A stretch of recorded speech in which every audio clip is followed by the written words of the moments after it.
the ISS flight control team and the Starliner flight control team.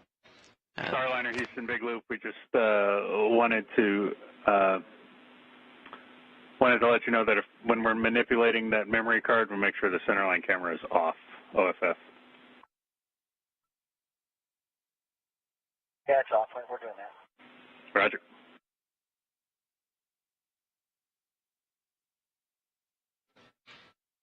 Starliner will not go into the approach ellipsoid until after the TPI. The right protect switch to the other setting, and when she put it back in the camera and then turned the camera on, it still is asking for A.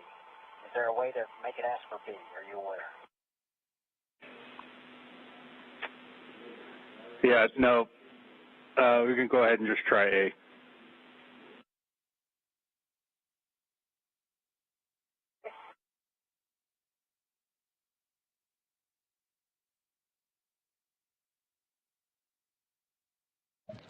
A little bit of troubleshooting on Starliner's centerline camera. The centerline camera is a secondary source of visual information that the crew uses. It's a camera mounted in the center of the forward docking port on Starliner. It feeds video data directly to the crew's procedure tablets. They also were recording some of the video for that as part of the flight tests for this mission. That camera will be used more as the crew gets a little bit closer to station. And they're doing this troubleshooting as we are nearing the TPI, or terminal phase initiation burn, and that is planned to come up here in about 6 minutes.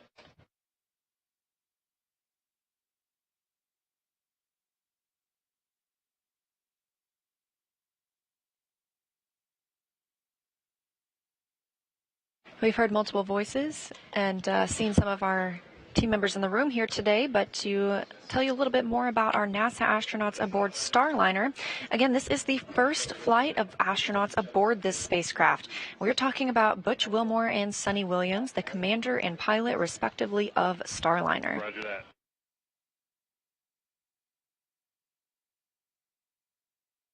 Commander Butch Wilmore was raised in Mount Juliet, Tennessee, and is married to Deanna Wilmore, and they have 2 daughters.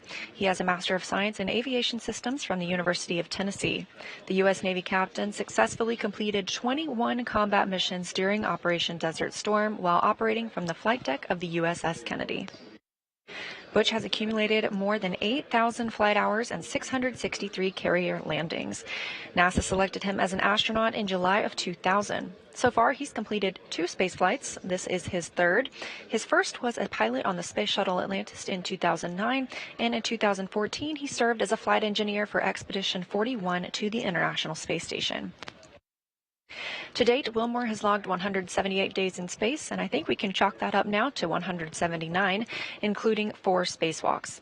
This will be his 3rd mission to the International Space Station.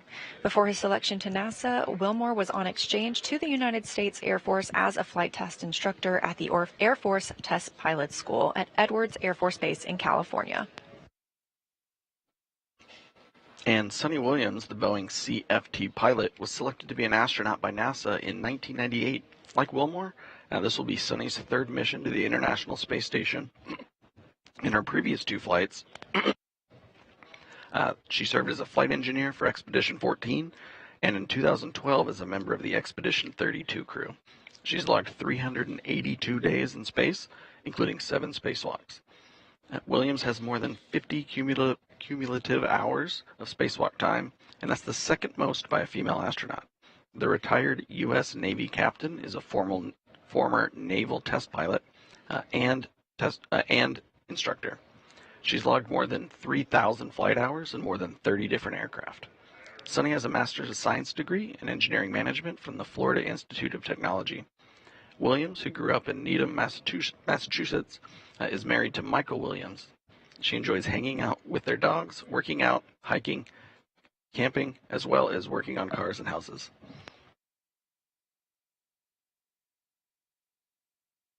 And the crew woke up this morning at about 3 a.m. Central Time, just about their scheduled time after about 8 hours of rest overnight.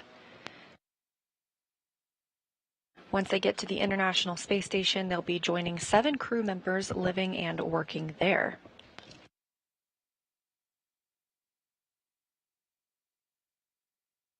Currently living aboard the International Space Station are NASA's Mike Barrett, Matt Dominic, Tracy Dyson, and Jeanette Epps, plus Roscosmos cosmonauts Alexander Gurbenkin, Nikolai Chub, and Oleg Kononenko. That's the Expedition 71 crew. So once Butch and Sunny arrive today, we'll be up to 9 crew members aboard the International Space Station.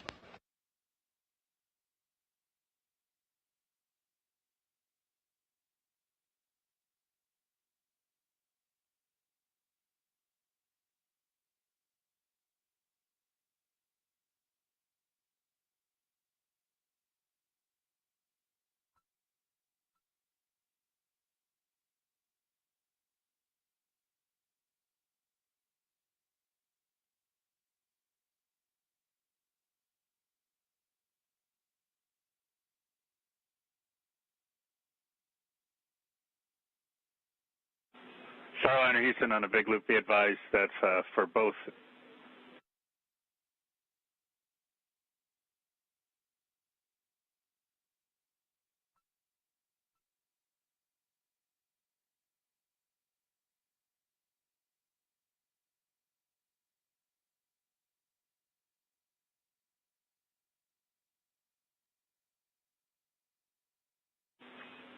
No action. RCS jet S2A2 fail. Still go for the burn.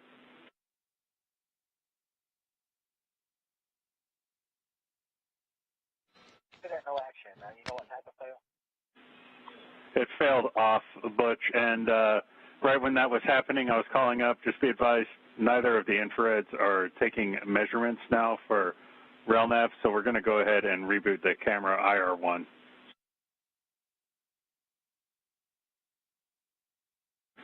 Backup enable 2 for this jet fail.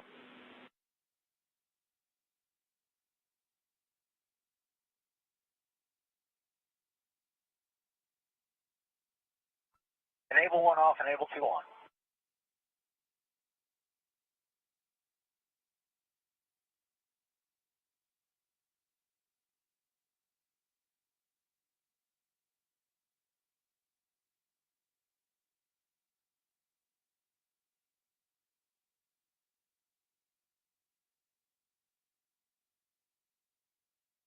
We are about 30 seconds now until the terminal phase initiation burn. Again, after completion of this burn, Starliner will move into the approach ellipsoid.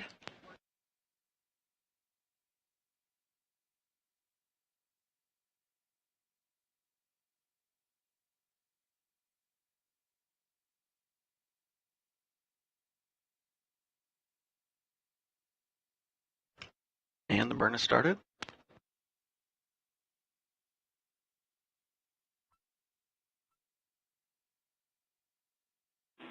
Starliner, good TPI.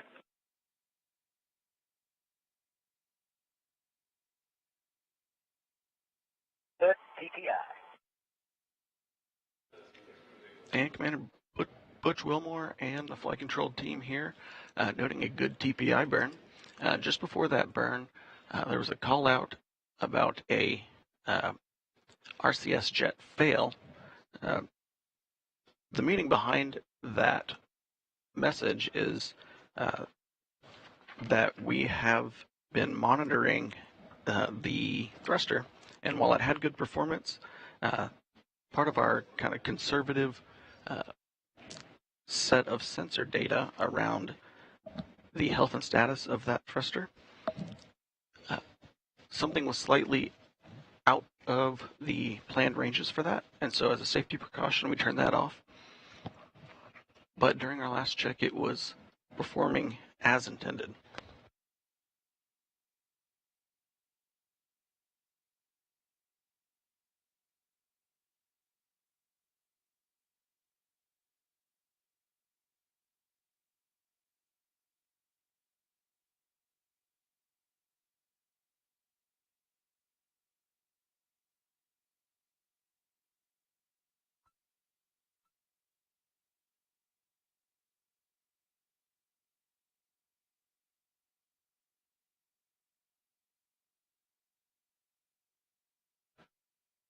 Starliner has multiple redundant sets of thrusters.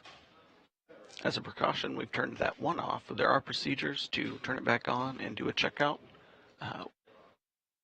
when we're not close to a burn coming up.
Starliner is approximately 700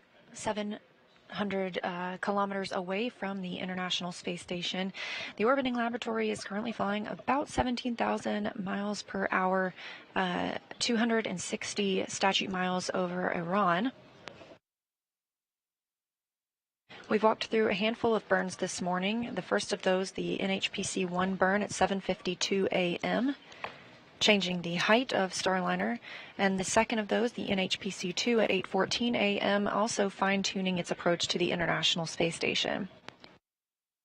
We saw the NSRPC burn at 8:38 a.m. Central Time. This made the the Starliner spacecraft co-elliptic with the International Space Station, and the terminal phase initiation burn was just conducted right on time at 9:02 a.m. Central Time. This will move Starliner into the approach ellipsoid. That's the 4 kilometer by 2 by 2 kilometer invisible sphere around the space station that helps us monitor arriving and departing spacecraft. All of the burns this morning have been according to plan. Again, Starliner is currently flying autonomously, so flying on its own. We will see, however, Butch and Sunny have the opportunity to take control of the spacecraft and conduct another manual piloting demo once we're about 260 meters away from the International Space Station. This is a test flight, so we want to give the crew an opportunity to see how the spacecraft flies, should they ever need to take control of it. Once that manual piloting demo is complete, they will transition back over to autonomous power. The spacecraft will then continue its approach to the International Space Station all on its own. And again, we're targeting docking at approximately 11:15 a.m. Central.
We're coming up on the...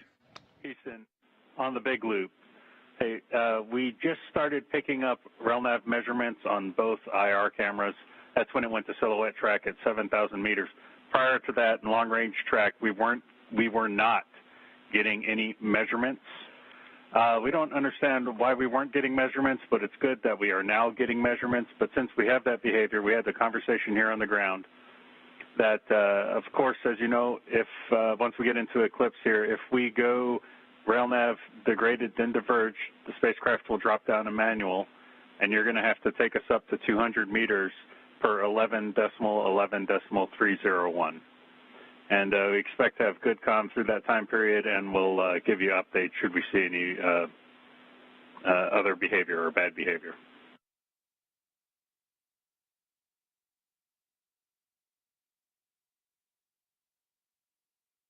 We have a copy all. Right now we got vessel 1 and 2 degraded, but we're still converged.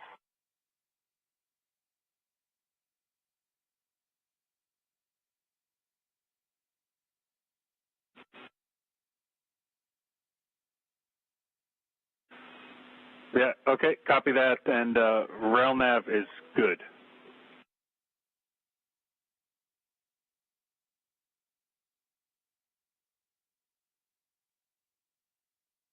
A good rail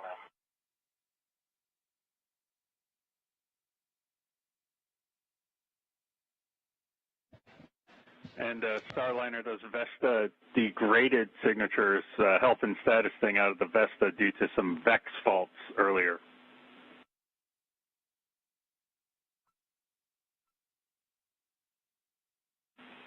And RNAV is still converged. Houston Station on 612, the Yeda backup Yeda swap is complete. And I guess that means that the compressor hose is disconnected. We'll go to initiate transfer.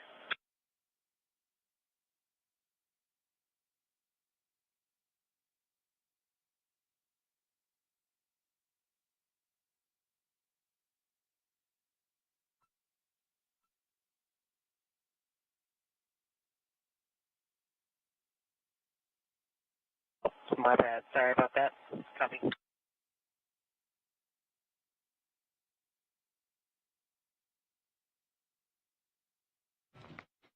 And as Starliner is approaching station, getting closer to its IF-1 or inbound fly around 1 maneuver coming up in about 35 minutes.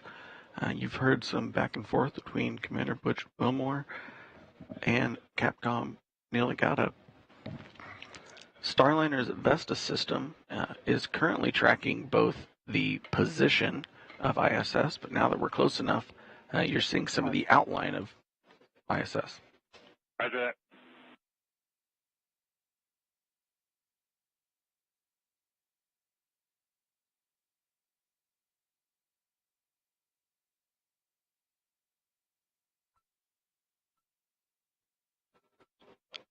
The Vesta system has a series of cameras, some in the visual spectrum, some in infrared. This will allow Starliner to help track ISS both in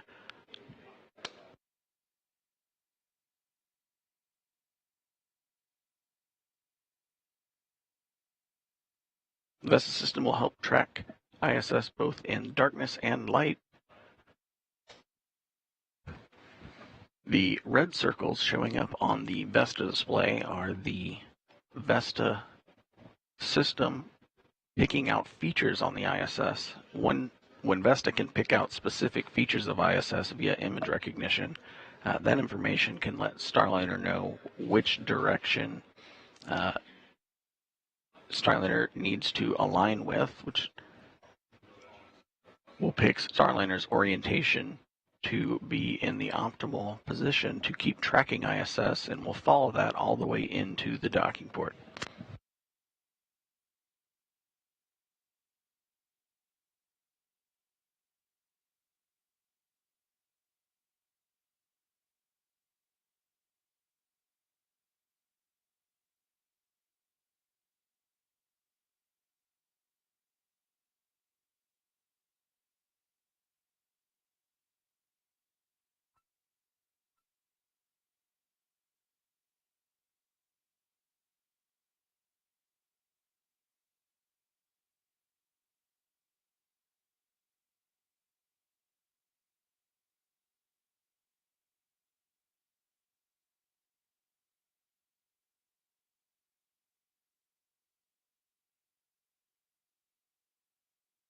currently show all of our crossing about 1,800 meters. Ray Grease.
That view on your screen, coming from the Vesta system aboard Starliner, now checking out the International Space Station. You can see it coming into view pretty well.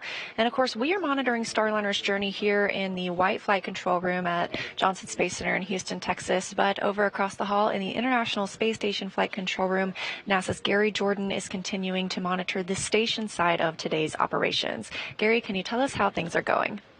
Hey, Leah, things are going very well. We're following along every step of the way with you down the hall in the White Flight Control Room here in what's called FICR 1, or the International Space Station Flight Control Room. Teams here led by Flight Director Vince LaCourte, watching over the crew aboard Starliner, as well as the Expedition 71 crew that's aboard the International Space Station.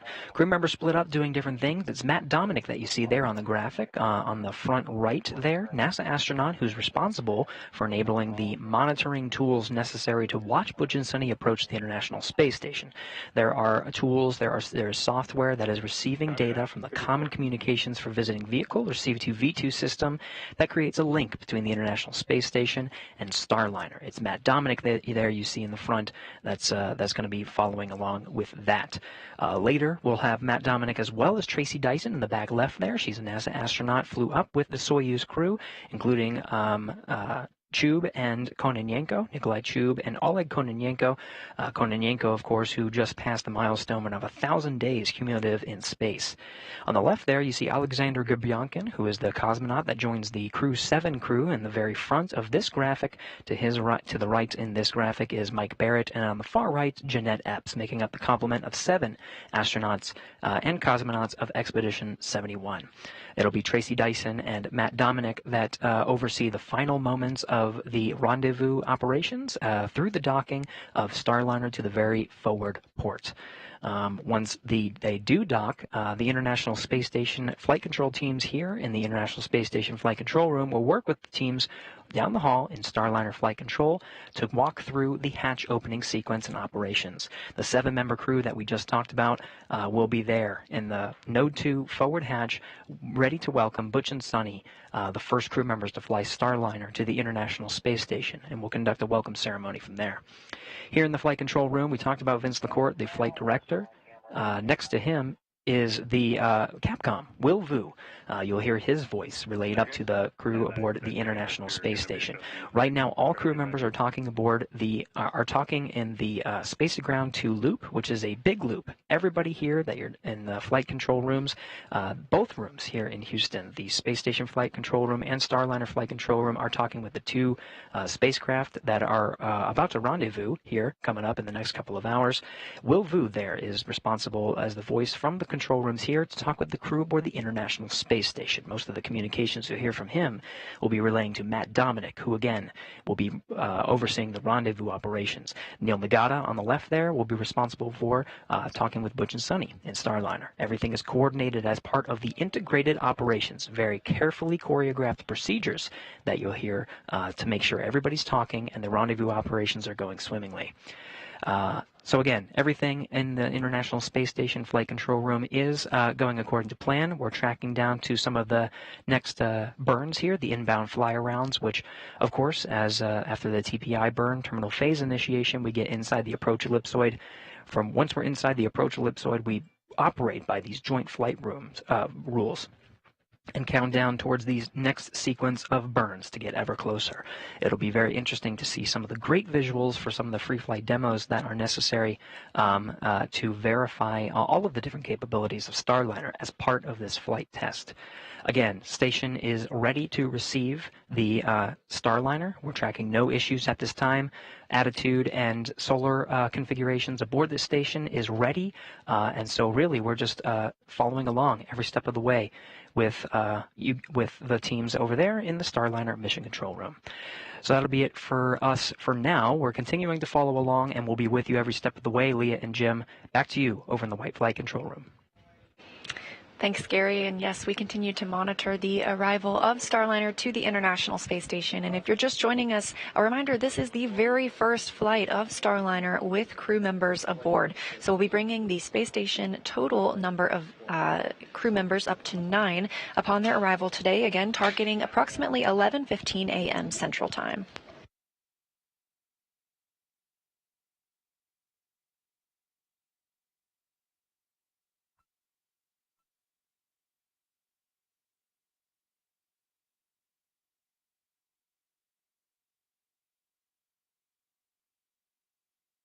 And as we get closer and closer, the Vesta system aboard Starliner, which is the view you're seeing right now, will continue to give us an even more defined look at the International Space Station. It's getting even easier to make out those individual solar arrays at this time. And as we get even closer, we'll stop tracking in silhouette mode and begin tracking the docking port itself. Again, we're going to the forward docking port today. It's the Node 2 forward port, where one of the 2 international docking adapters is located.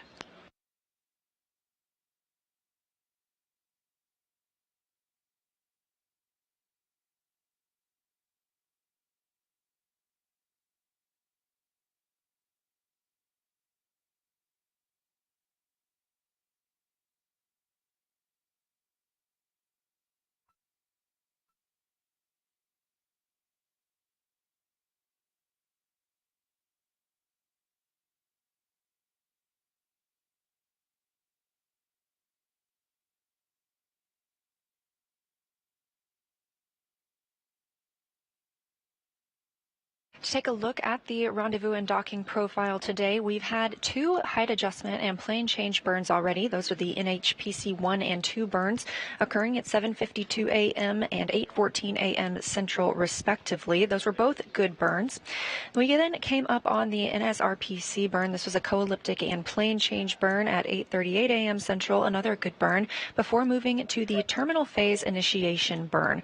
This will bring Starliner inside the approach ellipsoid, that invisible boundary that we monitor outside the International Space Station. And we are coming up next on the inbound fly-around 1. The inbound fly-around 1 maneuver will swing Starliner out in front of ISS in the direction that ISS is flying in orbit.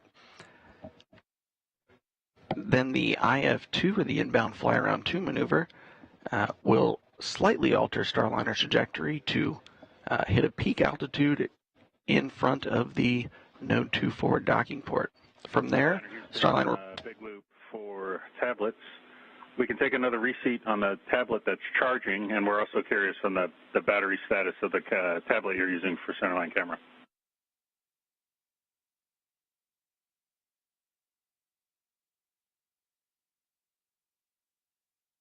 My camera, 80%, it says 2 hours left.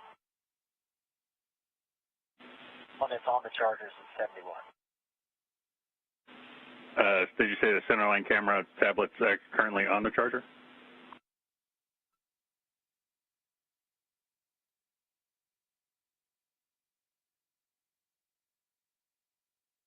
It right now, the centerline camera is now going on the charger. The other tablet, which I have in front of me, says volt, is 71. Copy that.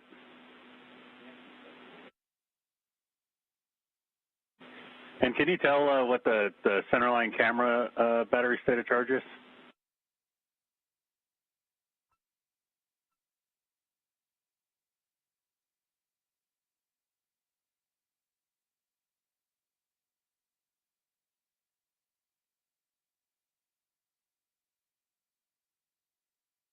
Well, I got to get out of my seat to look at the centerline camera, so let's just wait till we get radar acquisition.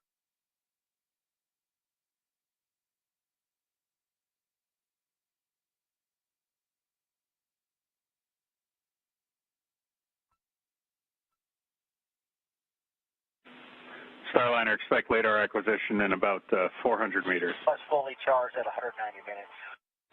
Okay, copy that.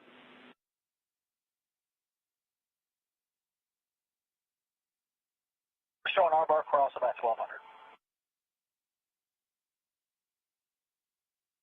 We agree.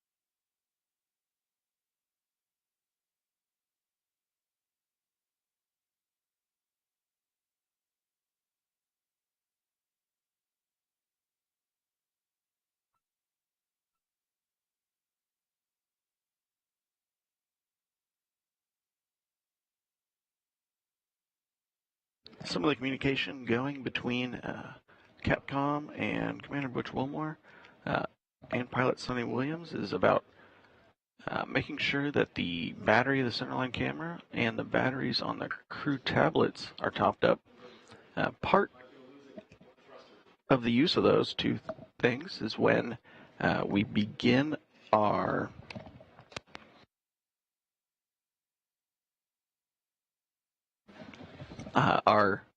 just after the inbound fly-around maneuver, we will start to approach ISS. We'll start in the corridor approach, where then the crew will do one of their manual piloting demos, where they will do a hold out around the 250-meter mark out in front of station in the approach corridor.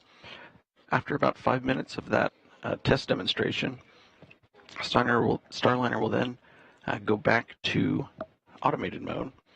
We'll hold around the 200-meter mark out in front of station, and then they will get approval to go inside of the keep-out sphere. From there, Starliner will make a slow approach, very fine control, down to about the 10-meter mark out in front of the Node 2 forward docking port. From there, Starliner will activate its NDS or NASA docking system. They'll change the flight control rules to an even finer, small, discrete set of thruster settings, and then we'll go in for a final dock at around 11:15 a.m. Central.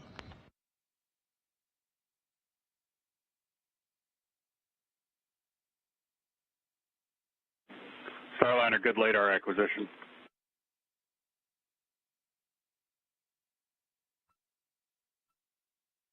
Good radar.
Starliner is now picking up ISS on its LiDAR sensors. This is giving Starliner a good 3D picture of ISS in the distance. I gave a brief overview of the burns that are coming up, but let's take a closer look at the full docking profile for Starliner as it approaches ISS. At this point in the mission, Starliner is racing towards the International Space Station. The goal? Successful docking. But there's still a long way to go. On this flight test, Starliner will have to prove itself every step of the way. The rendezvous process picks up after about 14 orbits and 21 hours into flight. At that point, the spacecraft is cruising a few hundred kilometers behind and below the station. It's time to start climbing. To do that, Starliner fires its orbital maneuvering and attitude control thrusters, or OMACs, to begin the first height adjustment maneuvers. This first burn, NHPC-1, pushes Starliner slightly in front of, but still below the orbiting laboratory. Then, the next burn, NHPC-2, fires the OMACs for a few seconds. This move puts Starliner within kilometers of station, but now Starliner is back behind it.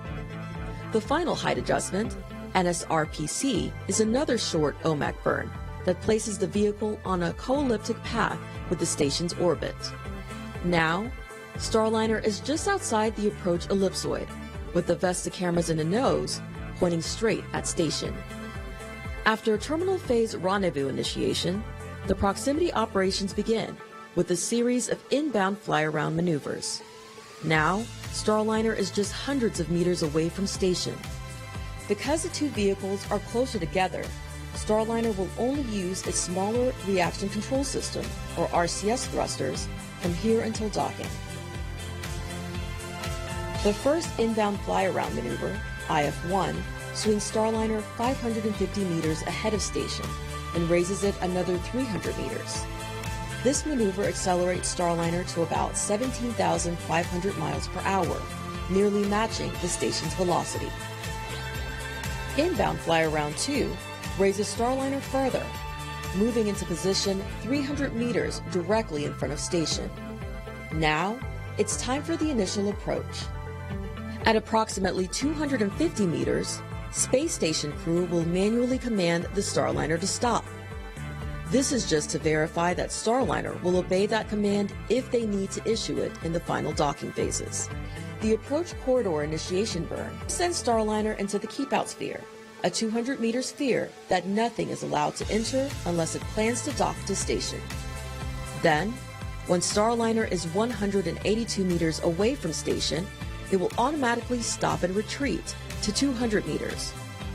Once again, this is just to prove that Starliner will execute a retreat if needed. Starliner will then continue its approach until it gets to within just 10 meters of station. Once more, it will pause and prepare the docking system for mating with the ISS until given the go-ahead for final approach. Finally, after hours of this perfectly choreographed orbital dance, Starliner will perform its final approach initiation maneuver.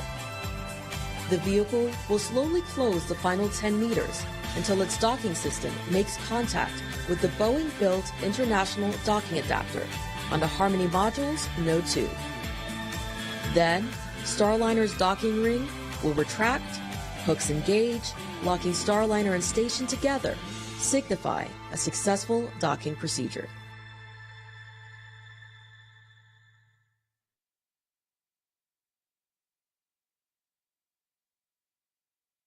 Starliner continuing on its way up to the getting ready for the IF-1 burn.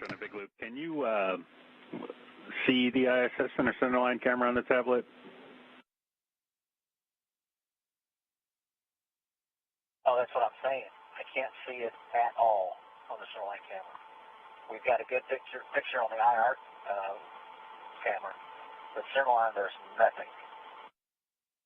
Played with the auto and the manual gain. I mean, I can see the pedal. I think it's getting some reflection from inside the cabin here, but I cannot see the ISS.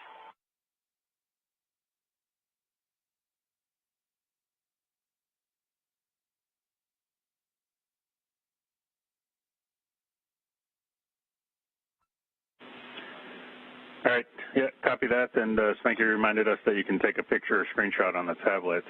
And in other news, you are go to Command and KOS ATP. We've taken several screenshots and videos, and KOS ATP, here we go. All right, copy.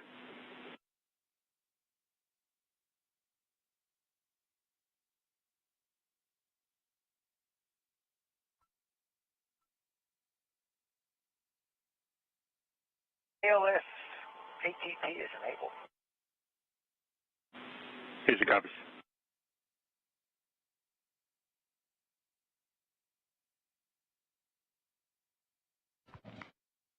And as part of the process, We got sunrise coming in 15 minutes.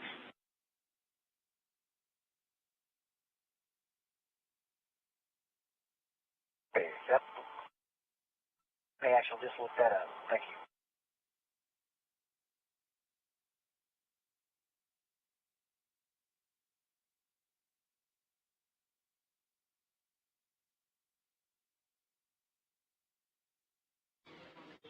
and as we're approaching the IF-1 burn coming up here in 10 minutes, Butch Wilmore got the go-ahead to, or the authority. I don't know how hard it is for ISS to get their lights on, but it might be a good check to see if it's visible with the lights on, since it's not without.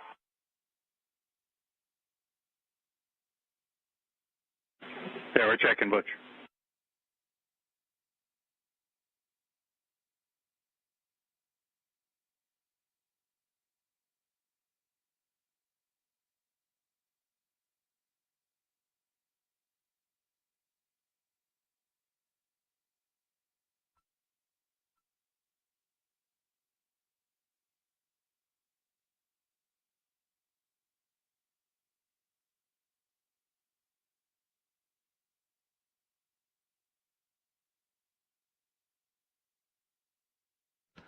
And we're coming up on around 25 seconds, still expected approach ellipsoid entry.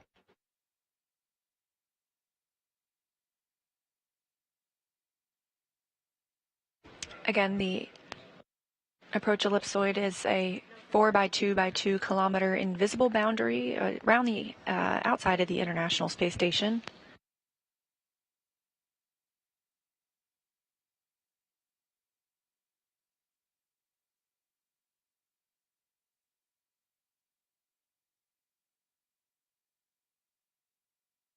And confirmation, we have entered the approach ellipsoid.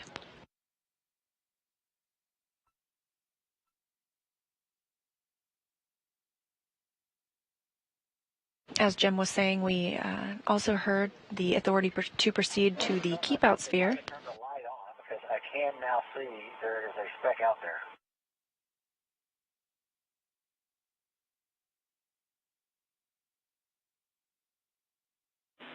Station Houston on the big loop for the ISS cruise awareness. Starliner is inside the approach ellipsoid. Station copies.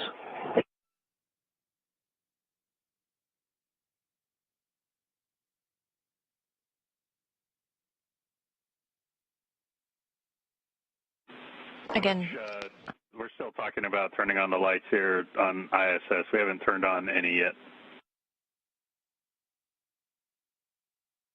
I get some reflection, looks like on the aft end, something.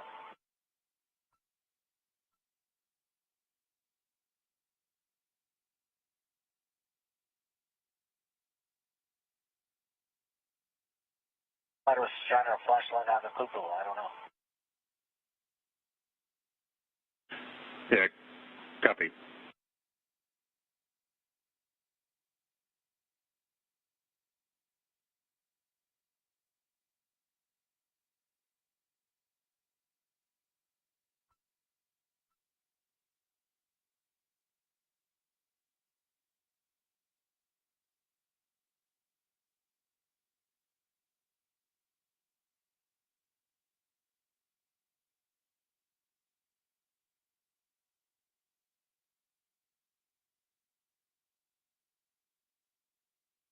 As we were saying, we have recently heard the authority to proceed to the keep-out sphere. We expect the Starliner spacecraft will enter the keep-out sphere around 10:35 a.m. Central Time, so a little less than an hour from now. That keep-out sphere is another invisible boundary, this one with a 200-meter radius around the International Space Station. To enter the keep-out sphere, we must agree that the spacecraft could, for some reason, lose control of its thrusters and still not enter that boundary for 24 hours. Going to be turning on the CETA lights.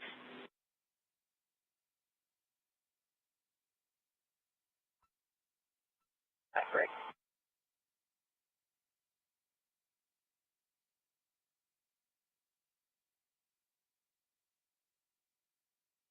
However, before we enter the keep-out sphere, we will do a hold at 260 meters at approximately 10:24 a.m. Central Time for another manual piloting demonstration.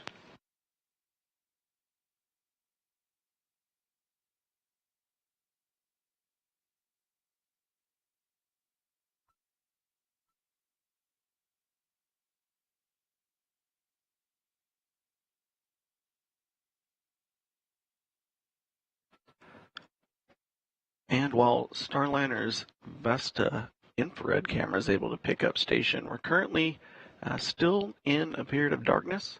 And you heard Commander Butch Wilmore talking about it being a little difficult to pick up the station on the centerline camera, which is a visual spectrum camera.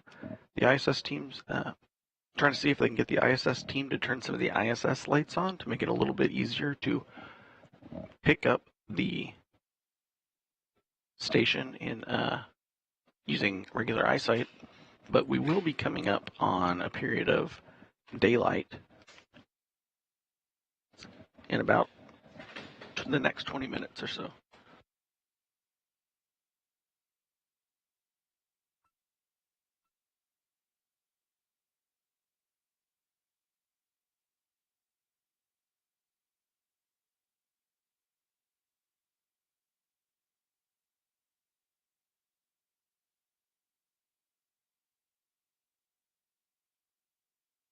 We are now about an hour and a half away from our scheduled docking time this morning, again targeting 11:15 a.m. Central.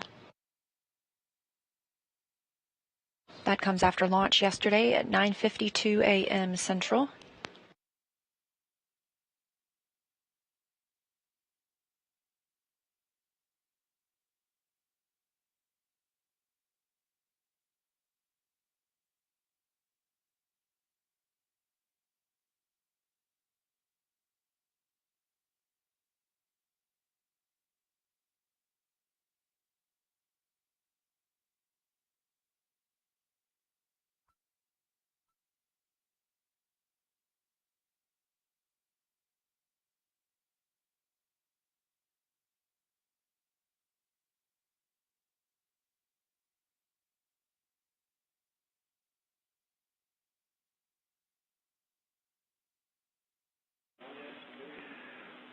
And Butch Houston on the big loop. We've got one CETA light coming on, and there'll be 4 more coming on. It might take a little bit to warm up. I see the first one. I saw it when it came on. Okay, you saw that in the centerline camera? Affirmative.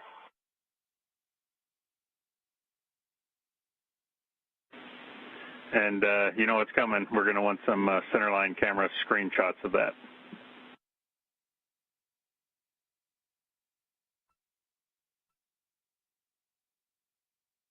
Yep.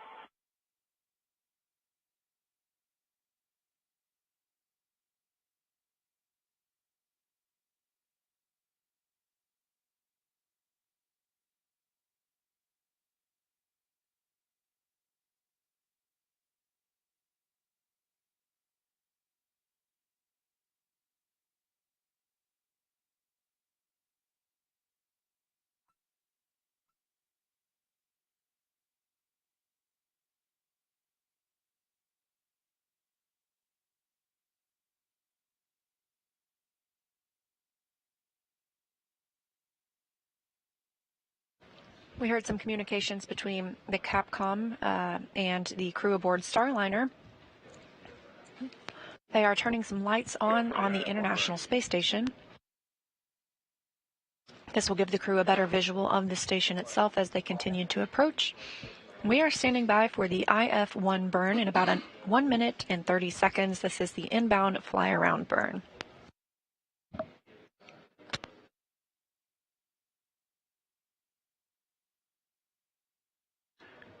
This inbound fly-around 1 maneuver is going to be performed with the RCS jets. This burn should last about 18 seconds.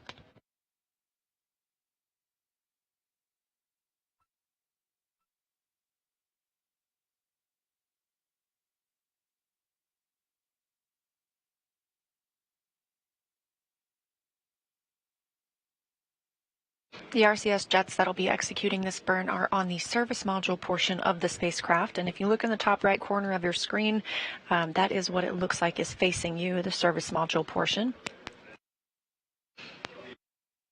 This part does not return to Earth. It is disposed after the deorbit burn, nearing the end of the mission. The only portion that will return to Earth is the crew module. That's where Butch and Sunny are seated right now. It'll parachute to a landing in the southwestern United States.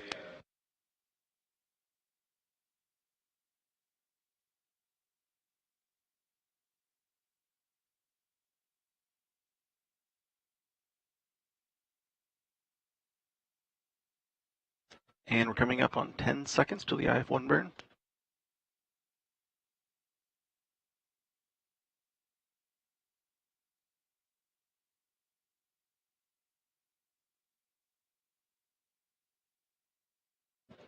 And thrusters are firing.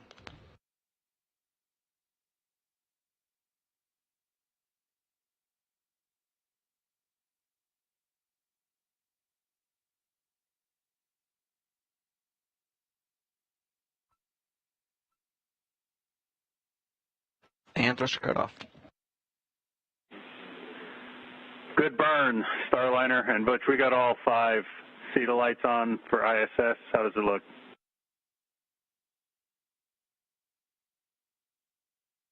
Yes, we can see it. I cannot make out the width, however, but we can see the station. Yeah, but can you clearly see like the distance between the 2 outboard CETA lights?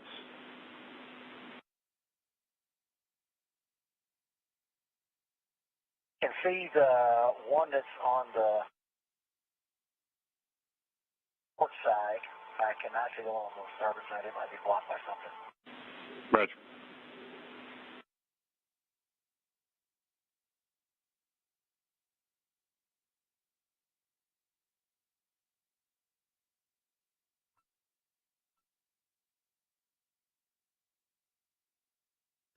And we heard Starliner had a good IF-1 burn. With that, we have an expected IF-2 burn, small adjustment to place Starliner to start flying towards the approach corridor for the Node 2 forward docking port. That IF-2 burn is coming up in about 18 minutes.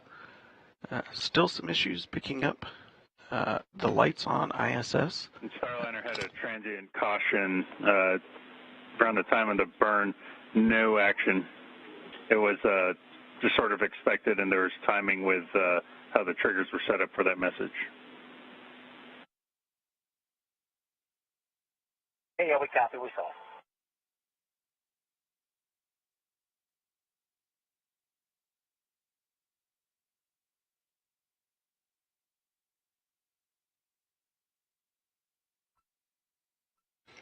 That IF-1 burn coming right on the timeline at 9:47 a.m. Central Time. We are targeting docking with the space station at 11:15 a.m. Central.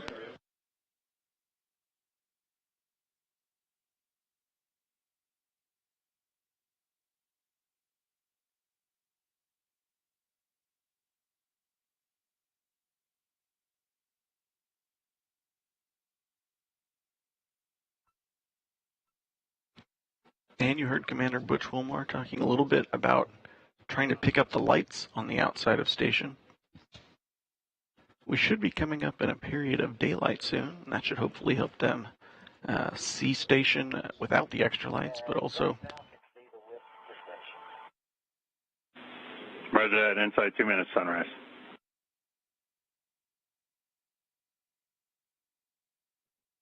And you heard it, sunrise coming up in about 2 minutes. It should help both Butch and Sunny see the station with their own eyes, as well as the visual spectrum cameras pick it up as well. Currently sitting just over 530 meters away from station.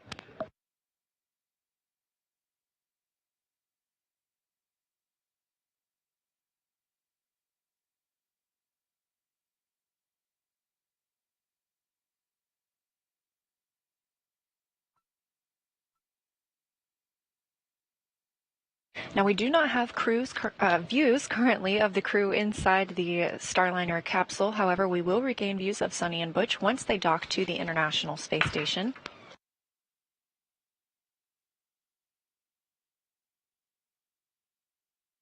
We also do anticipate to start getting views from the space station itself looking down on Starliner as it continues its approach.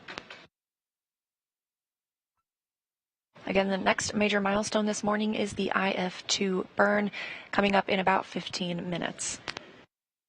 That places us on the docking corridor. That means we're directly in front of the docking port. And today we are targeting the Node 2 forward port, which is where one of our 2 international docking adapters is located.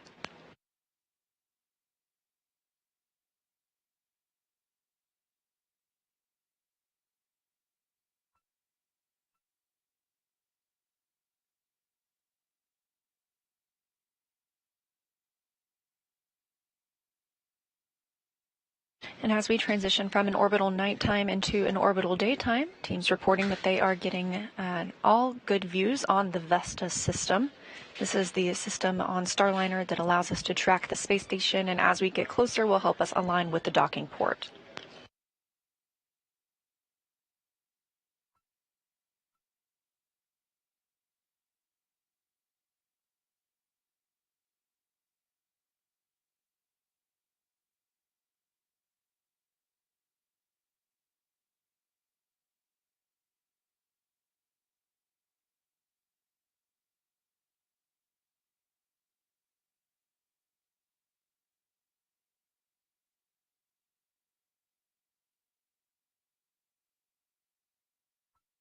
This view inside the White Flight Control Room here at NASA's Johnson Space Center in Houston, Texas. Teams are taking the opportunity to take a very quick break before we get into the docking operations.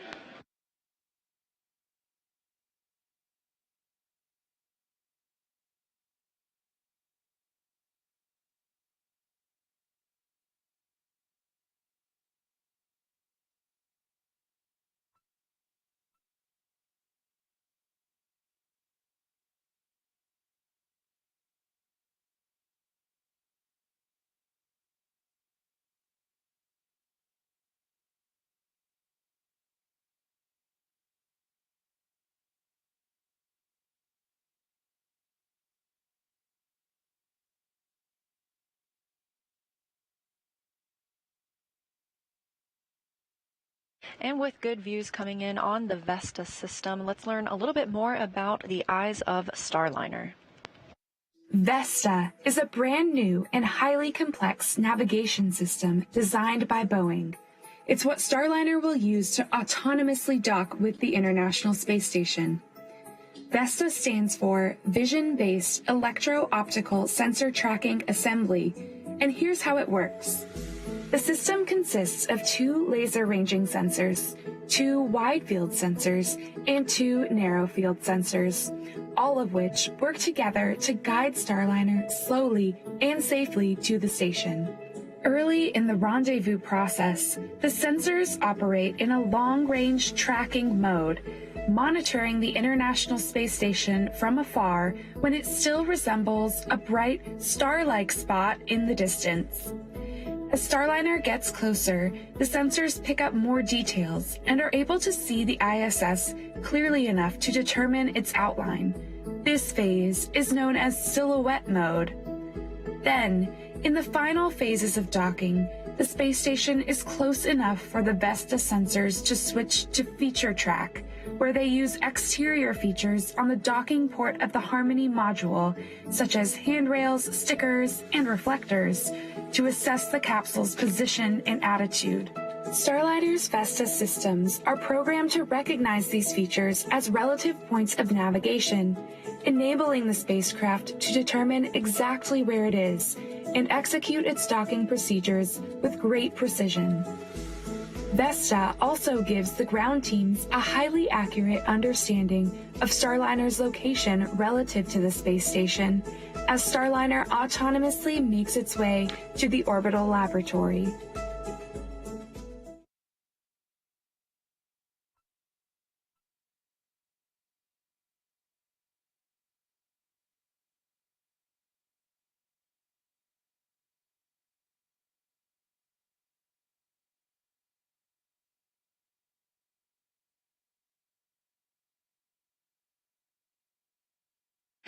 And these are views live right now from Vesta. As you can see, we are getting more and more detail from those cameras. You can even make out some of the IROSAs, or the International Space Station Rollout Solar Arrays, atop the original arrays on the top right and the bottom left of your screen.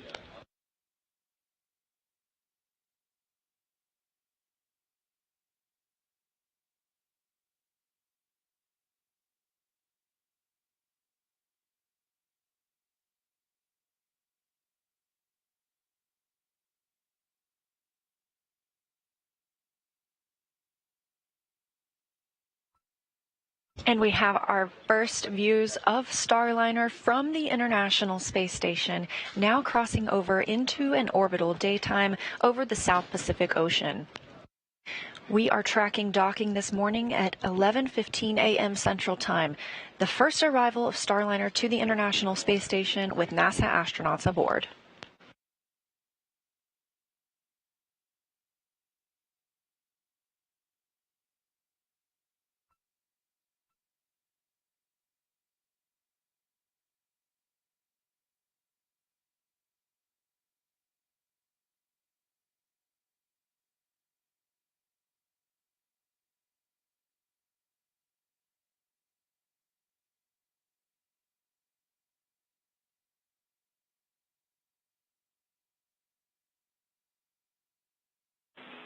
Starliner Houston on the big loop.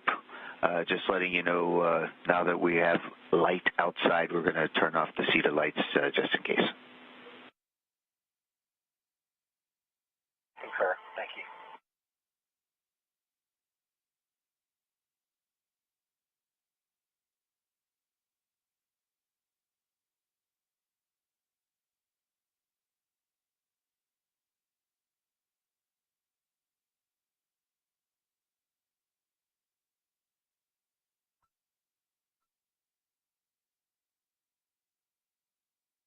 Now that we're into an orbital sunrise, teams here in Mission Control have let the Starliner crew know they are turning off the lights on the International Space Station side, since it seems like the crew aboard Starliner now has a good visual on the station itself.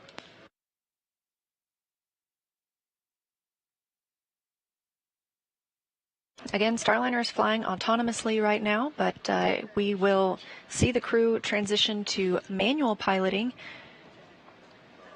at about a 260-meter hold point, giving them a chance to take the reins of Starliner.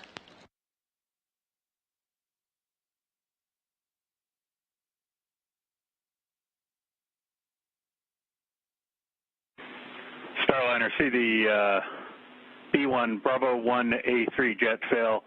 Still taking a look at it.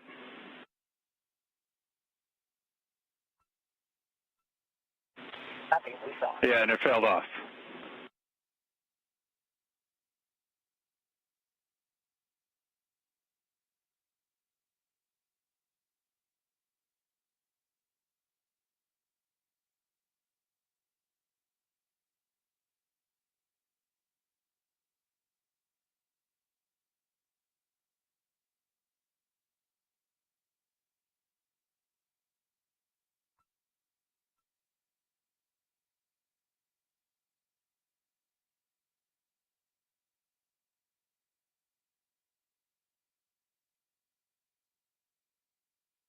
Airfield 2, we're up to 14 marks.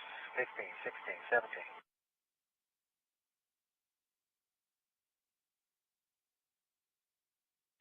Okay, copy.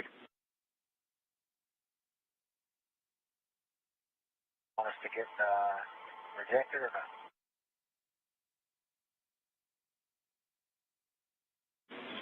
Yeah, don't need to reject it yet. Butch, Ray's looking at it.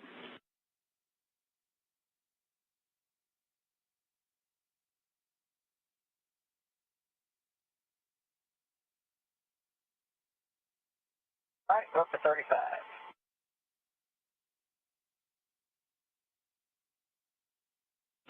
Roger. You're looking at a live view of Starliner as it approaches the International Space Station on NASA's Boeing crew flight test with NASA astronauts Butch Wilmore and Sunny Williams aboard. I'm NASA's Leah Cheshire, joined by Boeing's Jim May, and we are continuing to track the first flight of crew aboard the Starliner spacecraft. Starliner lifted off yesterday at 9:52 a.m. Central Time. Since then, the spacecraft has made several maneuvers up to the International Space Station, and it is now on the docking axis following the inbound fly-around 1 burn. We're standing by for the inbound fly-around 2 burn coming up in about 5 minutes and 30 seconds.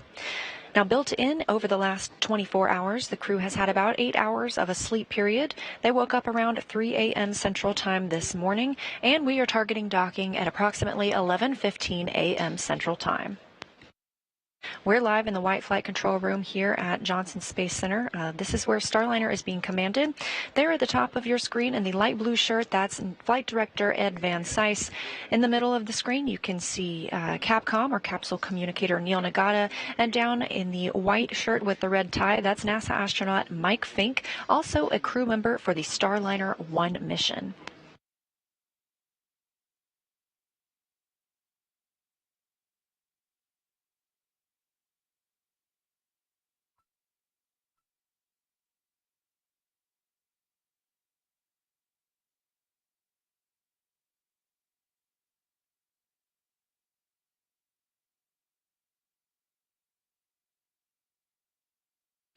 Now, as we are here in the White Flight Control Room in Houston, we have a team member just across the hall. That's NASA's Gary Jordan. He's in the International Space Station Flight Control Room, keeping up with the other spacecraft that we are monitoring today. That's the International Space Station itself.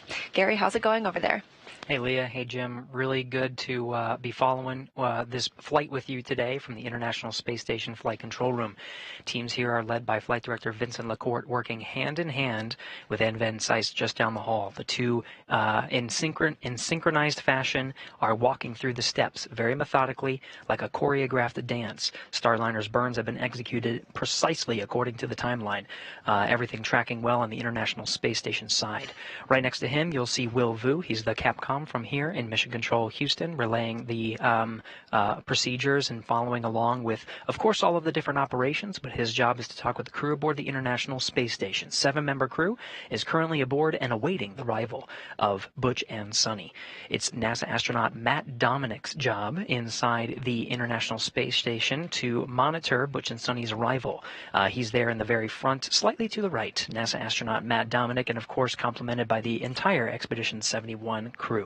They're following along. The station is prepared and ready to receive the Starliner. We have the exterior lights off. The solar arrays are parked in a configuration ready for the docking, and the attitude is right on track. So we're just counting down just minutes away from the inbound fly-around to burn. And with that, we will send it right back over to you, Leah and Jim, over in the White Flight Control Room to take us through this next burn. Thanks, Gary, and that's correct. We are standing by for the inbound fly-around 2 burn. Time of ignition expected in about 2 minutes and 35 seconds. Meanwhile, this view coming from the International Space Station, looking directly at Starliner as it moves up to the docking axis.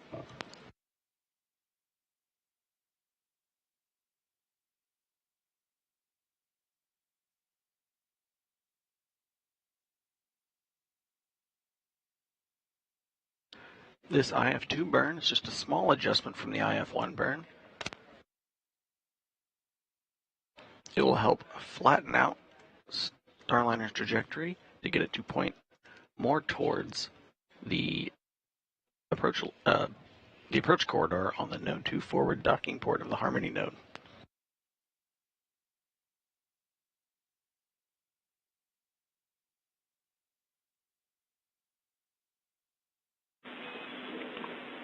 Starliner, go for the IF2 burn. Go for IF2.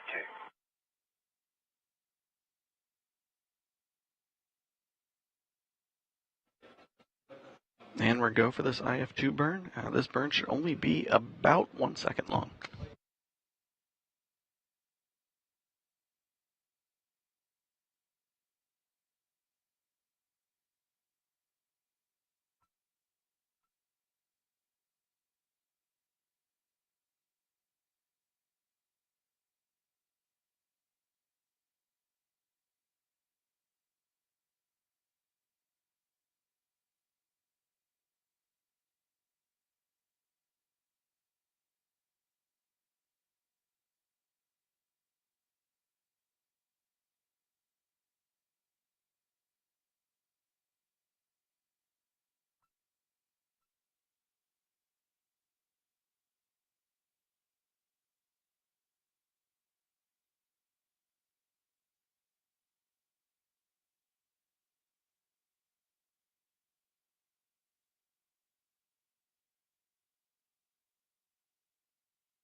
All my data flashing on the flight over dredge.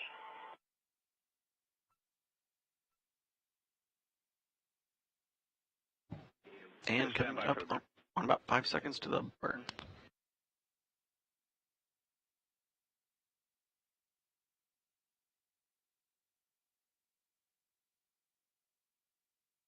Good burner. And you saw the thrusters fire for the IF2 burn.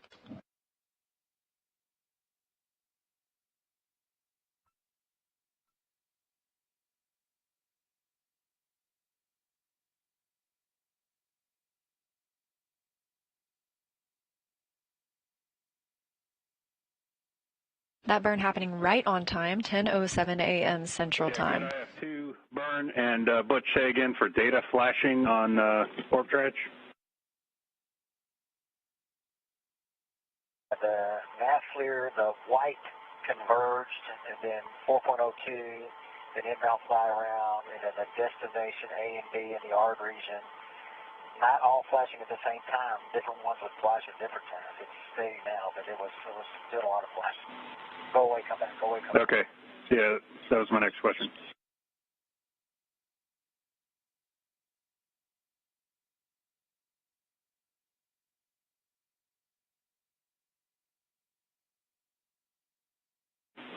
Yeah, and good report. Thanks, Butch. We'll have to take a look at that one.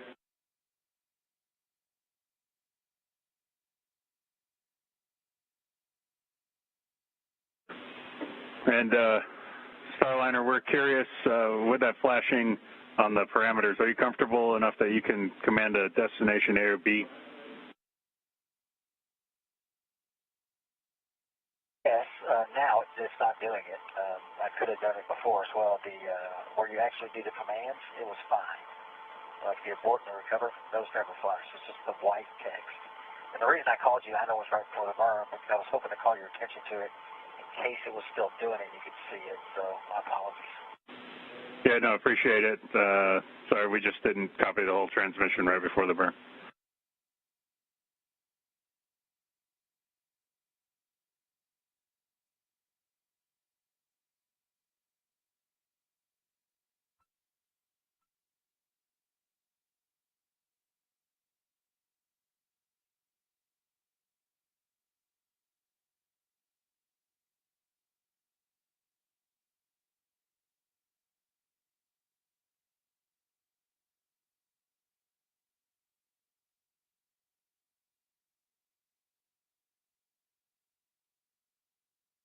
With completion of the IF2 burn, that's the inbound fly around 2 burn, we are now looking toward the ACI burn in 12 minutes. That's the approach corridor initiation. So at that point, the Starliner spacecraft will be about 300 meters in front of the International Space Station, directly in front of the Node 2 forward docking port where we are headed today. Once we get to the 260-meter mark, the crew will take manual control of the spacecraft and do another manual piloting demo. This time looks like we will have good visuals from the space station to see it. We've now stepped into a satellite handover. The space station uses tracking data relay satellite systems, and we periodically experience these handovers as we switch from one satellite to the next, but these are tracked and, as you can see, usually very quickly regained.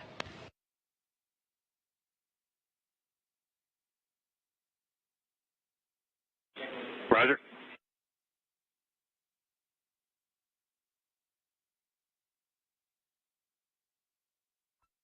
The only issue, there's a fair amount of, I think it's RCS jet residue on the window, outside the window. Okay.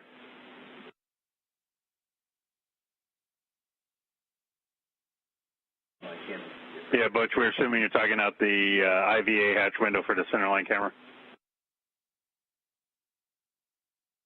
That's affirmative. I mean, all of our windows have it. It's pretty much covered, but yeah, that one, it's not objectionable. I just want you to know it's there. Okay, copy.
And Starliner continuing its slow approach as it gets near the box to start the ACI burn.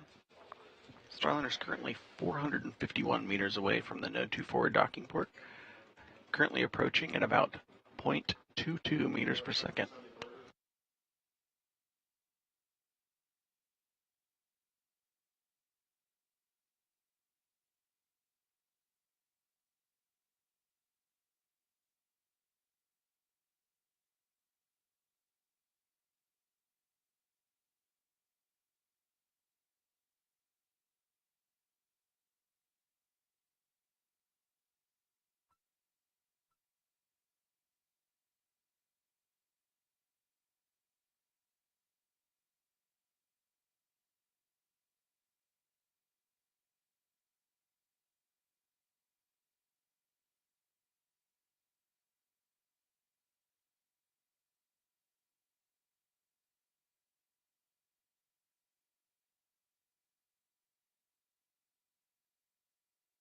Let me just check the camera battery. It says 134 minutes, three-quarter charge.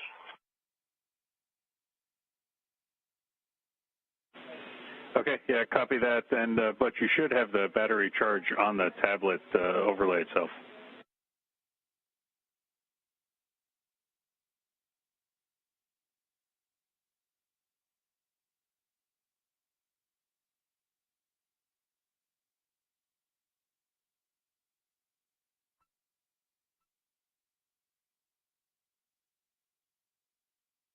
Okay, you mean the camera battery is on the overlay? Yeah, should be on the tablet.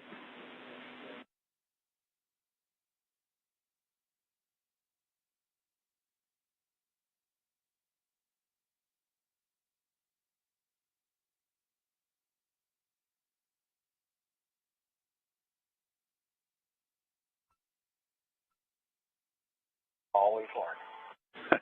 Roger that.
Starliner Houston on a big loop for words for the jet fails that we have.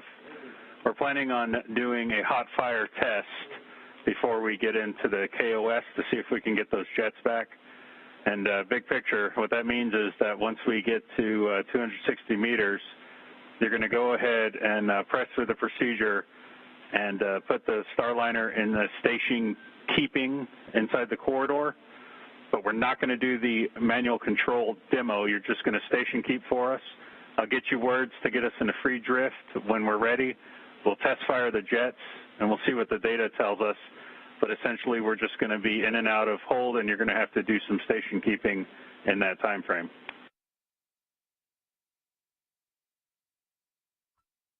Okay, so at 260 meters, you're going to want me to take manual control and station keep at 260 meters and just hold it there, and then we'll go free on your call.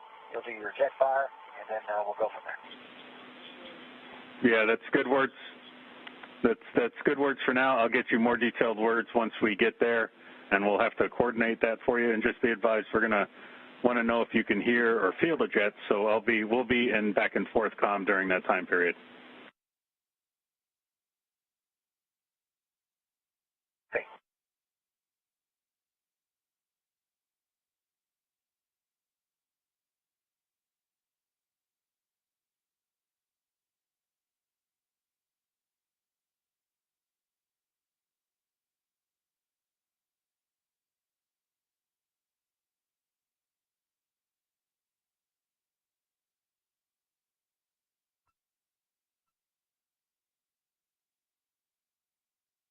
We are in another satellite handover with the tracking data relay satellite systems on the International Space Station. We've just heard some comms to the crew about the plan for 2 reaction control system thrusters that they are troubleshooting.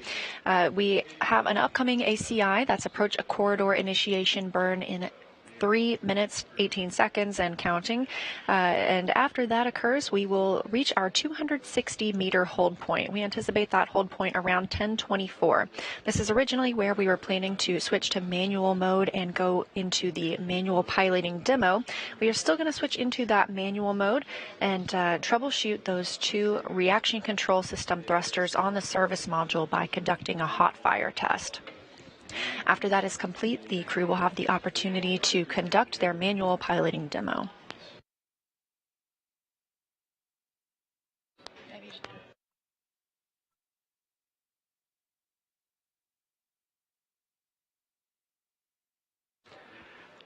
So the 2 RCS jets that are currently being investigated, they were preemptively turned off by the flight control system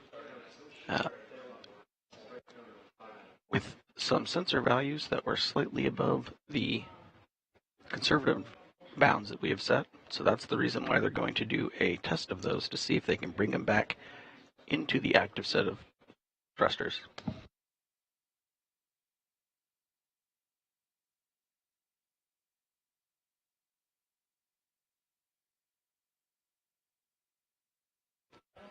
Looking at the Vesta views on the screen, the upper right camera, or the near field Viz camera, is currently in feature track mode. You can see some cyan light blue outlines around different features of the station. That lets people looking at the images know that Vesta is correctly tracking where it thinks and knows. Starliner, go for ACI.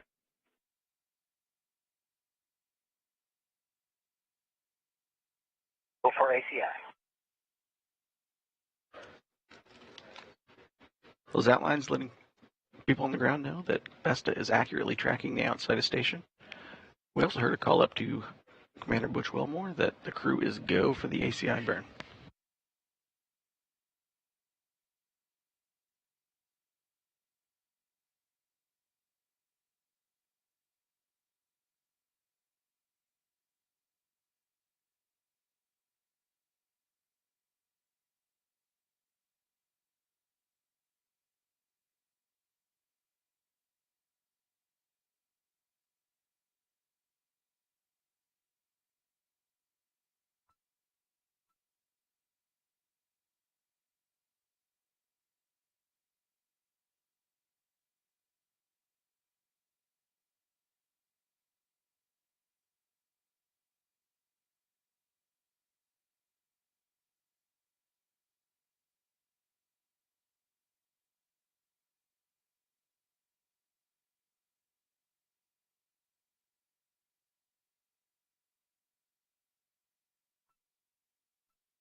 And that ACI burn just started and stopped.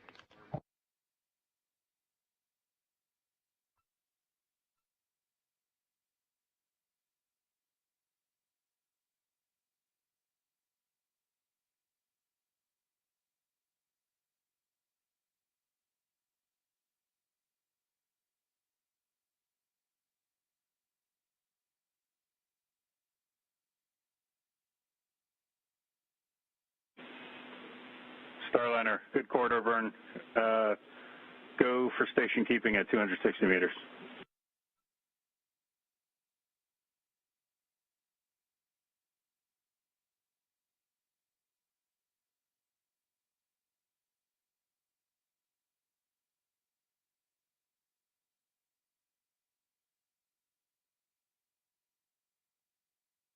We are coming up on that 260-meter hold point following the ACI, or approach corridor initiation burn, right on time at 10:22 a.m. Central Time.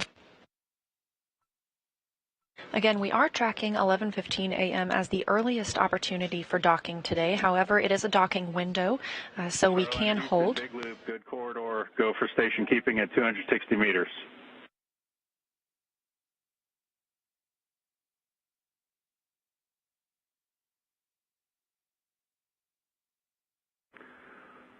Hold at 265. Hold at 260. Yeah, good readback.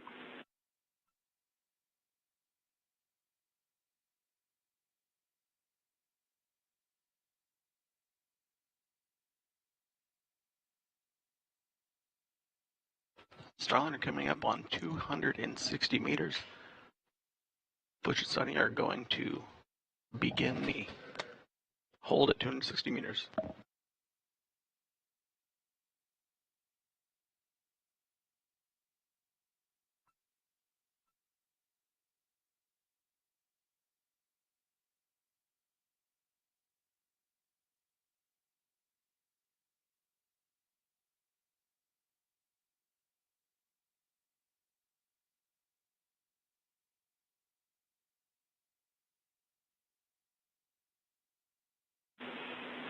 Starliner, in this hold for your trajectory, we're looking for about a 10-minute football.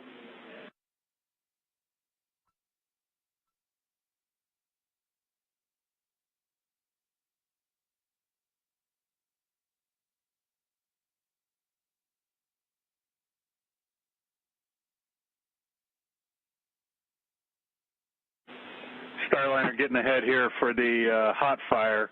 I want you guys to go ahead and pull up 12.10.218, 12.10.218, step 2 for the hot fire procedure.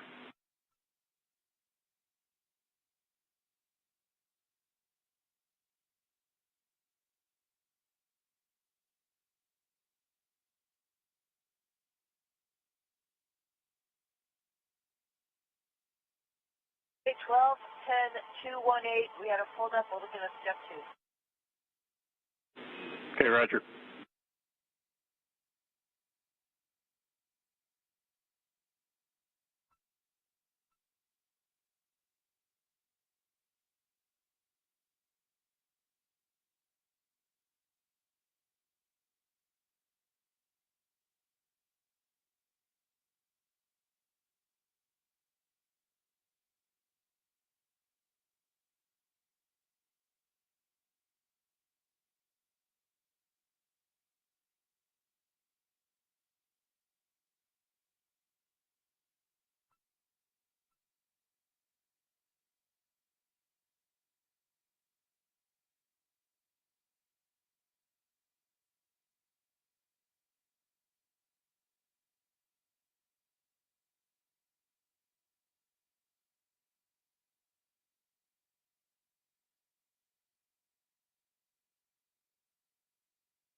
This is a view of Starliner from the International Space Station.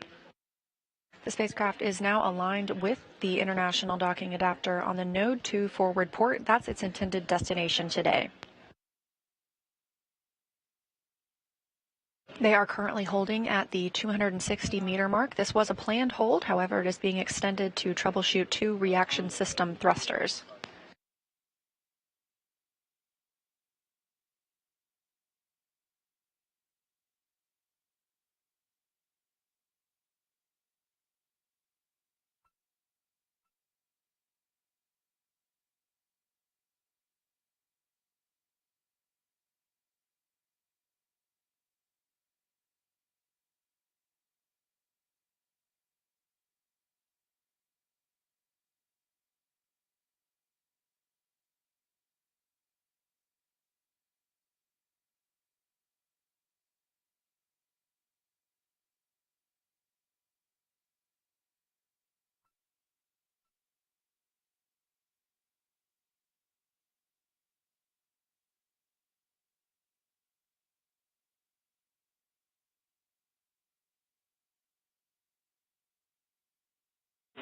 And Starliner, we see the B2A2 jet failed off.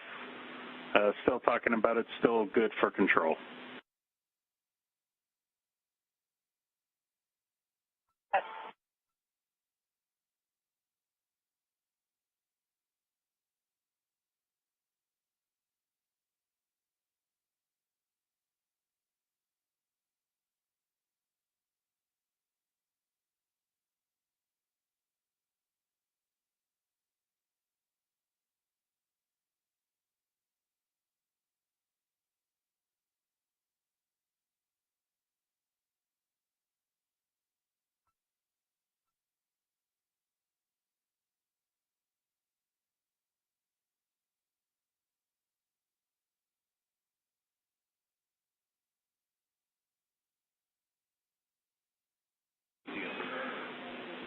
Hey, Butch, we need to sweeten up the trajectory a little bit. Can you give us a couple ups?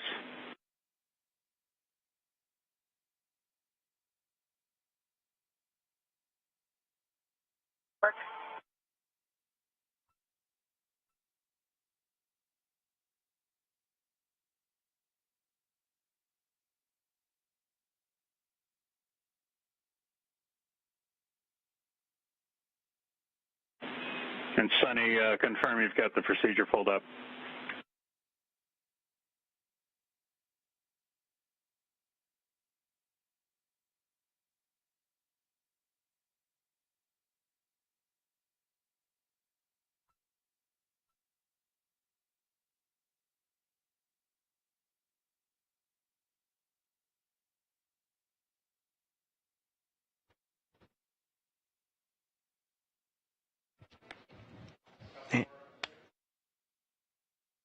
And Capcom Neil Nagata flowing a few messages up to Butch and Sonny. They're currently continuing to. Hey, Butch, for the trajectory, we want to show that we're going to be above the docking axis for 10 minutes.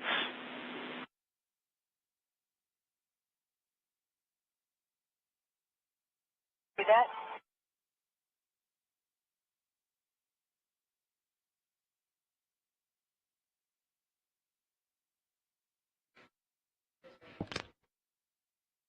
Crew's going to continue their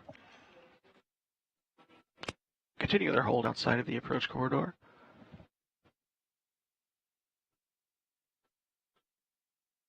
Mission and ground controllers continuing to analyze the data coming in from the RCS jets.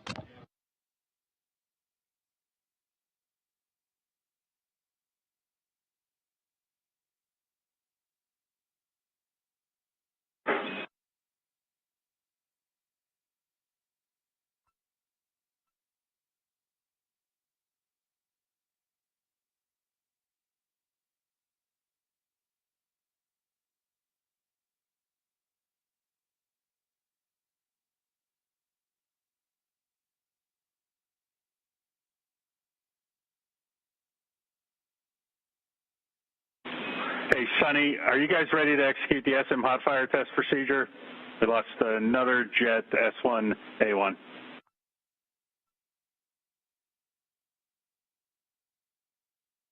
Are ready to execute the procedure. I'm with you on step 2 of 12.10.218.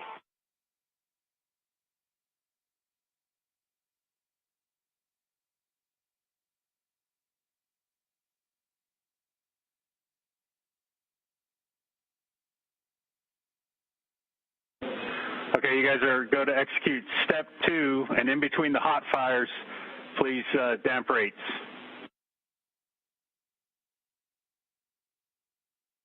Stand by.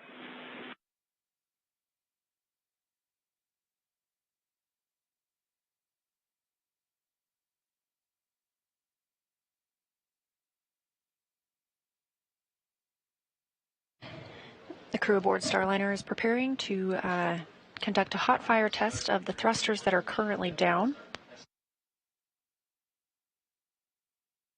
Teams here in the room are continuing to work those procedures.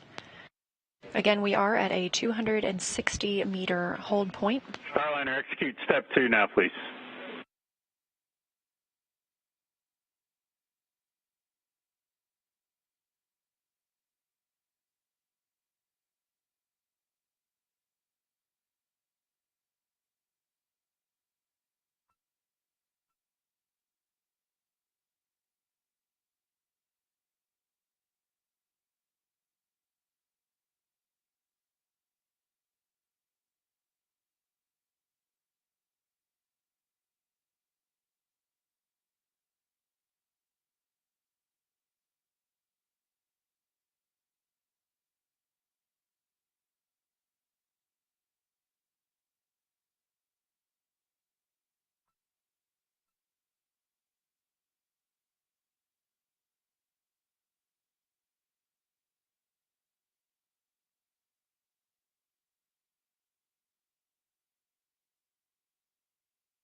Starliner, we see step 2 complete. Roger.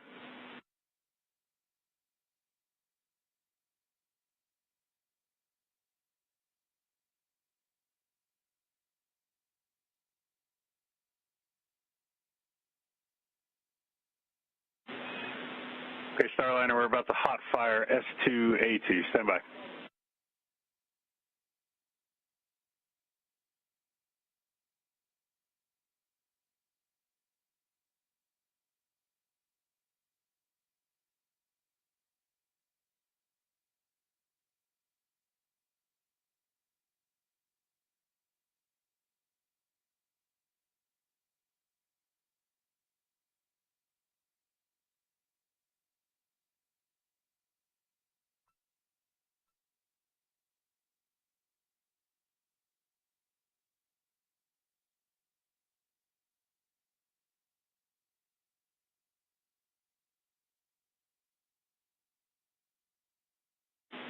Starliner did a hot fire S2A2. We'll need you to point back at the target, please.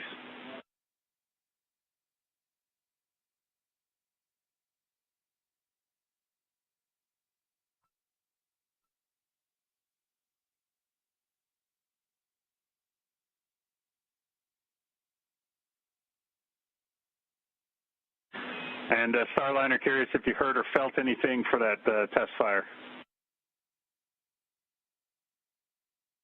We did. Roger. All right, we're going to go for the next one now.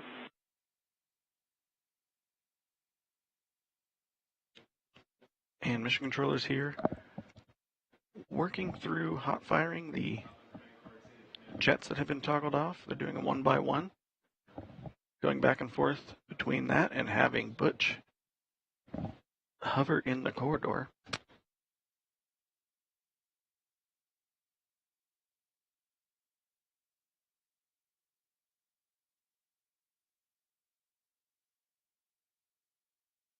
Well, ready for hot fire. Okay, B1A3 was just hot fire. Did you feel or hear anything?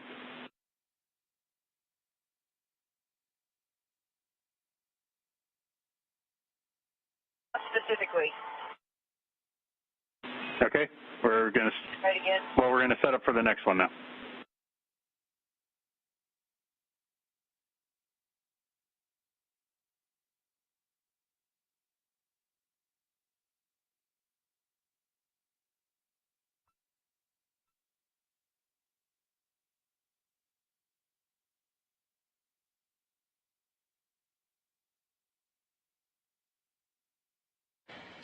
Flight controllers have conducted 2 hot fires on the Starliner spacecraft reaction control system thrusters. They are now preparing to hot fire 2 more thrusters.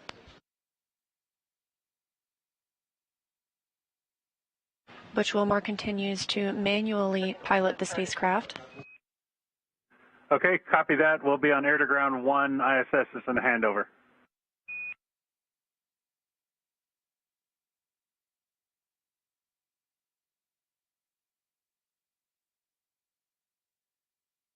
Houston, how do you hear our air to ground 1?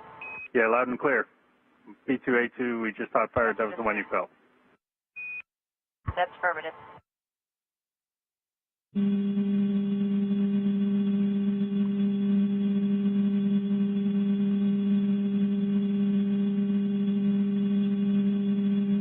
We'll take talk listen on space to space. We'll go back to the big loop.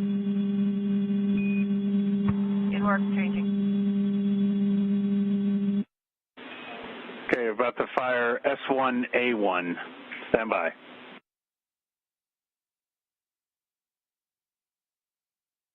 Right.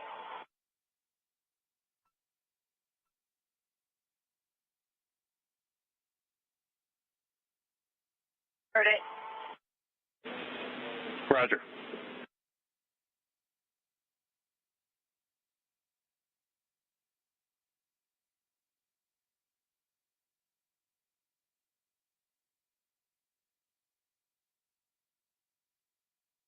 That completes the hot fire test at the 260-meter hold point. Teams on the ground hot fired 4 of the reaction control system thrusters. These are located on the service module. The crew was able to report they felt all but one of those, or heard all but one of those hot fires. And the engineering teams here in Houston still analyzing the data they got from the hot fire tests.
Starliner saw good burn performance on B2A2 and S2A2. We're going to inhibit, fail off, and get those back into the set. That'll restore 6th off control. And we're still assessing the other 2 jets.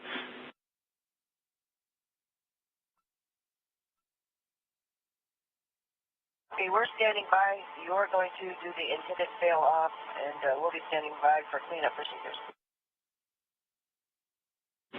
Yeah, good read back. Drifting out to 265, looks like. You want me to fly it forward and maintain closer to 260, or just let it drift?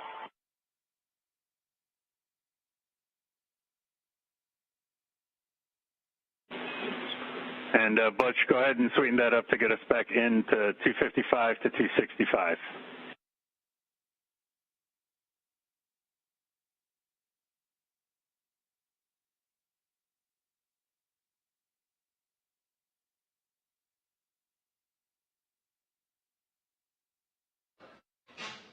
And during the recent hot fire test of the RCS jets that had been temporarily deselected,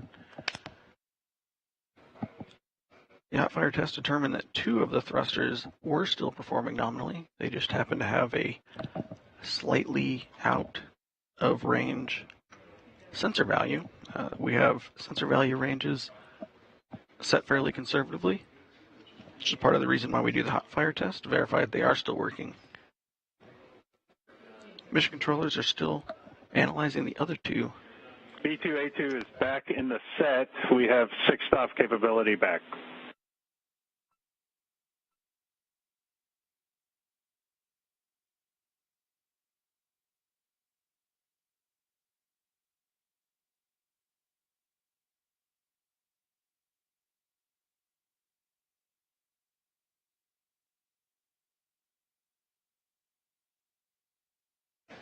And we do have Butch Wilmore continuing to manually hold the spacecraft at this 260-meter point away from the station. Starliner, we can go ahead and take step 9 with the following deltas. We want your ADI reference frame LVLH and manual controlled hold reference frame LVLH, then point hold, transpulse.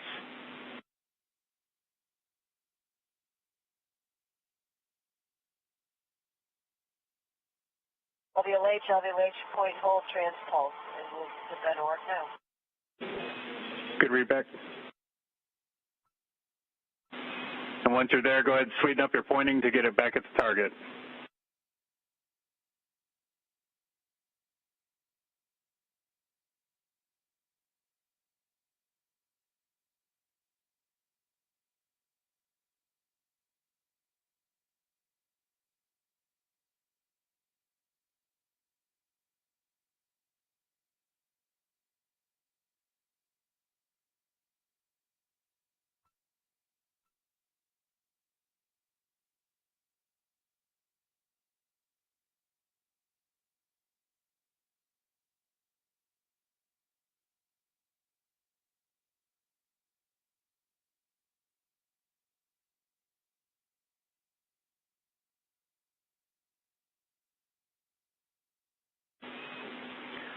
S2A2 is back in the set.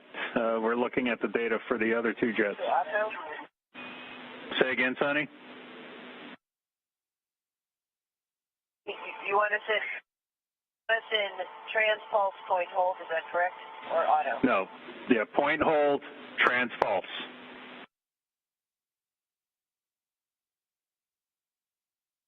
We're there? See it.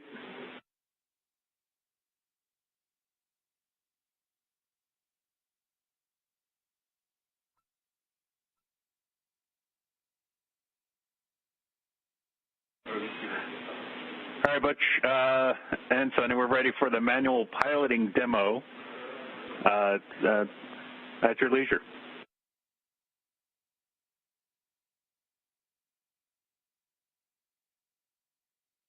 I think I got all axes there, Houston. I'm good with manual piloting. As expected, except for when we didn't have the full 6th off.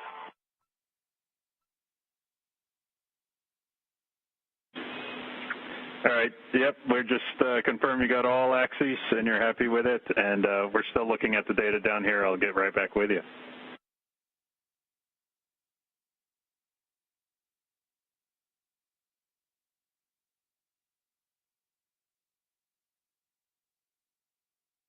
And as teams continue to analyze the data they've received from those hot fires of the 4 RCS, or Reaction Control System thrusters, they gave the crew the opportunity to conduct the manual piloting demo. They are still at that 260-meter hold point. This is where the demo was initially intended to take place, and due to the station keeping that they've already been performing during these thruster firings, Butch Wilmore reports back that he feels like he has a good idea of control of the vehicle, and he feels that the manual piloting demo itself is complete.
And we have been tracking a docking at 11:15. We've recovered enough jets to get back Enable 1. Enable 1 is good. I'd like you to configure backup for Enable 1.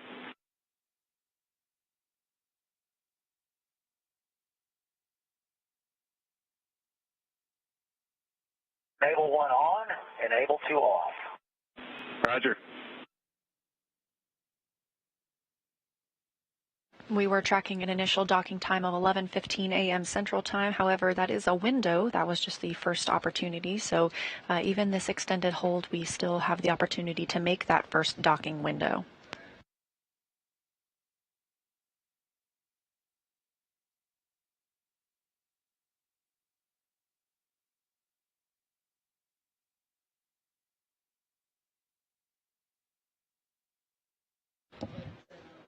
Starliner is continuing to station keep out in front of the approach corridor for ISS, as both ISS and Starliner are about to enter a period of darkness.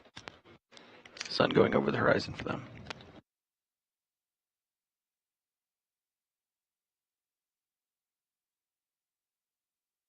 And just as expected, they have entered that orbital nighttime. The International Space Station sees 16 sunrises and sunsets a day, and the orbiting laboratory and Starliner are currently flying approximately 258 statute miles over the Seychelles.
Starliner Houston on the big loop. So here's the deal right now. We are zero fault tolerance to 6th off control, so we cannot technically get into the keep out sphere. However, we would like you to go ahead and fly us in to 200 meters and station keep at 200 meters under manual. And for reference, the attitude that we're targeting is going to be roll pitch yaw 179, 173, and 4.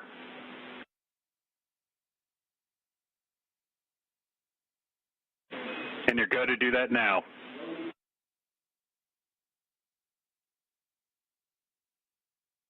Copy, coming in 200 meters. Roger.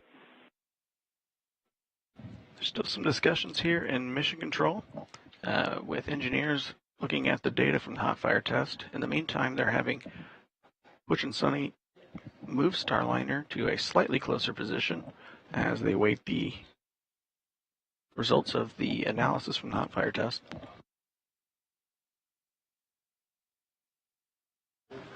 The vehicle is still being manually piloted, and we heard the call that they do not have the go to enter the keep out sphere due to the current configuration. However, as Jim mentioned, they are flying into near that 200 meter point. The keep out sphere is a 200 meter radius around the International Space Station, sort of an invisible boundary.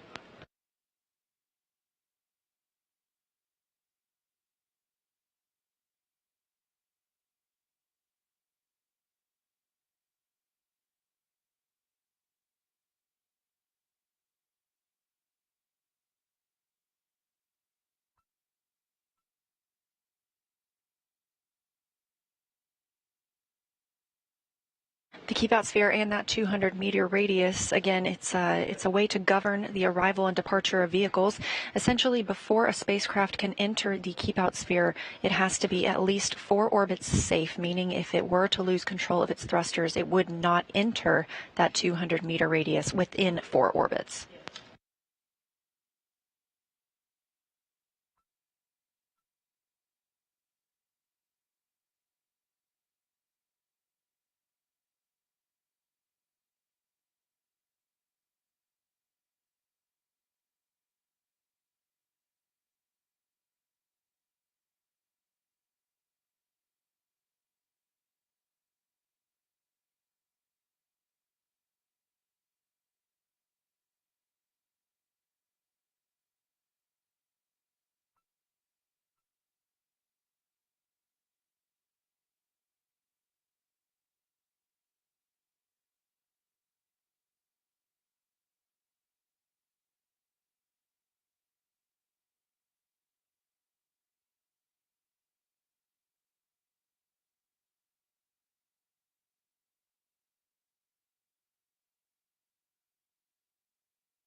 Again, to keep you updated on where we are at, we are troubleshooting 4 reaction control system thrusters on the service module of Starliner.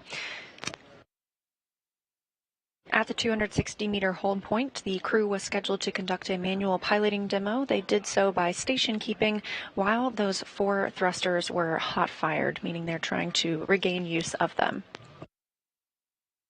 We've received confirmation 2 of those have been recovered, and they have instructed the crew to move into the 200-meter point. Currently, the crew does not have the go from the teams to move into the keep-out sphere and continue its approach to the International Space Station. We were anticipating docking at as early as 11:15 a.m. Central Time. We will not make that timeline, but we are still in a docking window.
To recap the last few minutes of what we've been seeing here in the Starliner flight control room,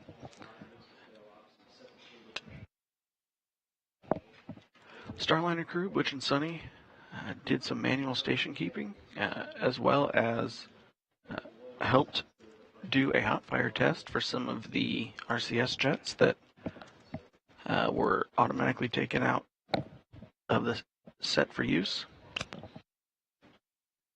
Currently, 2 of the 4 that had been preemptively turned off are now turned back on. They saw good data from them from the hot fire test. There's a lot of chatter on the back loops from Mission Control and the engineers. They're currently discussing a few more of them. Since the hot fire test, Butch and Sonny moved slightly closer to in the approach corridor. All is preparing for the next phase once they finish the analysis of the RCS jet data.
Starliner Houston on the big loop. See you in the hold box. If you can just station keep there, 200 to 210.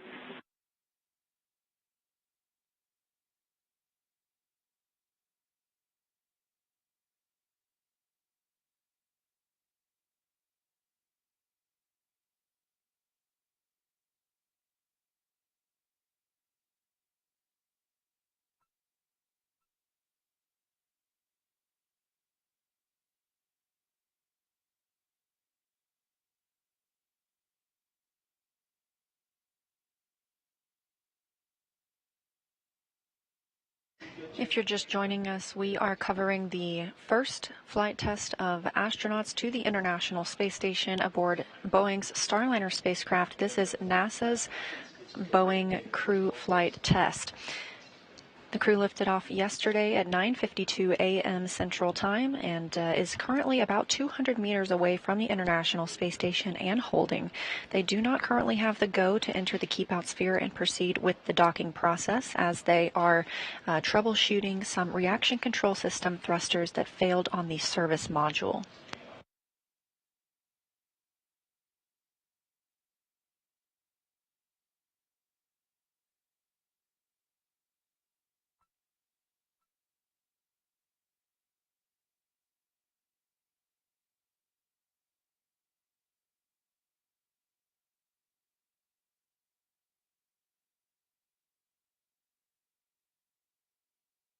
Aboard the Starliner spacecraft are NASA astronauts Butch Wilmore as commander and Sonny Williams as pilot. They are currently manually piloting the spacecraft at that approximate 200-meter hold point.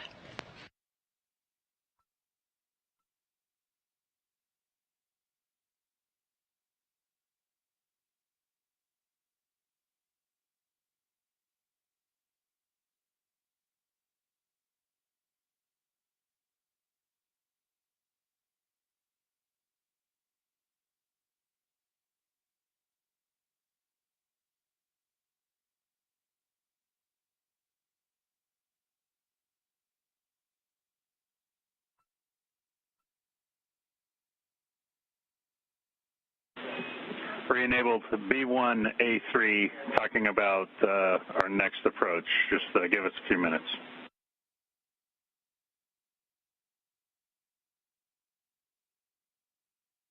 Hi.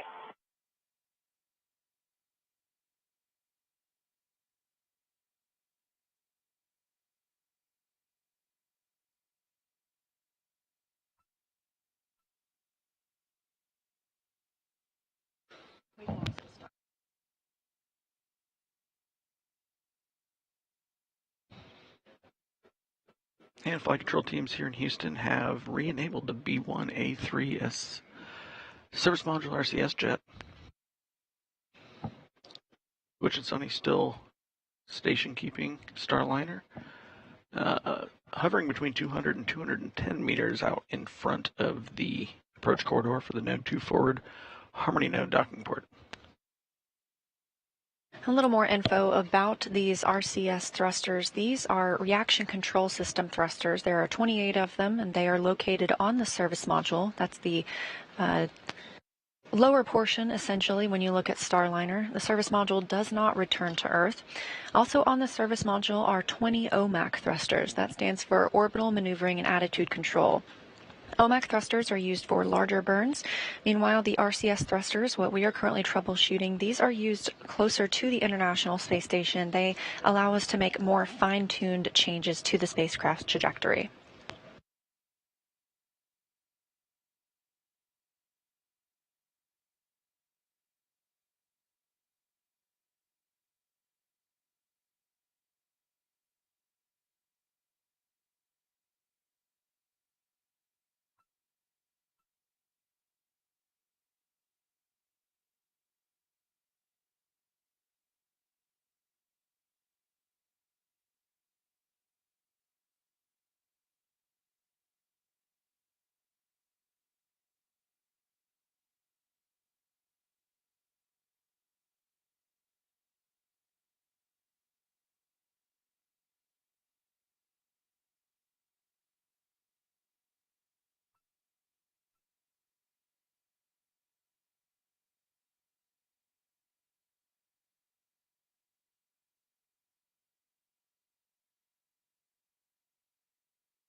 we're about halfway through the orbital night period for Starliner and ISS. Still some analysis being done on the data from the hot fire test, as well as determining which docking window may be available for Starliner once they have. Houston on the big loop. Just be advised. Looks like you're doing great flying there in the hold box. We lost the first docking window. We're going to still analyzing all the data and getting a path to approach for the next docking window.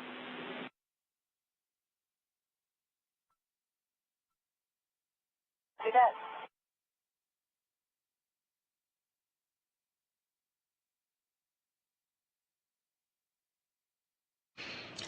That call to the crew from Capcom Neil Nagata here in the White Flight Control Room in Houston, Texas at the Johnson Space Center.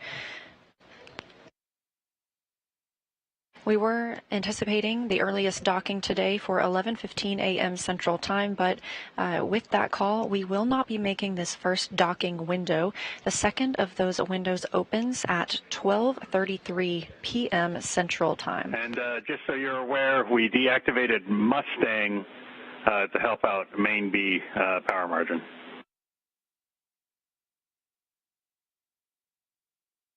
See that?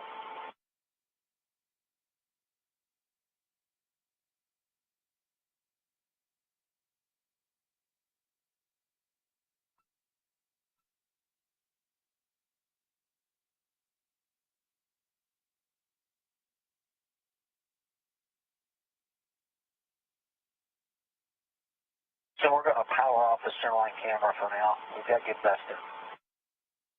Yeah, we'll go with that.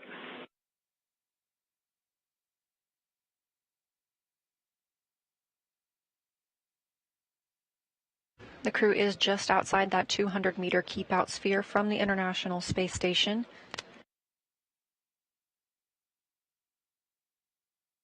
And Butch Wilmore continues to manually pilot the spacecraft.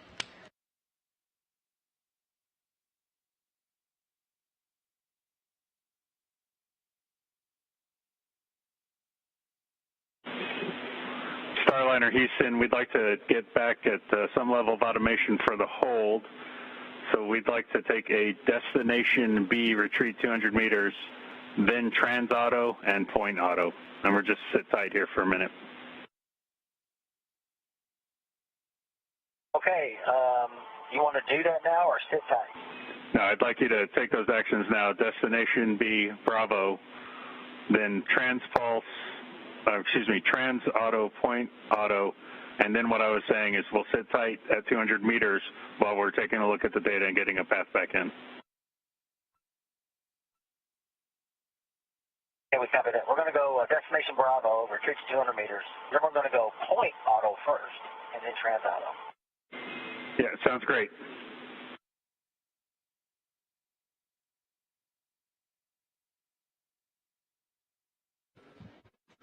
Capcom Neil Nagata flowing up some information to Butch and Sonny. They're following a short procedure to get Starliner back into autopilot mode.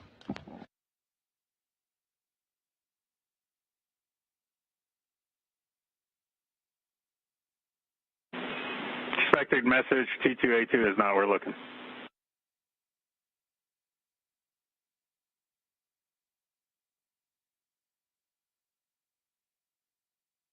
Okay, stand by.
Starliner, yep, T2A2 failed off, still have fault tolerance 6 off control.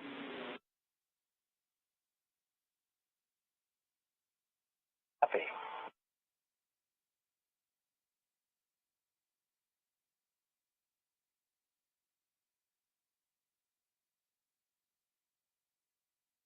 I'm not going to try to figure this out myself. Are we still good at Enable 1? Backup control? Stand by.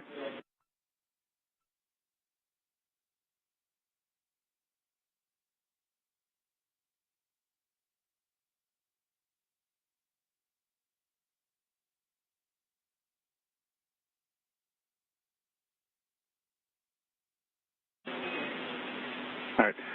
Butch, with S1A1 and T2A2, both enables are degraded, so you might as well leave it enable 1. And like we talked about last night, if you have to drop the backup, you'll just have to find the right switch to get accomplish what you need to accomplish. That's what I figured. Thanks. Got it.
You're watching live coverage of NASA's Boeing crew flight test to the International Space Station with NASA astronauts Butch Wilmore and Suni Williams aboard the Starliner spacecraft. We were tracking an initial docking time of 11:15 a.m. Central Time. We will not dock during this during this current docking window. The next docking opportunity opens at 12:33 p.m. Central Time. That window closes at 1:19 p.m. Central Time. The crew is currently backing away from the 200-meter radius known as the Keep-Out Sphere at the International Space Station. They will hold at about 250 meters away. About 45 minutes ago, the teams noticed there were some reaction control system thrusters. These are on the service module of the spacecraft. 4 specifically were beginning to fail off, meaning they would need to be reactivated. The crew took manual control of the spacecraft at the 260-meter hold point and conducted some manual piloting while those 4 reaction control system thrusters were fired.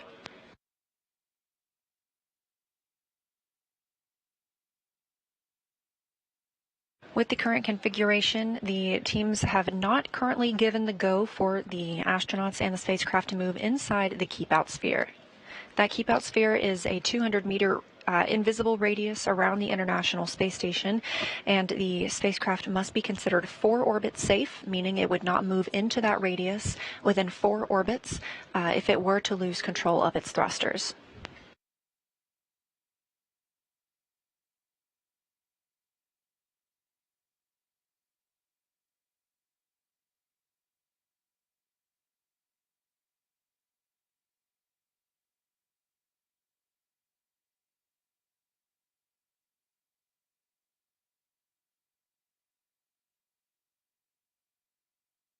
We are operating out of 2 flight control rooms here at Johnson Space Center. On the left, you see Capcom, or capsule communicator, Neil Nagata.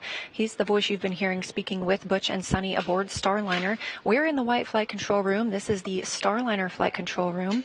And on the right side of your screen is the International Space Station flight control room just across the hall, where teams are leading the space station and all of its systems.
Starliner and Station Houston on the Big Loop. Right now, Starliner has enough capability. We have fault tolerance of 6-off control to press in. However, we'd like to do that press in about 17 and a half minutes from now. Given that, we're going to go ahead and perform another hot fire to see if we can recover the T2A2 and S1A1 jets in the intervening time. So for Starliner, once we get into insulation here and get our optical cameras back for Vesta, we're going to get back into the SM hot fire test procedure. Starliner copies. Sunny's pulling it up. Station copies.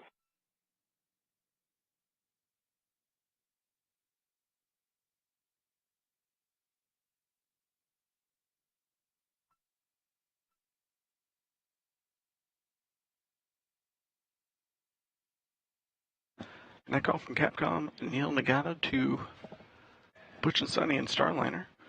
They have analyzed the data from the RCS thrusters they've gotten back, the ones that have been enabled.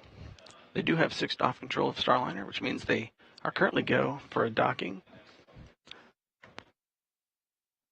They're currently planning on moving in for the next docking attempt. Again, that next docking window opens at 12:33 p.m. Central Time. In the meantime, they are going to conduct a couple more hot fire tests to continue attempting to recover 2 of those RCS, or reaction control system thrusters.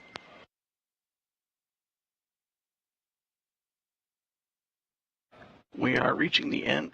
We are reaching the end of the nighttime period for ISS and Starliner. We should expect some views of both Starliner and ISS from each other's cameras shortly.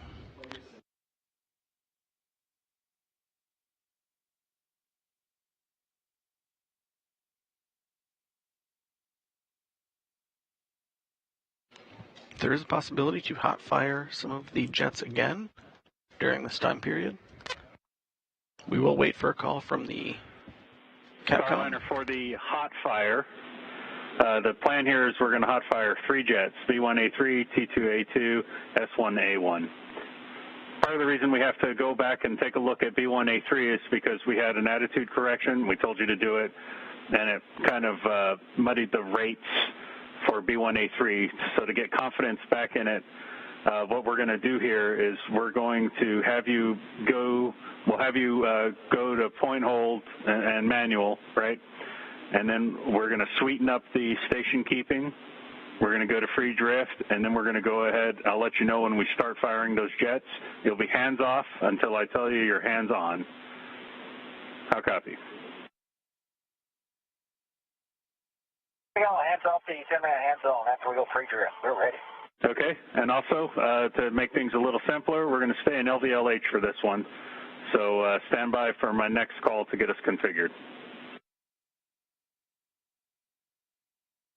Standing by, yeah, we like LVLH. We were curious while we were in Nurse to begin with. Thank you.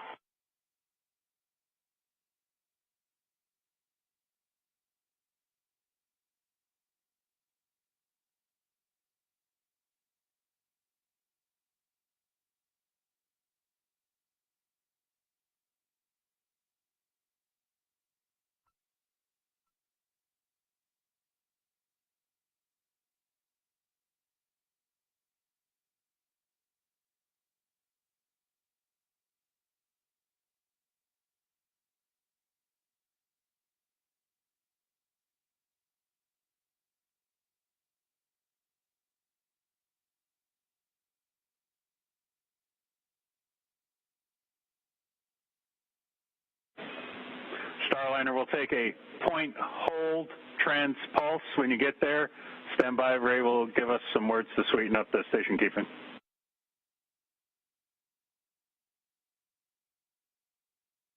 Okay, we are point hold transpulse.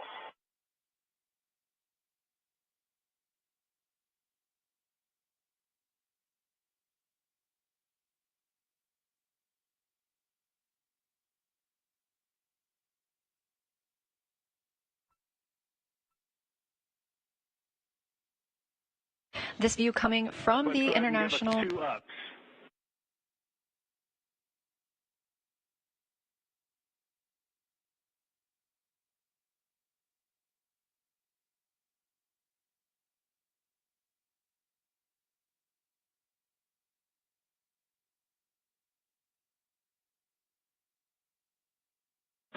All right, Starliner, we'll take point free, hands off. Free, hands off.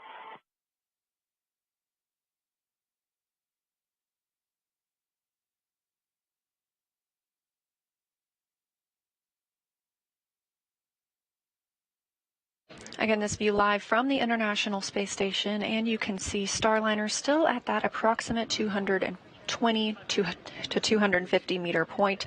The space station and Starliner are entering into an orbital daytime, currently flying 259 statute miles over French Polynesia. Of course, we've been keeping you updated with all of the Starliner updates here in the White Flight Control Room, but my teammate Gary Jordan across the hall has been keeping tabs on everything space station. We'll go to Gary. Heard a jet fire on board. Roger.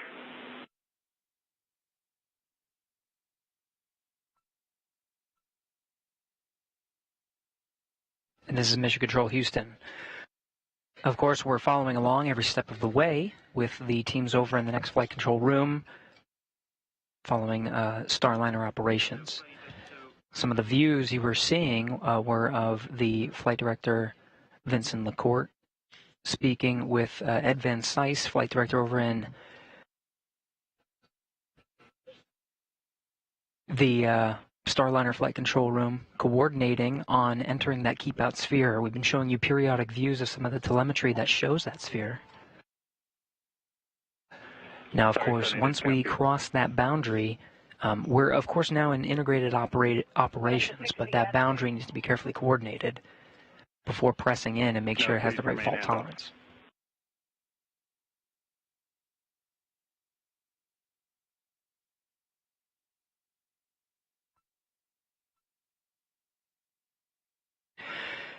Outside the keep out sphere now, Butch and Sunny remaining in a hold position. That go to proceed inwards has been given by the teams confident enough in the configuration of Starliner with the necessary redundancies to back away if needed once inside the keep out sphere. Lots of coordination happening on both sides before giving that call. But from the International Space Station flight control team, there is enough confidence in the configuration to go ahead and press in.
And we're following along with these views from the International Space Station. Getting great views, the sun reflecting. Starliner, we'll take point, hold, and then point back at the target, please. Take hold, and we will point back at the target. Good read back.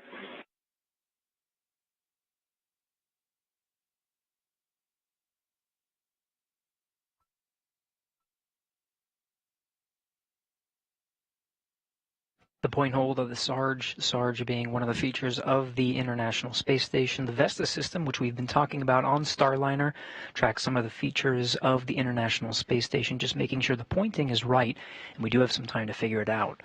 Again, there's another about 8-minute window before the crew is given the go to press in inside the keep-out sphere. Now, there are several milestones once we press inside the keep-out sphere to enable a docking, the window of which starts at 12:33 p.m. Central Time this afternoon. But once inside the keep-out sphere, the crew is scheduled to have a 10-meter hold point. We're not pressing in straight from the current position, just outside, just about 200, a little inside 220 meters right now from the station's forward port.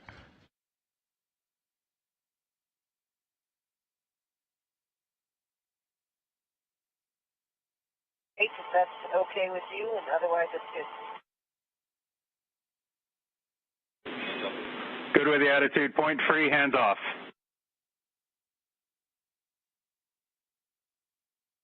Attitude point free, hands are off.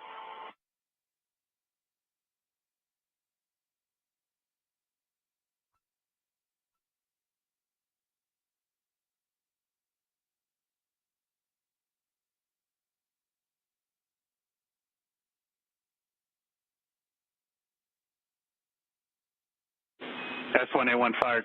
Jet fire. Roger.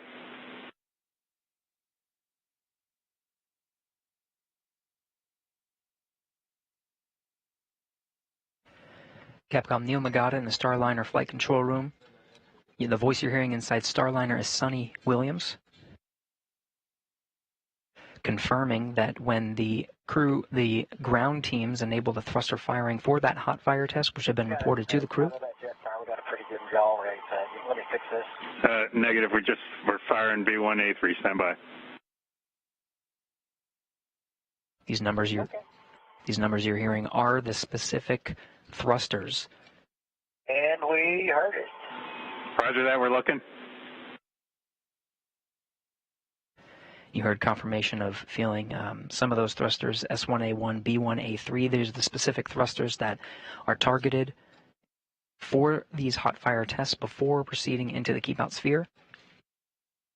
Again, the teams are comfortable with the current configuration with some of the reaction control thrusters.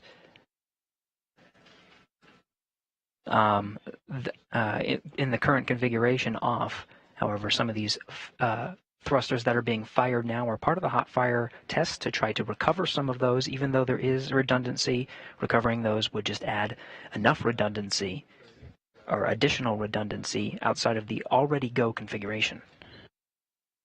The crew reporting that they are feeling those thrusters as they are hot fired. Okay, we'll take point hold to get us back on target track. Point hold and take us back and point us back to the target.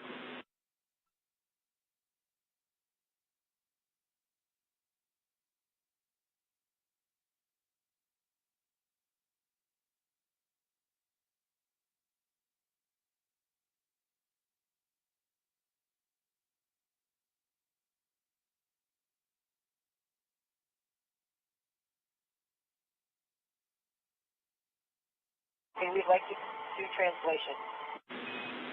Stand by.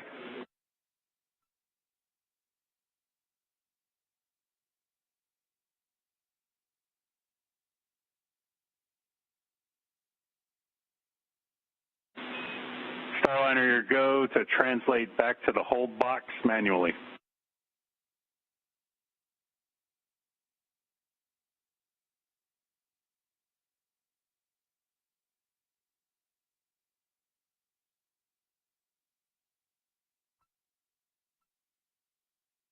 From the view of the space station, you're looking at Starliner a little more than 220 meters away. The crew has been given a go to switch back to manual mode and push in just a little bit to the hold box before pressing in. Team's continuing to analyze the hot fire test. And we're tracking and following along with the teams before going ahead to press in. From this view in the orbital daytime, you can see some of the RCS jets firing. as crew takes manual control.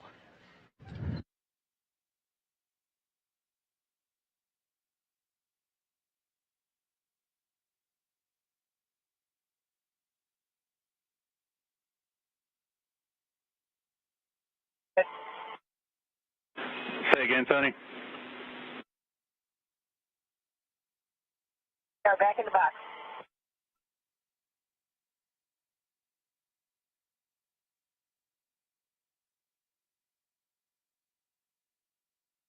And can you guys get us in 200 to 210 meters, please? 200 to 210. Starliner crew confirming. From the ground, they just need to push in just a little more from where they are. An extra 10 meters or so should get them inside the box, the planned hold box. Again, and they'll continue to hold there. Right now, the crew on manual flight and continue to hold there until given the go to press inside the keep-out sphere. We're just a few minutes away from the scheduled time that the crew is scheduled to depart inside the keep-out sphere. We'll follow along with the teams as they give that go.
This is Mission Control Houston. You're getting live views from the station of the Starliner, Butch Wilmore and Sonny Williams inside, manually piloting the Starliner in a station-keeping hold position.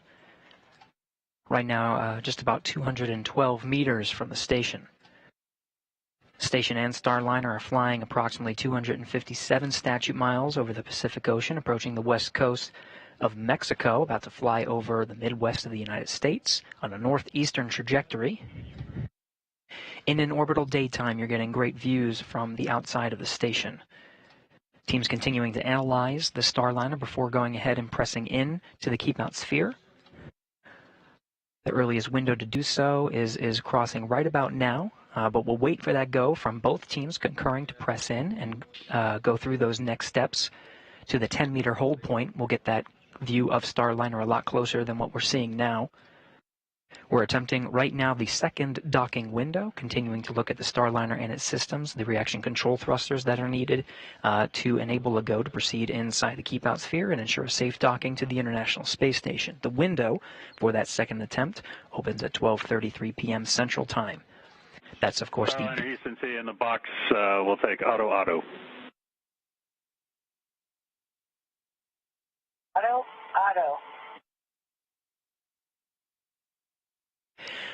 The crew manually flying again and station keeping within the hold window inside, right now inside 210 meters. Given the go to switch to auto hold mode, giving Butch and Sonny a break from stick time, holding in that position before proceeding inwards towards the keep-out sphere. Again, we were talking about the windows. 12:33 is the beginning of that window. 1:19 p.m. Central Time is the back end of that window.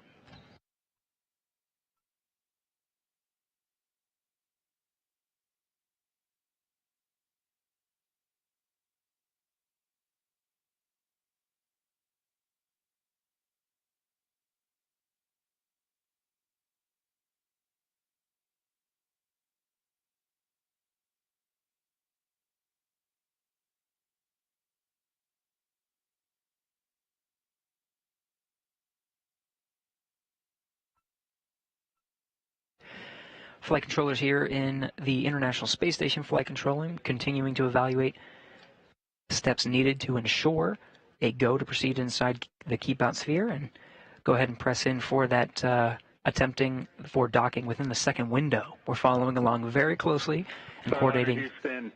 So based on the hot fire tests, the T2A2 and S1A1 had satisfactory results. We didn't get a result out of B1A3. So we're going to re-enable T2A2, S1A1, and inhibit B1A3.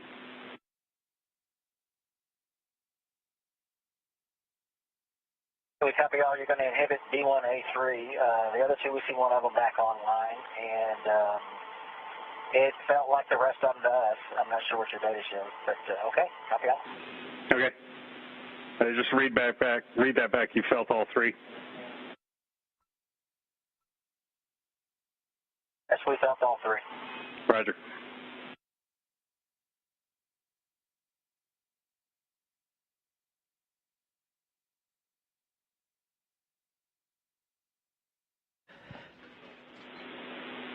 And by getting back T2A2, backup enable 1 became full again.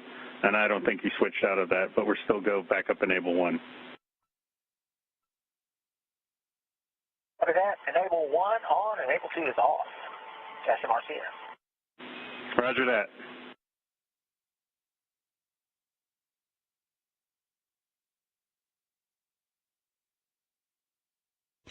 So again, holding outside the keep out sphere, Butch Wilmore, Sonny Williams inside the Starliner spacecraft, working hand in hand with the ground controllers here, or the flight controllers here in Mission Control Houston, specifically the Starliner flight controller room in the room next door to the International Space Station flight control room.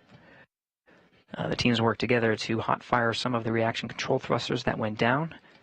Looks like some of the reaction control thrusters, 2 specifically, performed well, so those will be re-enabled. 1 did not perform so well, so they're going to go ahead and inhibit that particular thruster. That one's B1A3.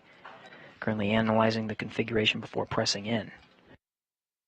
The flight control team here in Mission Control Houston, the International Space Station flight control team, working hand in hand to make sure that we are jointly operating within the flight constraints needed to press inside the keep out sphere. Flight Director Vincent LaCourte here in the International Space Station flight control room, working hand in hand with Ed Van Cise, the flight director in Starliner Mission Control. We're continuing to follow along here in the International Space Station flight control room. Let's go ahead and head over to the white flight control room with the Starliner teams following along. Starliner, Leah and Jim. Go to recover. It's an orb traj tab stop 8 for recover.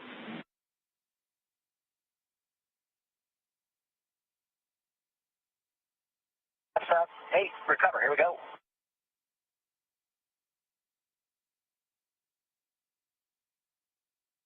Thanks, Gary, and welcome back to the White Flight Control Room here at Johnson Space Center. Yes, we are monitoring Starliner here in this room, all teams continuing to analyze the data from the recent tests. And as you can see, Starliner in this live view from the International Space Station, it is essentially parked at about 200 meters away from the station. Again, we are waiting to move into the keep out sphere, that 200-meter radius around the space station. We are targeting the next docking window that opens at 12:33 p.m. Central Time. Now we are in another tracking and data relay satellite system handover. We expect to regain those visuals shortly. Meanwhile, here's another good look at the teams in Mission Control Houston, both Starliner and International Space Station. As Gary just shared, over there on the left, in the middle of your screen, that is Neil Nagata. That's the Capcom you've been hearing speak with the crew. Down toward the bottom in the white shirt is NASA astronaut Mike Fink. You may have seen him on the launch broadcast yesterday. He is also a crew member for the Starliner 1 mission. Up at the top of your screen, that's Flight Director Ed Van Cise.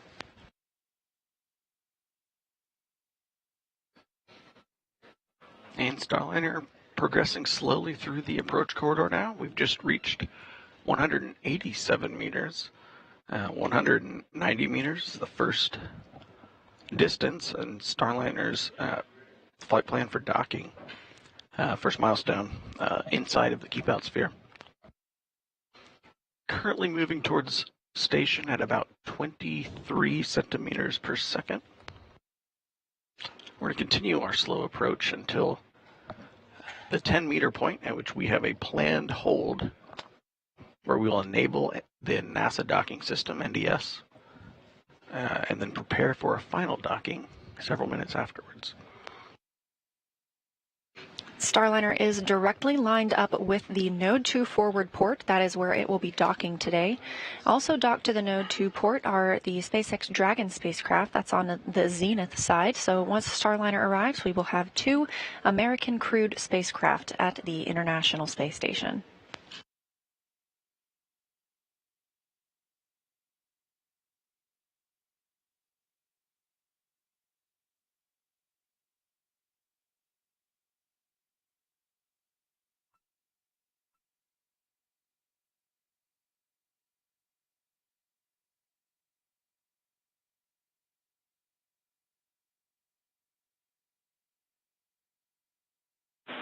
Station Houston on the big loop. Starliner is inside the keep out sphere. Begin monitoring per 1.106, step 1.1. 1.1, 1.106, station. And with Starliner inside the keep out sphere, this is the second of those 2 invisible boundaries that we use to govern arriving and departing spacecraft. The first is the approach ellipsoid. That's when our joint operations begin between the space station and the Starliner teams. Now, the keep out sphere, we had to wait outside of this location for a go. You have to have at least 4 orbits safe before you can move into the keep out sphere. That means if you were to lose control of your thrusters, you would not move inside that boundary for 4 orbits. Just to make sure we're on the same page, we're inside the keep out sphere, and we are in procedure 6.102, step 28 with you.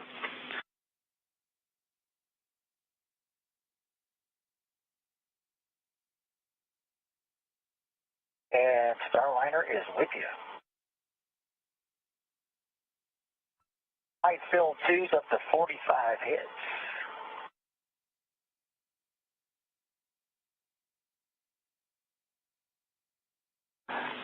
And Barry, that is as expected. Those will reject up until 10 meters.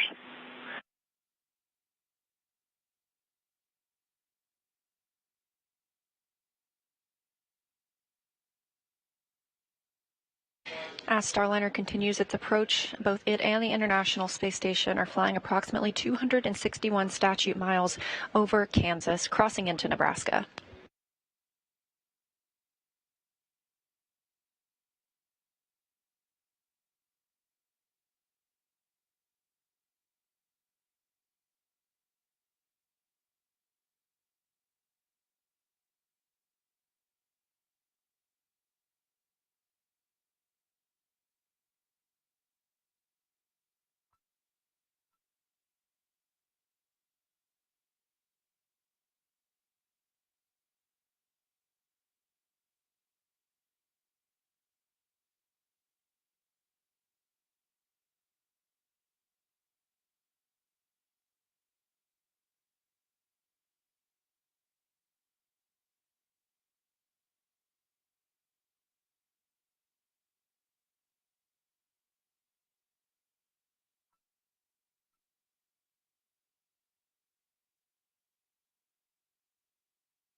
Another satellite handover as Starliner continues its approach to the International Space Station. Again, we track these handovers on the tracking data and relay satellite system, and we have regained that visual communication of Starliner on its approach. Again, we are inside the keep out sphere. Starliner has been given the go to proceed, and we are targeting the earliest docking time for 12:33 p.m. Central Time.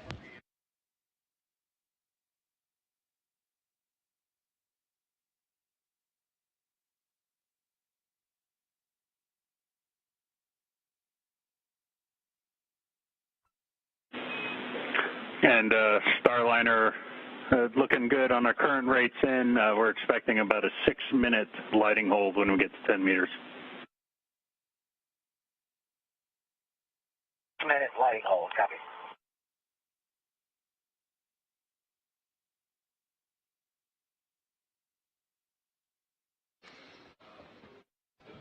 Capcom, Neil Nagata, providing some status updates to Butch and Sunny up in Starliner. And they're still progressing slowly towards the 10-meter hold point. Currently right at around 109 meters away from the Node 24 docking port, progressing at about 21 centimeters per second. Once Starliner reaches the 10-meter holding point, it will hold for about 6 minutes to wait for nominal lighting. Part of the reason for that hold and the nominal lighting is to get enough sunlight in the right direction to help Starliner's Vesta cameras view all of the features of ISS for part of the image recognition part of the Vesta system, as well as it also helps the ISS crew continue to monitor Starliner from their side.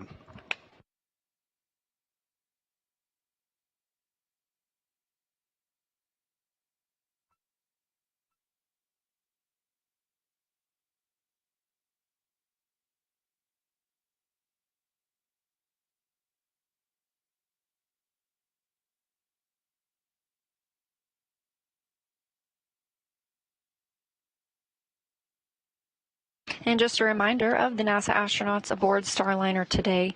Commander Butch Wilmore, it is his third flight to the International Space Station after having been selected as an astronaut in 2000. He flew first to the International Space Station as a pilot on Space Shuttle Atlantis in 2009 and served as a flight engineer for Expedition 41 in 2014. NASA astronaut Sunny Williams is the pilot for the CFT mission, or Crew Flight Test. She was selected to be a NASA astronaut in 1998. This is also her third flight to the International Space Station, the first one coming as a flight engineer for Expedition 14, and in 2012, a member of Expedition 32.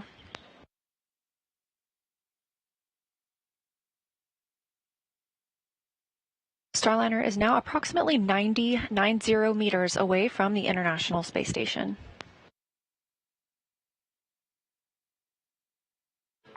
And at the 100-meter point of Starliner's approach towards ISS, it has slowed down to 0.1 meters per second, or 10 centimeters per second. It will continue at that lower rate until it reaches the 10-meter holding point.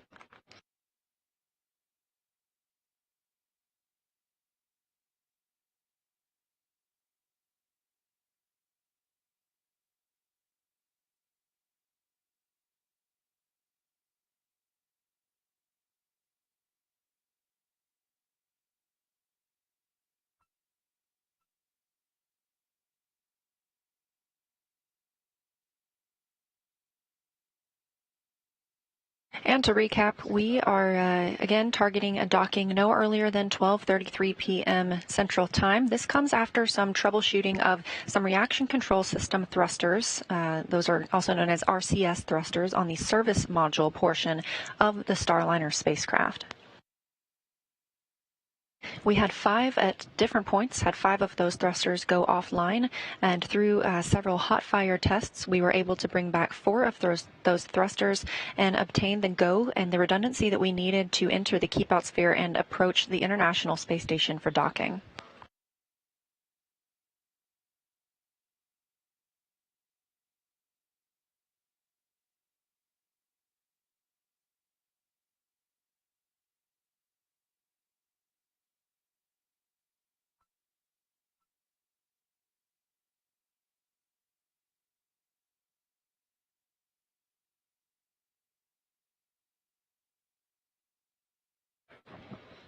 Passing through the 80-meter mark on Starliner's approach to the Node 24 docking port, we'll expect another decrease in velocity right around the 50-meter mark. We'll cut it in half down from 0.1 meters per second to 0.05. Then further, when we get to the 30-meter mark, we will turn on Starliner's forward docking lights.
Starliner now approximately 63 meters away from the International Space Station.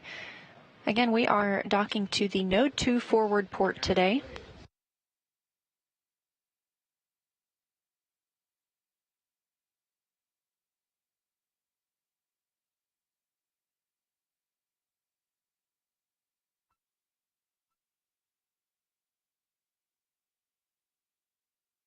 We are now 33 minutes away from the opening of the next docking window. However, we may hold at the 10-meter hold point for lighting to balance out and give us a better view of the international docking adapter that Starliner is targeting.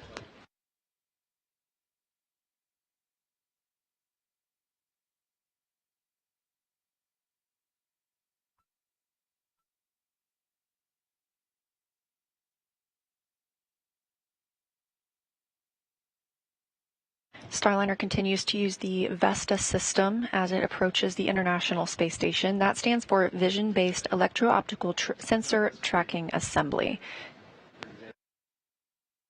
There are two VESTAs on Starliner so that we have fault tolerance. These include vision-based cameras, a long-wave infrared camera, as well as LiDAR.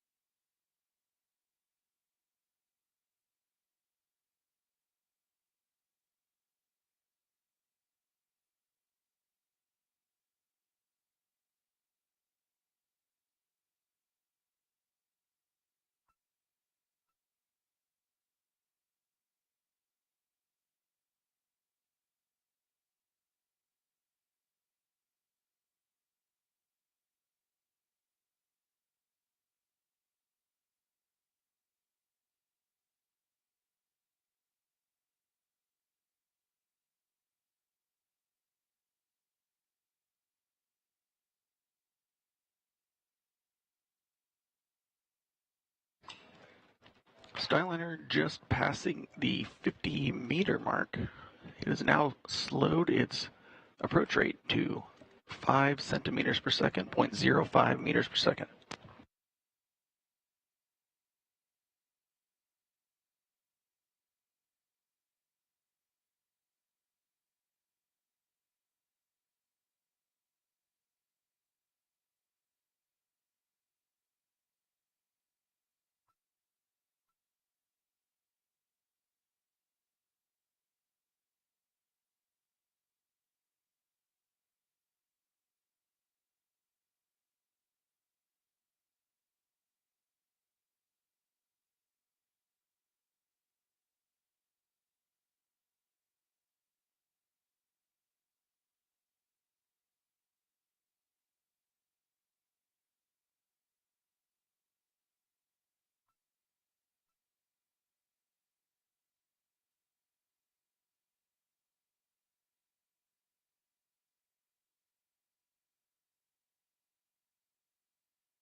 Starliner continues to approach the International Space Station.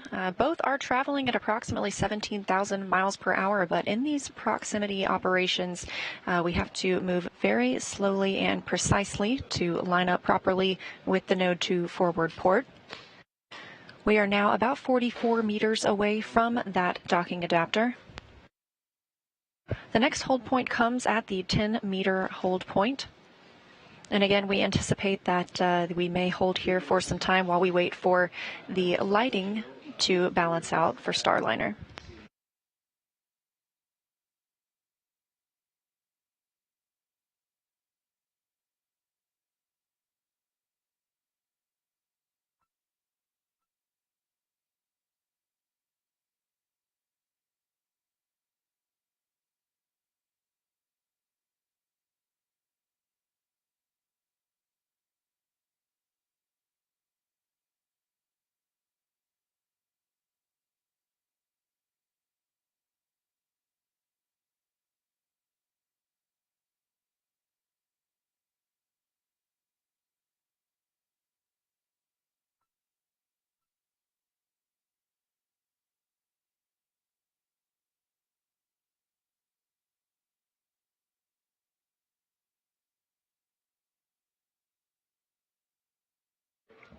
And coming up on 40 meters away from station, still progressing at about that 0.05 meter per second approach rate.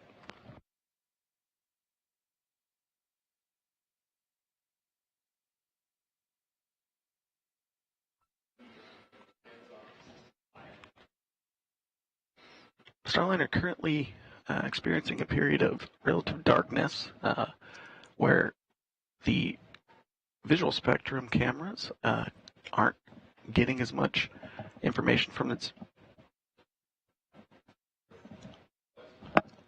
picture, but the LiDAR and infrared cameras are taking over for most of the data capture.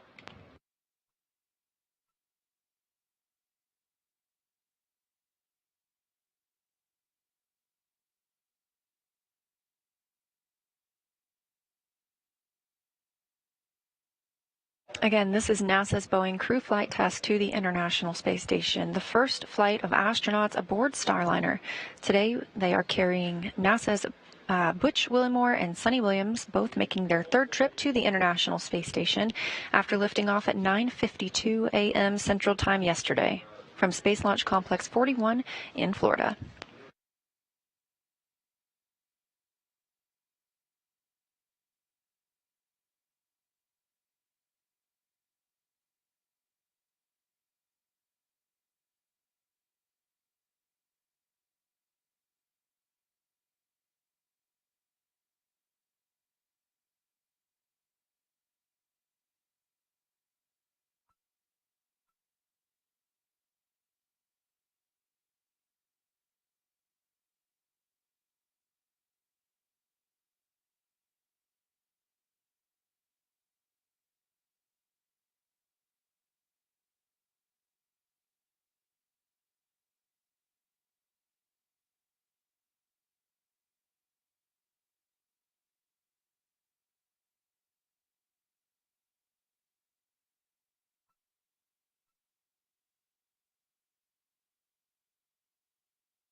And we are coming up on 30 meters from the International Space Station, getting a beautiful view now of Starliner as it continues its approach.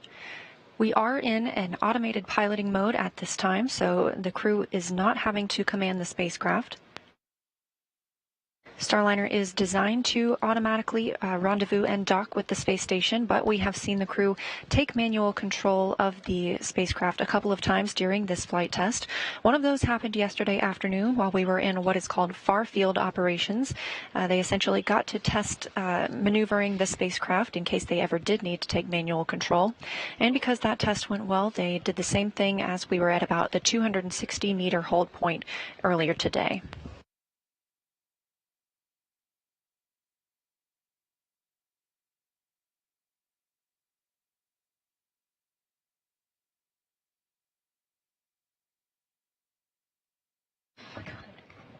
Just passed through the 30-meter mark, and you see the Starliner's forward docking lights turn on.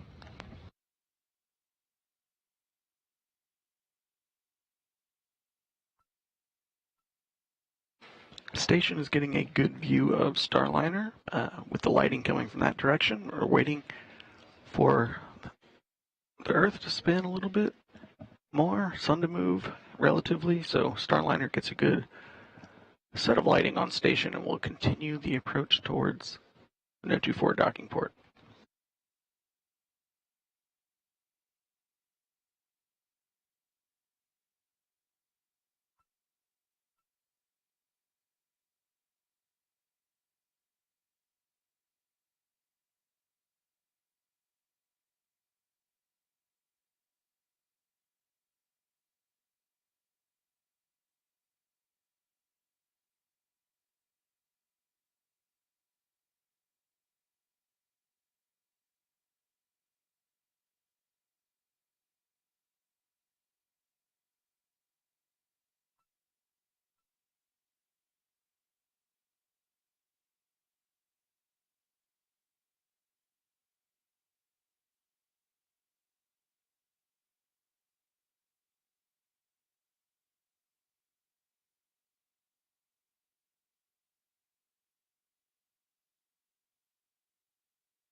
Starliner nearing the 20-meter point, currently at about 22 meters away, still progressing at 0.05 meters per second. From Starliner's view, front of station is still fairly dark, using mostly the LiDAR sensor for feature tracking on the front of the docking No. 24 docking port. Currently, you can see Starliner's NASA docking system, NDS. Docking cover has been open for a long period of flight. Currently, the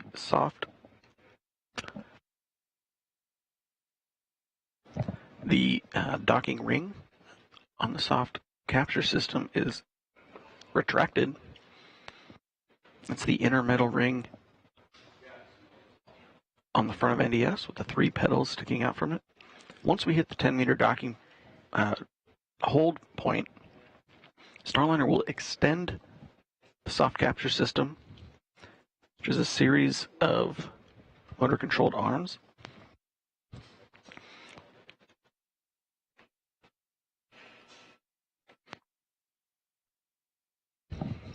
Once we start moving forward after the 10-meter hold point, those arms will remain extended. Starliner will approach the international docking adapter. Upon contact, there are several spring-loaded latches that will attach Starliner to station. Then, several minutes later, the arms on that soft capture system will retract. From there, there are several hooks that will securely latch Starliner onto that docking port, and then from there we will have hard capture. Right now we're currently coming up on 16 meters away.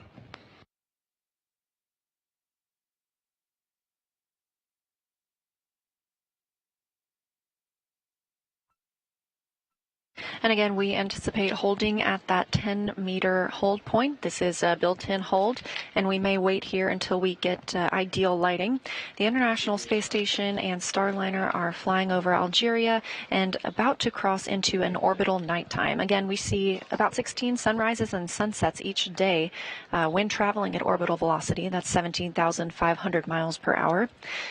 In terms of relative velocity right now, Starliner is traveling at about 0.05 meters per second. And to translate that, that's about 1/10 of a mile an hour as it moves in toward the International Space Station.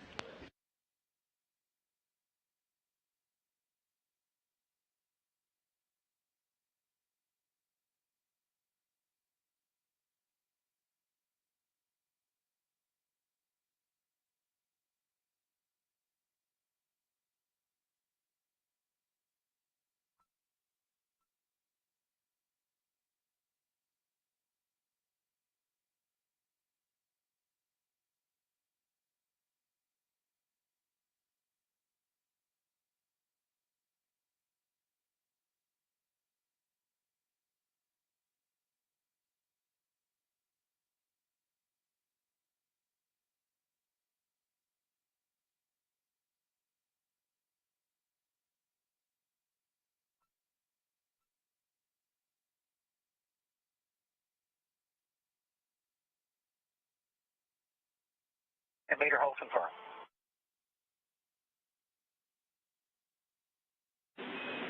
Houston copies, and Starliner, we're expecting 6-minute lighting hold before NDS configures for docking.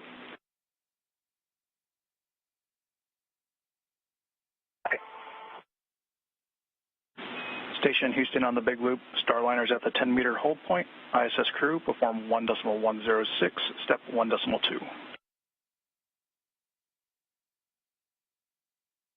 Station copies on the big loop. Executing 1.2 of 1.106.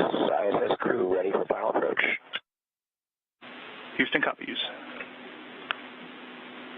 Starliner Houston, got your fill-ins for your step 31. The maneuver to target align will be at 17:27:40. Expect final approach at 17:30. We're going to have 47 minutes of margin.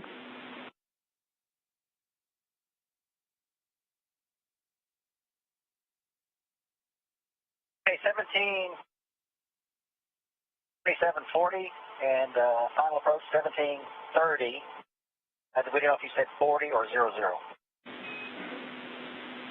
It was going to be, the time for final approach 17:30:00 with 47 minutes of margin, 47. Okay, 00 with 47 minutes of margin, copy.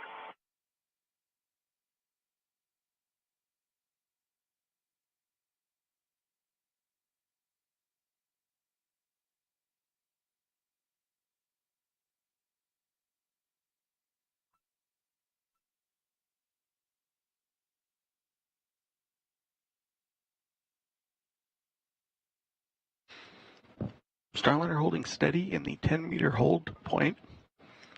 Currently about 3 minutes and 50 seconds away until for the first phase of the 10-meter hold. We're waiting for better lighting for Starliner's cameras.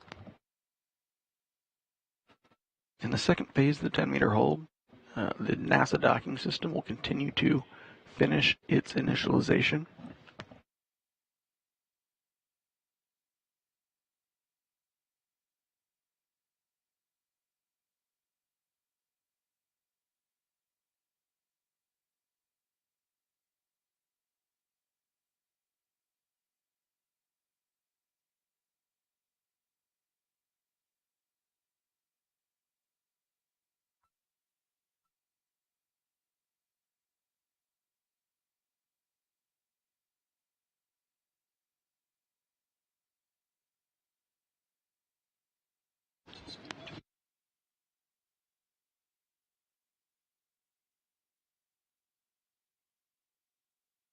Starliner appears suspended in space as it and the International Space Station continue traveling at over 17,000 miles per hour.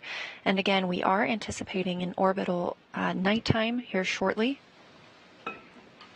We are at the 10-meter hold point. This is a built-in hold for all arrivals. And we will continue holding here until we get the lighting that the teams are looking for to continue to press in towards that node 2 forward port.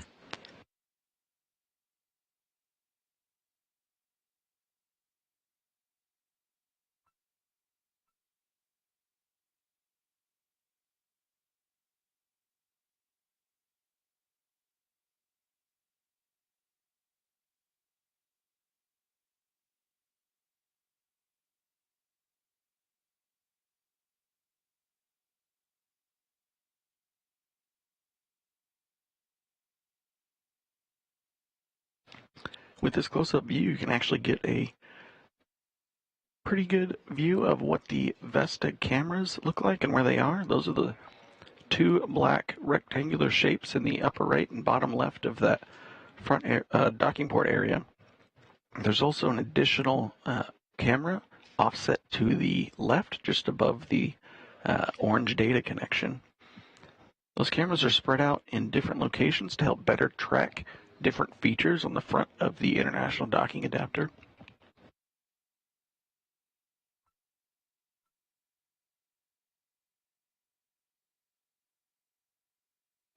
And we are again in a satellite handover with the International Space Station. Station uses the tracking and data relay satellite systems, and we expect to regain visual communication shortly. However, we will still be at that 10-meter hold point.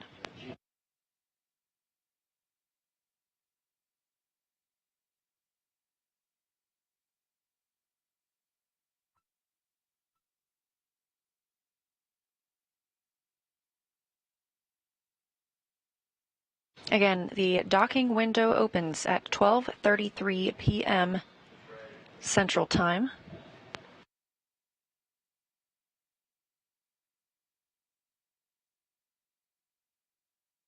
And we are in an automated piloting for the Starliner spacecraft, so Butch and Sunny are able to continue monitoring its approach once we resume that, but they will not be needed to take manual control and fly in and dock the spacecraft. That capability does exist, and we tested some of that manual piloting earlier in the flight.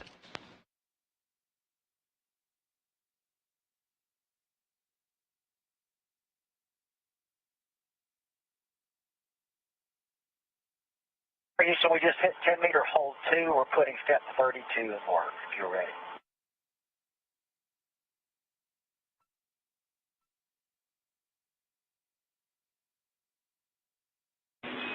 We are ready.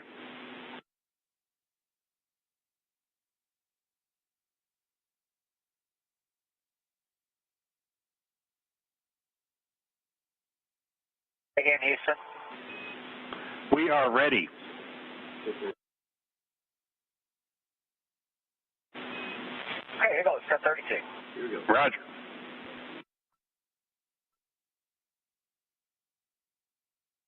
All right, NDS latch NEA switch is in enable. Roger.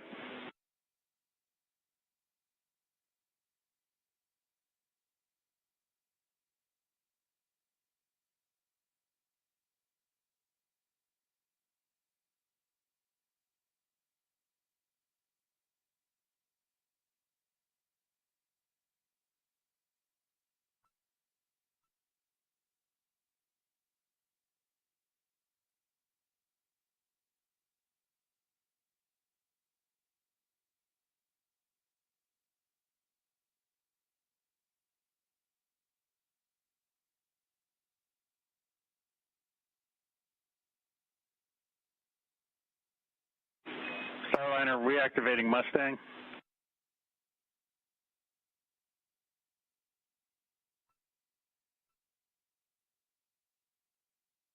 Okay.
Continuing to hold at the 10-meter point while the NASA docking system extends the docking ring, or the soft capture ring, I should say.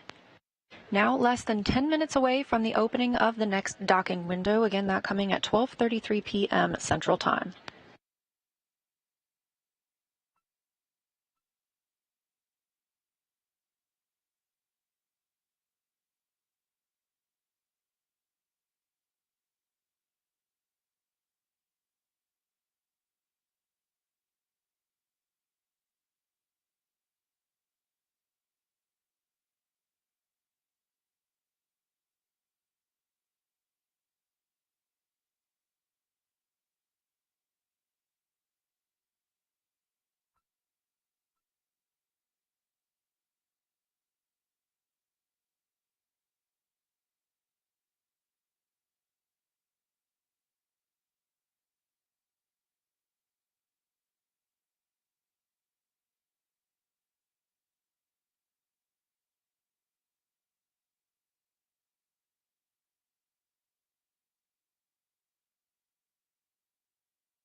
Starliner, Houston on a big loop. NDS and entry cover are configured for docking.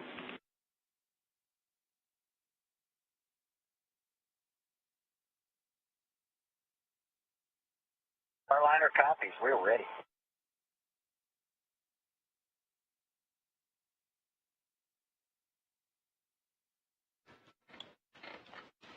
Capcom Neil Nagata and Commander Butch Wilmore both confirming that they see NDS ready for docking.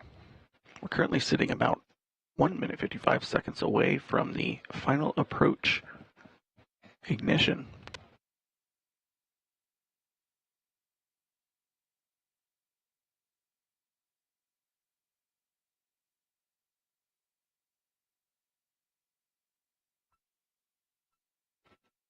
During the last 10 meters, you'll see Starliner approach at a very slow rate, similar to the last 50 meters that we saw coming in the approach corridor.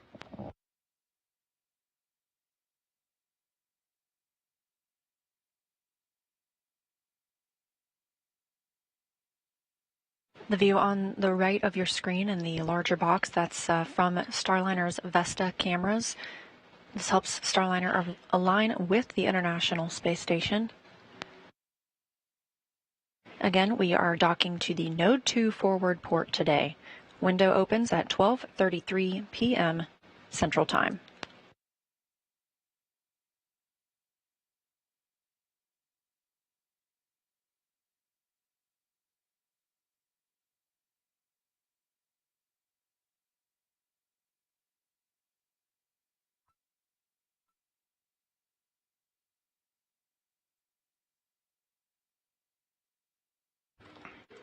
And we're looking about 30 seconds away from the final approach.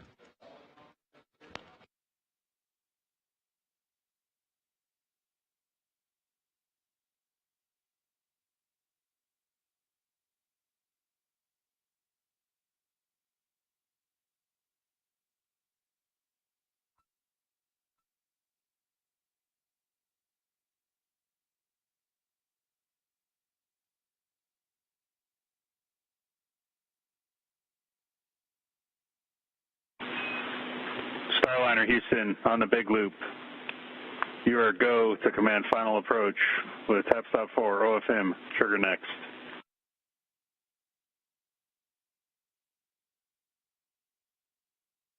Recon the Sunny's putting in the trigger next. Tap stop 4. Station Houston on the big loop. For ISS crew, perform 1.106 steps 1.3 and 1.4.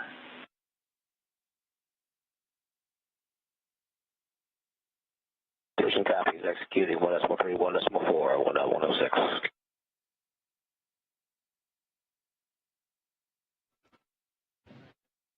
And the Starliner crew have gotten the authority to proceed for the final approach. Starliner is currently at just over 9 meters away, approaching at about 0.05 meters per second, or 5 centimeters per second, towards the Node 2 forward docking port.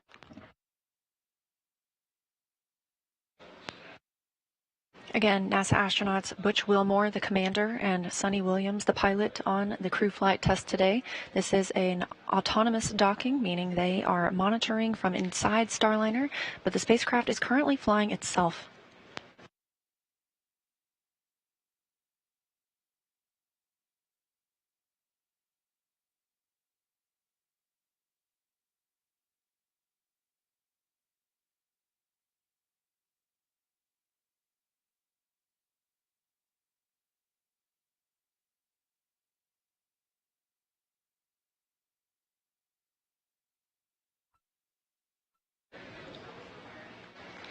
Starliner now less than 7 meters away from the International Space Station.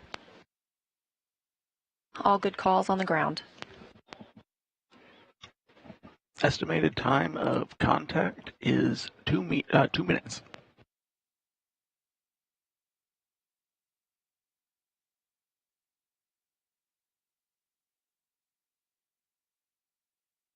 Now approximately 5 meters.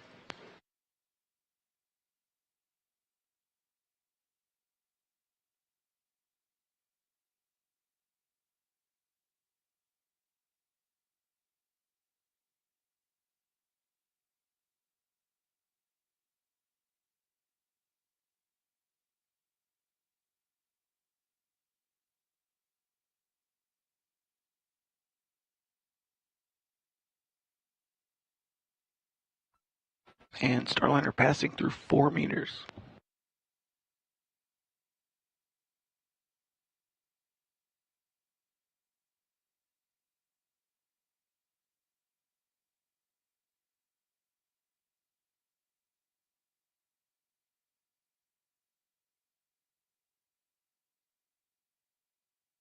Now less than 3 meters away from the International Space Station.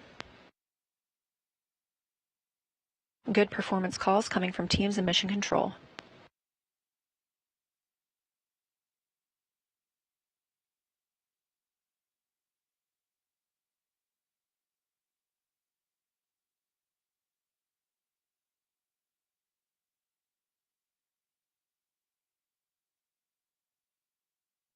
Starliner at 1.5 meters away, currently about 25 seconds from docking.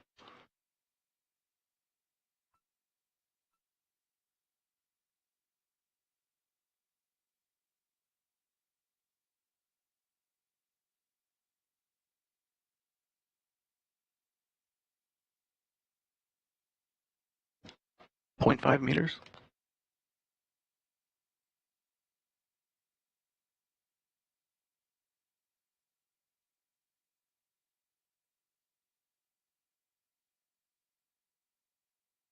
Contact capture. We see the same.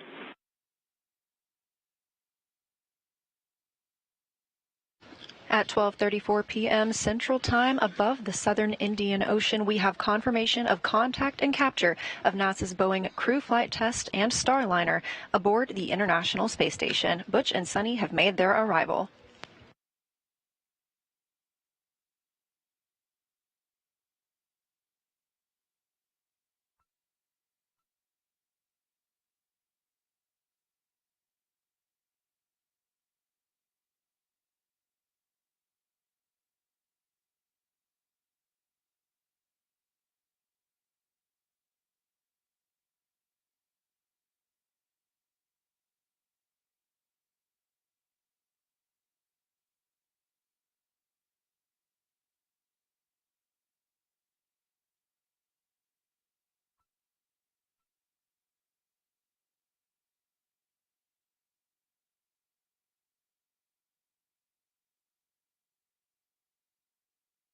Starliner's soft capture system has finished attenuating any motion after initial capture.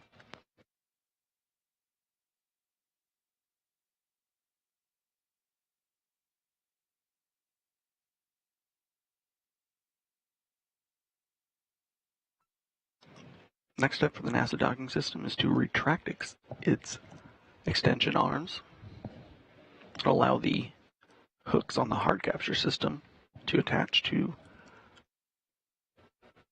the docking port on the Node 2 forward international docking adapter.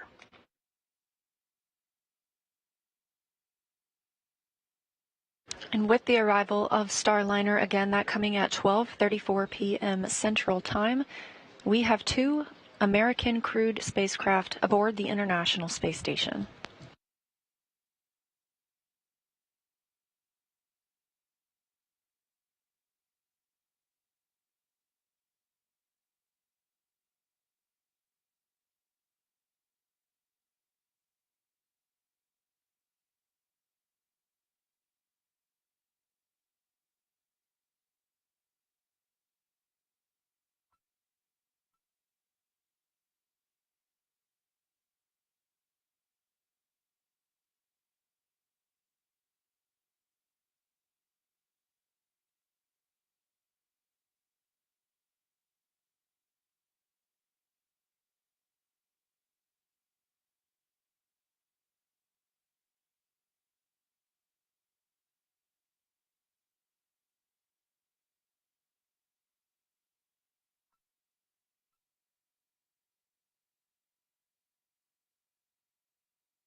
And with contact and capture of the Starliner spacecraft, we are now securing the spacecraft to that Node 2 forward port.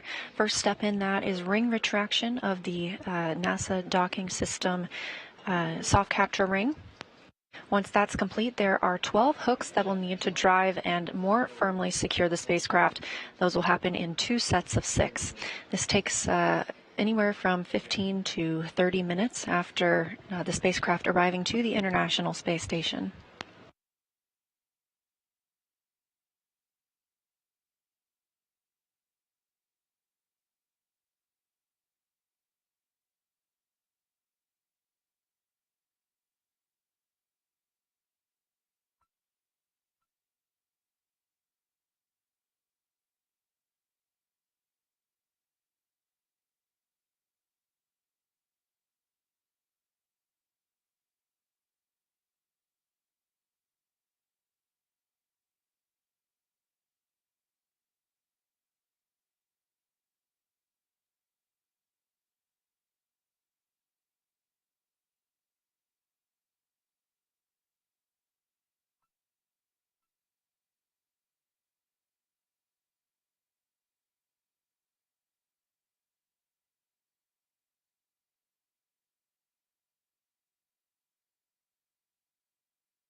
Houston Station on the big loop. Thrusters disabled for hard maintenance.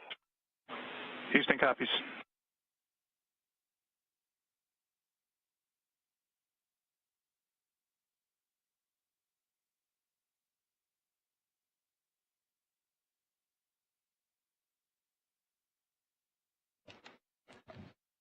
We're now about 6.5 minutes after initial contact and capture of the soft capture system.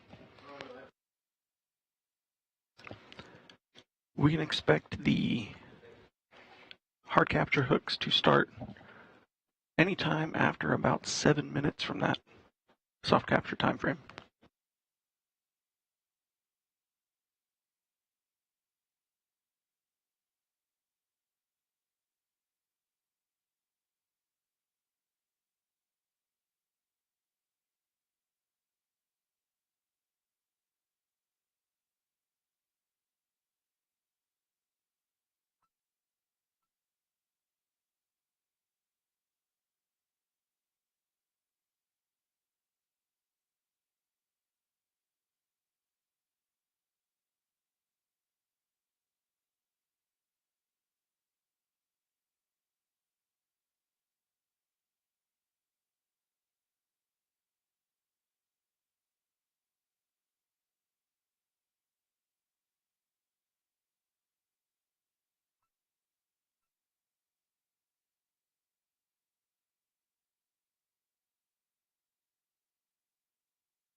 So while we're waiting for the NASA docking system on the Starliner side to finish completing its docking procedure, let's go over to the International Space Station Flight Control Room. Hey, thank you, Jim. We're following along every step of the way here in the International Space Station Flight Control Room. Flight Director Judd Freeling working hand in hand with the teams over with you over in Starliner Mission Control, ensuring that everybody's following the joint flight rules that are necessary. There's Judd Freeling in the forward end. To his left is Diana Trujillo, working to monitor all the different steps together. Will Vu over to Vince's right is to Vincent LaCourt's right is Will Vu, the voice from Mission Control here in Houston, up to the crew aboard the International Space Station. Space Station has a couple of maneuvers in order to proceed with the next steps of retracting the NASA docking system ring on the Starliner. The thrusters need to be disabled on the International Space Station side, and the International Docking Adapter must be aligned with the NASA docking system. Teams here in Mission Control Houston verifying all of those have passed, so we're following along to proceed towards a hard capture. Again, we had soft capture confirmed at 12:34 p.m. Central Time. The hard capture secures Starliner to the International Space Station. Expect to hear some words from the crew after that hard docking is complete. In the meantime, lots to follow along with to ensure a safe docking, a safe hard docking of Starliner to the International Space Station. A couple of steps. Now, of course, after that hard dock is complete, we still have to go ahead and open up the hatches, so the teams here will remain on console and follow along through the methodical steps necessary to pressurize the vestibule in between Starliner and the International Space Station. That vestibule is the International Docking Adapter. Right now it has been exposed to vacuum, awaiting for Starliner's arrival. Once Starliner is hard docked, they'll follow procedures in order to pressurize that vestibule from 0 psi to match that of Starliner and the International Space Station, same as we have here at sea level, 14.7 psi. That will take some time in order to accomplish. Now, because we docked on the second opportunity here, the second docking window that we were tracking as part of the flight to the International Space Station, we'll follow along to provide estimated times of hatch opening and the welcome ceremony, where the Expedition 71 crew will formally welcome the two first-time flyers of Starliner to the International Space Station, Butch Wilmore and Sonny Williams, the first to fly the Boeing Starliner.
Bringing you live views from here in the International Space Station Flight Control Room.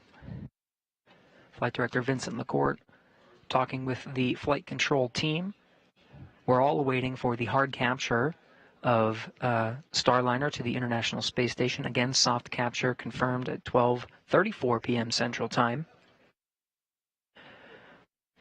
We're in a short handover period, so we do not quite have live views from the International Space Station. Should hopefully be regaining those shortly to show you some live views of the spacecraft, the two spacecraft docked together, International Space Station and the Starliner.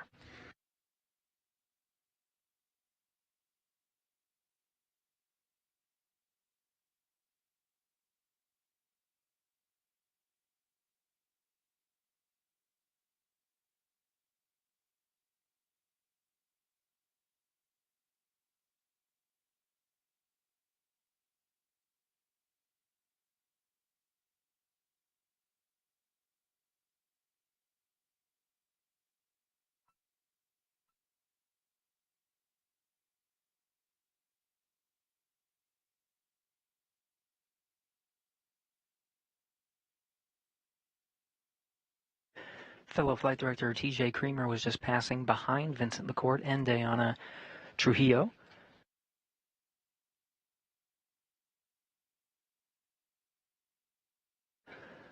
Lots of team members here in Mission Control Houston following along through the steps after docking the Starliner to the International Space Station.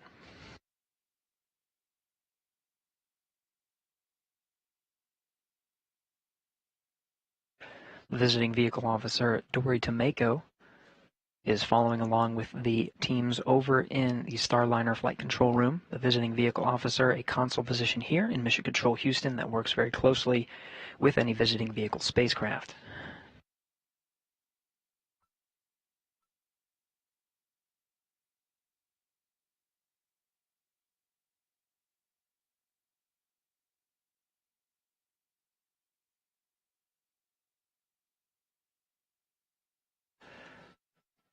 The choreography necessary to safely dock and hard capture a visiting vehicle to the International Space Station must be carefully coordinated, and even events on board the International Space Station must be coordinated as well.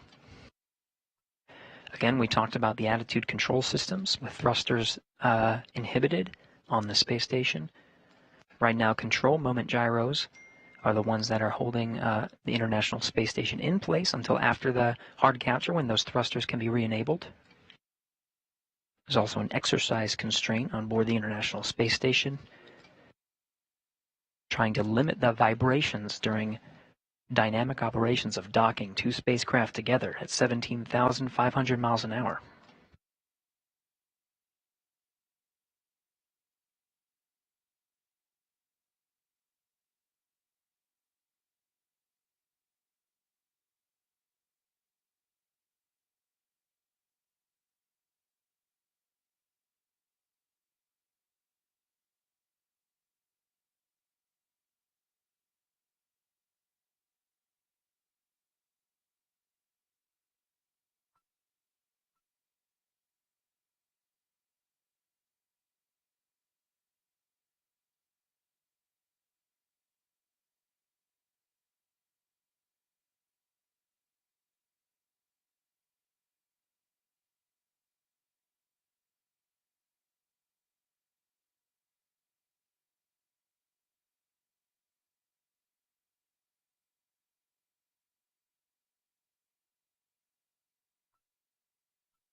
For those just tuning in, we do have a contact and soft capture of the Starliner spacecraft to the International Space Station. Butch Wilmore, Sonny Williams, currently at the forward end of the space station inside the Starliner spacecraft. Teams here in Mission Control Houston, the International Space Station Flight Control Team working hand in hand with Starliner Flight Control right down the hall here at the Johnson Space Center in Houston, Texas. The teams are now working through carefully choreographed procedures to ensure a hard docking to the International Space Station. After soft capture is confirmed, there is a series of very critical steps in order for that NASA docking system ring to retract on the Starliner spacecraft, pulling in the spacecraft for a hard dock. At this time, all the flight controllers you see here in the room are watching over those systems and following those procedures very carefully. This is not the first time that Starliner has docked to the International Space Station. Of course, we did have Starliner dock as part of the uncrewed flight demonstration that was OFT-2. This is the first docking with crew inside. Of course, Butch Wilmore and Sonny Williams, both NASA astronauts, awaiting for their arrival aboard the International Space Station. We'll be providing you periodic updates and continuing our coverage through the entire procedure, including the hard dock and welcome of the Starliner crew to the International Space Station.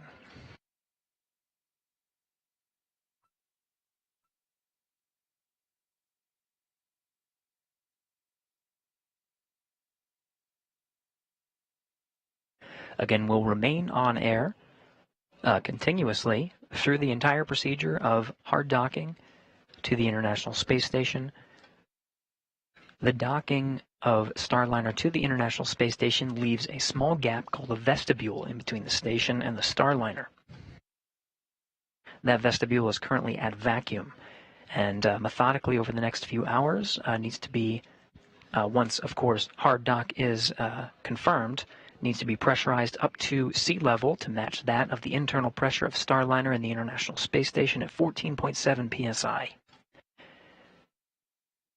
We'll follow along from both sides, from the space station side as well as the Starliner side. Crew aboard the International Space Station will work through procedures to open up the different hatches and prepare the pressurized mating adapter for welcoming Butch and Sonny inside the orbital complex.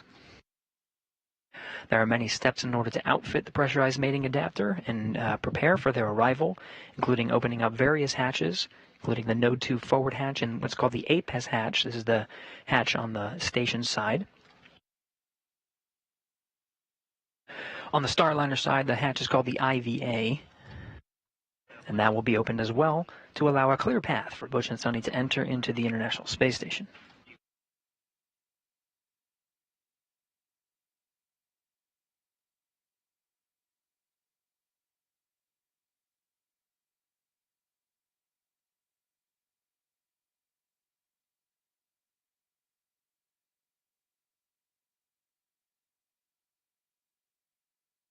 Starliner, all books are closed. Houston copies. We agree, and we're just waiting for the sequence to complete.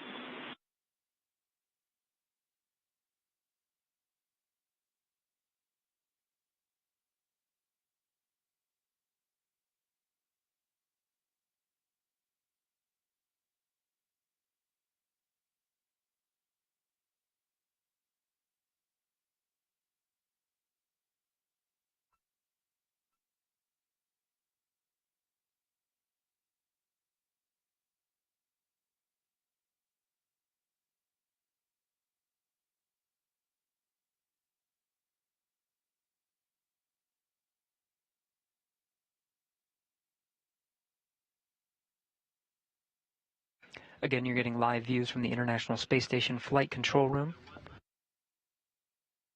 On the forward end of the screens there, you see some of the camera is set up in the Node 2 module of the International Space Station. This is at the very forward end. The hatch that you're looking at in this view is the Node 2 forward hatch. That is one of 3 that will be needed to be opened in order to welcome Butch and Sonny to the International Space Station.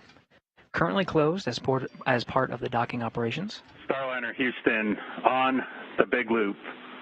We've all been waiting a little while for this call. That was an OK 3-wire, Fly Navy, docking complete.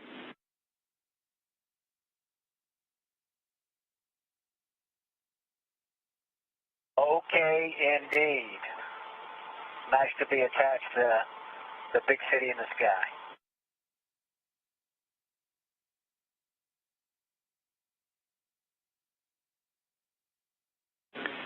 And from the ISS Flight Control Team, congratulations to all NASA and Boeing teams on this historic day. Butch and Sonny, nicely done. Welcome back to the ISS. Outstanding. Great place to be. We're looking forward to staying here for a couple of weeks and getting all the things done in Starliner that we need to get done, and also on station, ready to work. Welcome aboard, Starliner.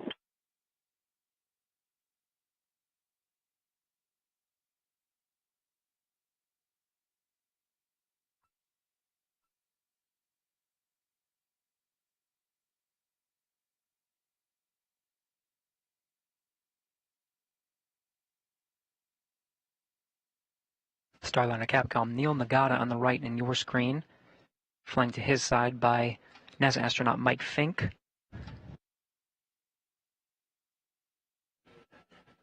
To the left of Neil, Starliner Flight Director Ed Van Cise. We're going to call that the big time. Yeah, you have extension. I said we're going to call that the big time approach and controlled collision, and the Claire Moore grapple, cinch, and hold. All right, roger that. It's on the record now.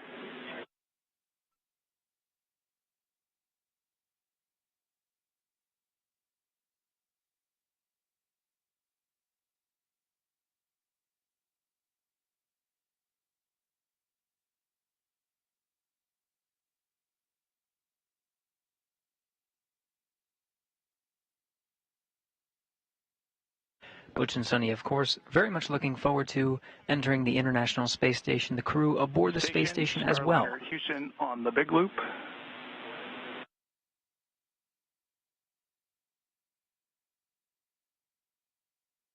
Station's here.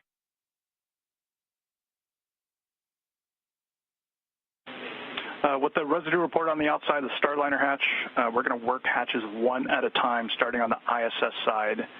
So after A pass hatch open for TC, this is 1.302 step 5.6. Let us know if you smell anything off nominal. If you do, close the hatch and egress and we'll talk.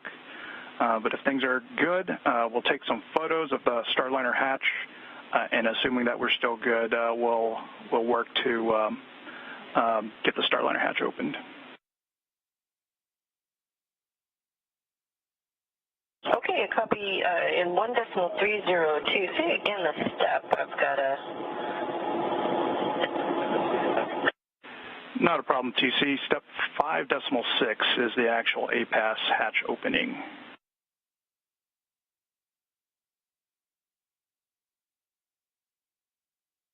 Okay, that may be another...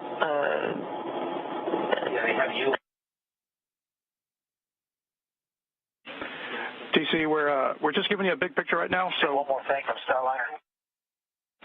Go ahead, Starliner. Go ahead. No, go ahead.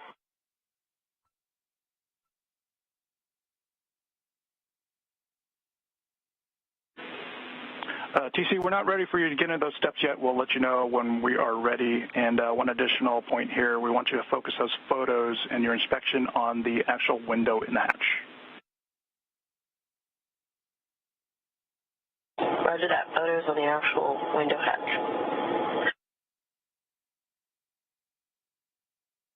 So we're not sure everyone involved, but certainly great work by Flight and the prop team and whoever else was working to get us attached here. So fantastic. We're proud of you. And we appreciate that down here, Butch.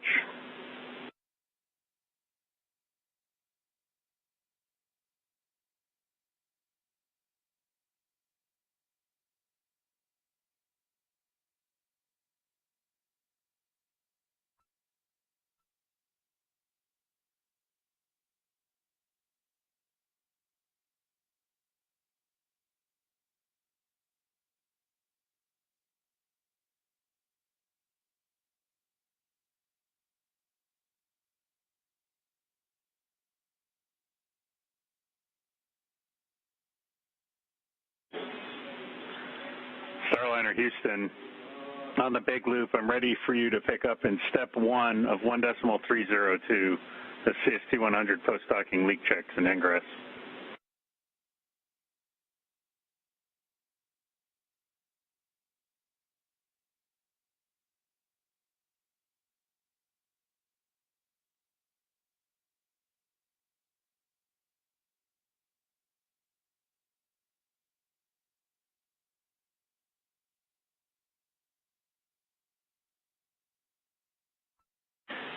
Station Houston on the big loop for TC. We're ready for you to perform step 2.1 and 1.302.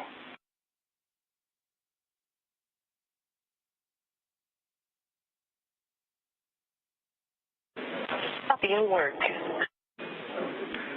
Starliner Houston big loop, just be advised we're deactivating Mustang for your suit doffing activities. I'll let you know when it's off.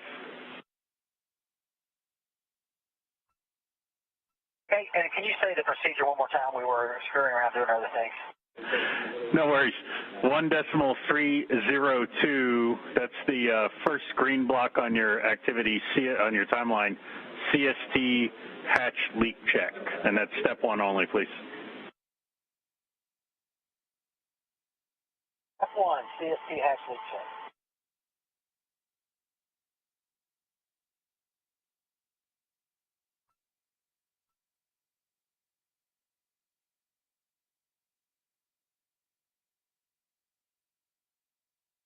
Lots happening right now. Congratulations in the Starliner flight control room. Handshakes all around.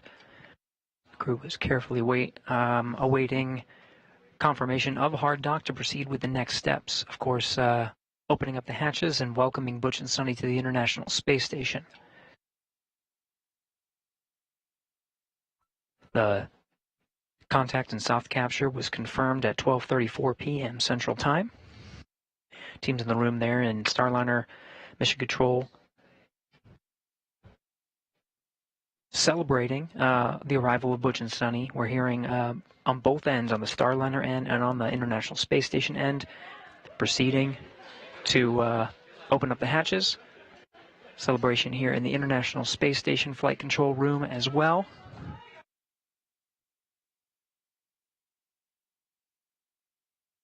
Excitement all around to welcome Butch and Sonny on board. Again, it'll be a number of hours before we go ahead and open up those hatches. These steps to safely do so are very methodical. We'll follow along and continue our coverage every step of the way and give you updates on estimated times of the hatch opening and the welcome ceremony.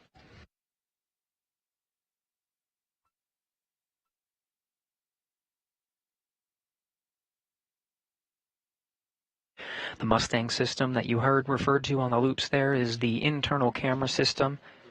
Hope to... I know you got the numbers, but 1.2 is 14.8, 14.8.01. We're in our 10-minute wait. We started about 30 seconds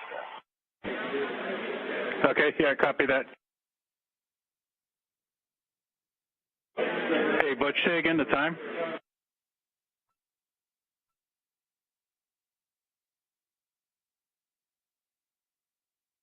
Oh, 200. Roger.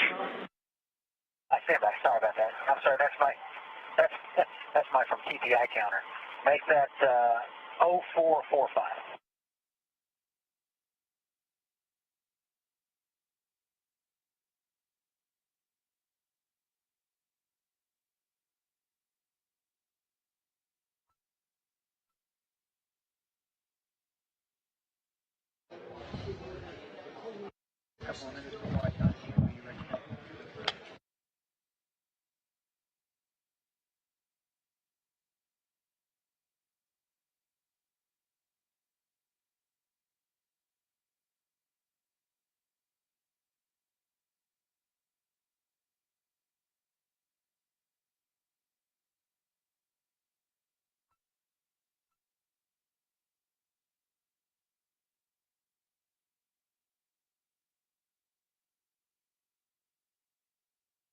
And Starliner, Houston, Big Loop, the Mustang cameras are off OFF.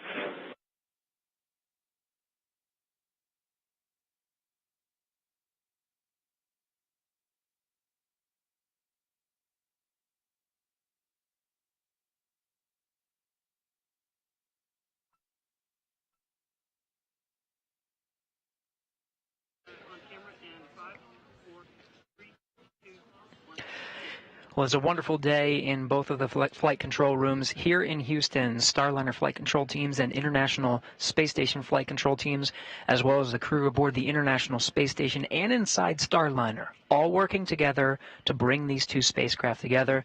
We have confirmed docking at 12:34 p.m. Central Time. That was a contact and soft capture.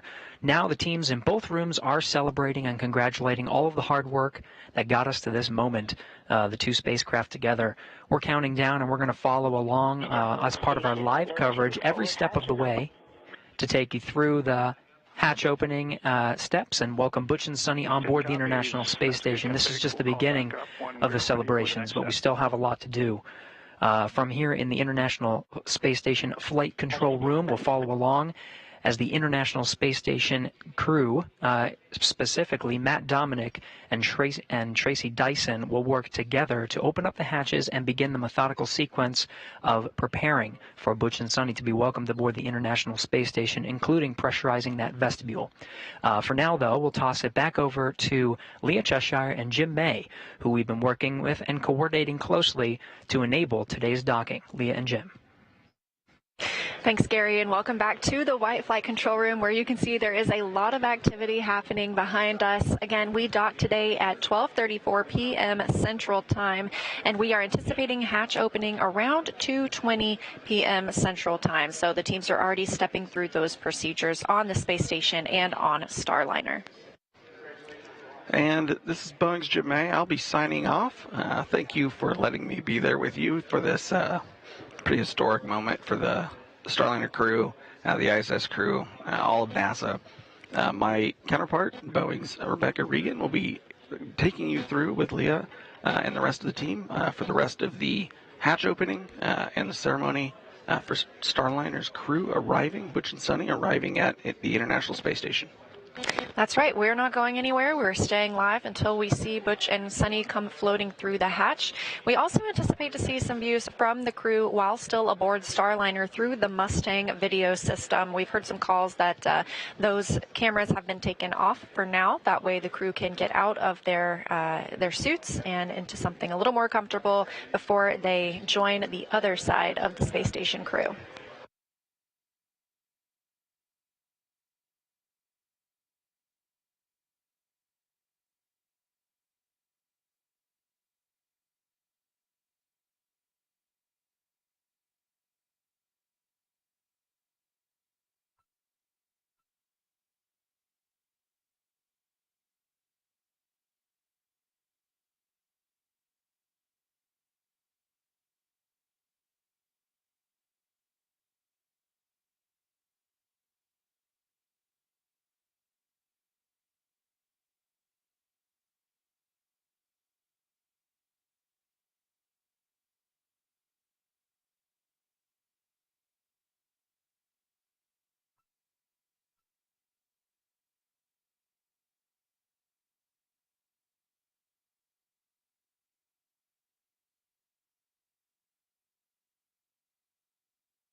Again, still live here in the International Space Station, in the Starliner flight control room, as teams continue celebrating the arrival of Starliner today. That happened at 12:34 p.m. Central Time.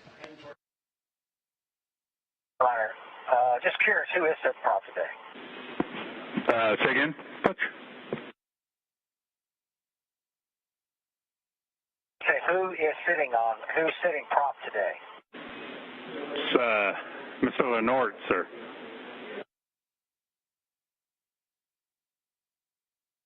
Mr. Lenort, a man we all look up to.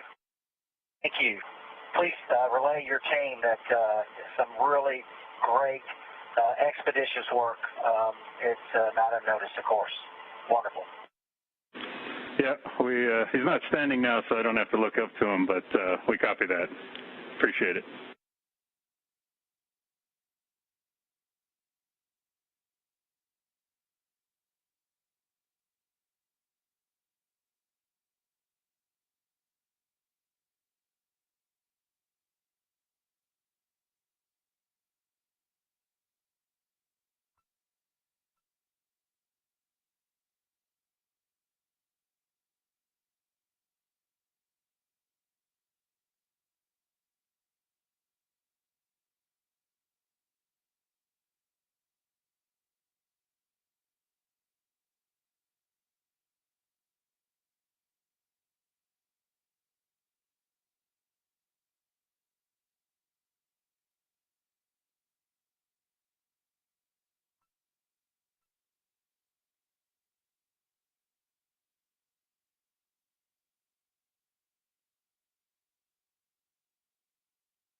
Station Houston on the big loop.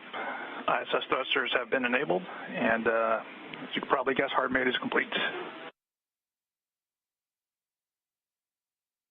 Station copies. Great news.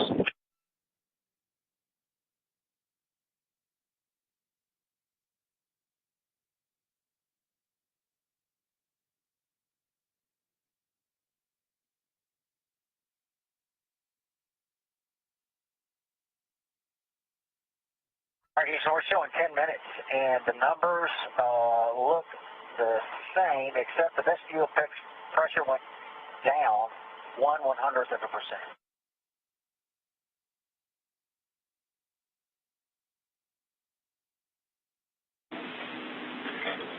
Roger that, Butch. Good leak checks were good for you to pick up in 1.4. Okay, got 1.4.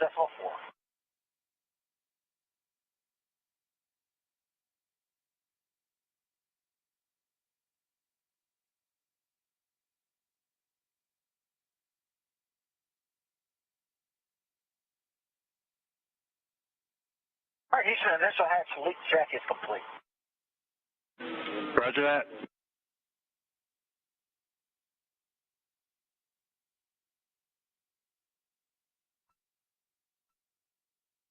And we'll stand by until you verify that the India's power down is done.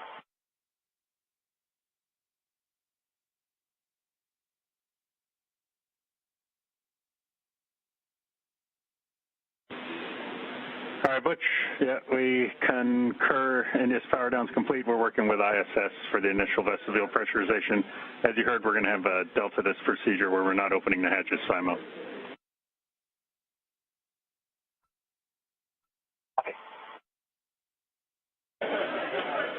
Station Houston on the big loop for TC. You have a go to perform step 3 in 1.302.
TC Houston on the big loop. We'd like for you to close the APAS equalization valve.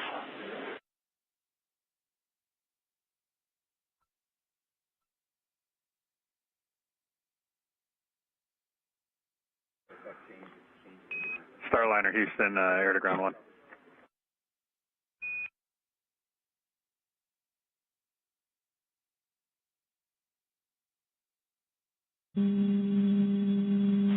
Copy, good config. Houston, Starliner, we're at air to ground 1. Just to let you know, also the WAP and all the CNS stuff is stored down, and satellite cameras all stored down.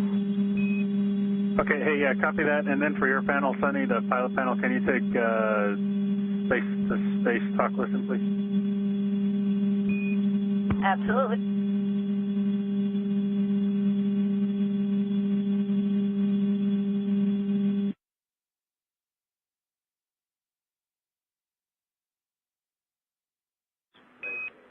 Deal complete.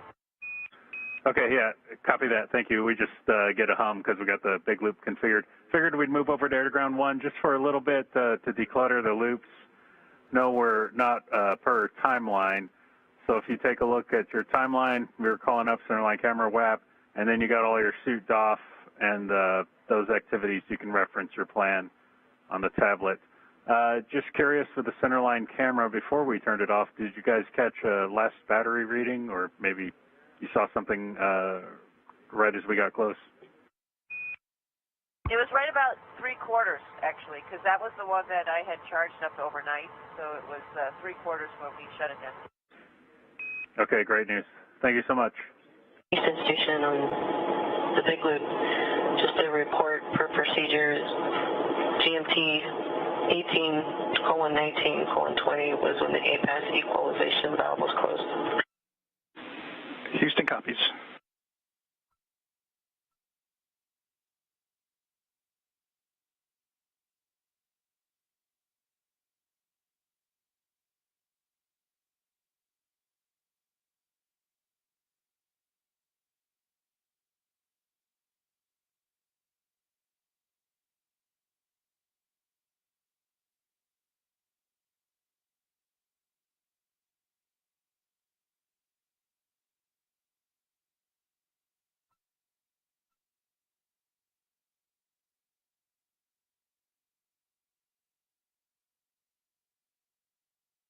And Neil, when you guys are ready for those comm checks, let us know. Also, we're just standing by for that as well. Yeah, copy that.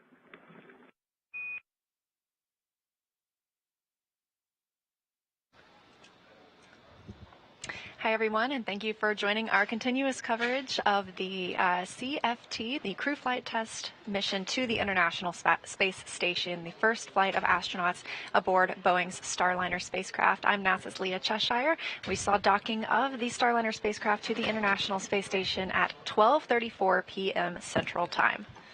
And I'm Boeing's Rebecca Regan, and just before I got on console here, there was NASA leadership and Boeing leadership in the room congratulating everyone for docking with the International Space Station today with the Starliner.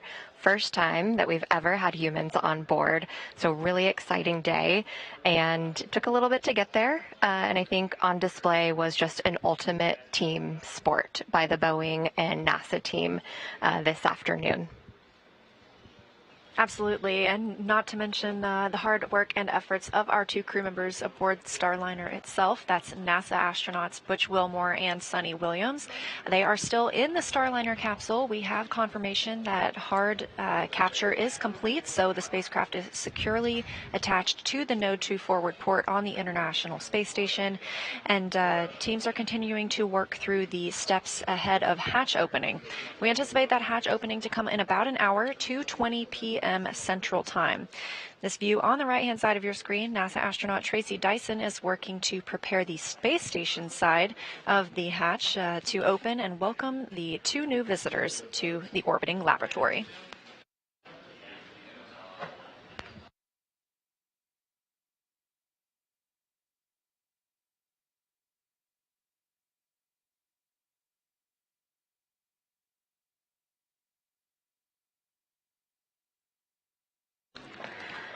On the left-hand side of the screen, you see Starliner there docked to the International Space Station. You know, we said it took a little bit to get to this point today, and, you know, I couldn't help but think Butch used to say, you know, if I wanted to, I could do barrel rolls around the International Space Station, and while he didn't do that today, they certainly did put Starliner through its paces. Yeah, the crew had a couple of opportunities to do some manual piloting. One of those happened yesterday before their rest period. They did these far-field manual piloting operations, getting to take control of the spacecraft and maneuver it.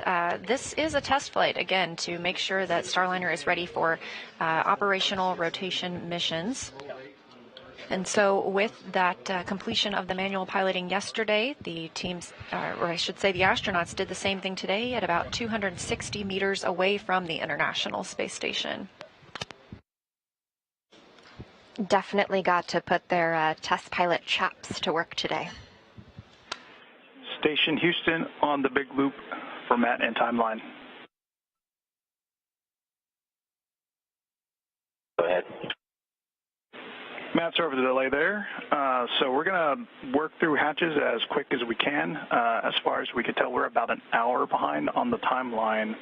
And for your awareness, the second PAO event on the timeline is canceled for today. Yeah, that's what we were looking at. You gave us the slide time, so we expect roughly an hour for each activity, which makes total sense. Yep. And did you copy the call on the exercise go? Yes, you copy the exercise go. We're busy with other stuff, but yes.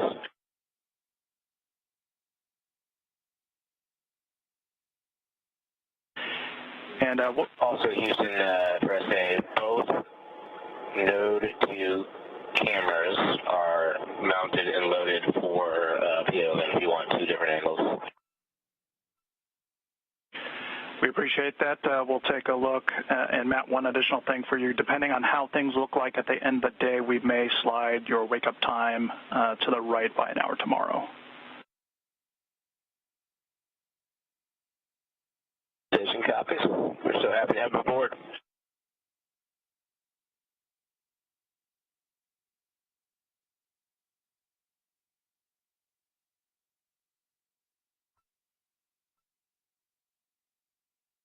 Comms continue from teams on the ground to the Starliner crew and the crew aboard the International Space Station. Now, we are in a satellite handover.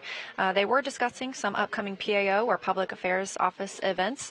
The first of those will be the welcome ceremony. We anticipate that to happen about 20 minutes after hatch opening. Again, tracking hatch opening for around 2:20 p.m. Central Time. The second of those events may be rescheduled at a later date, but it was a private discussion. The second of those events, correction, was the VIP event that we were anticipating later this afternoon.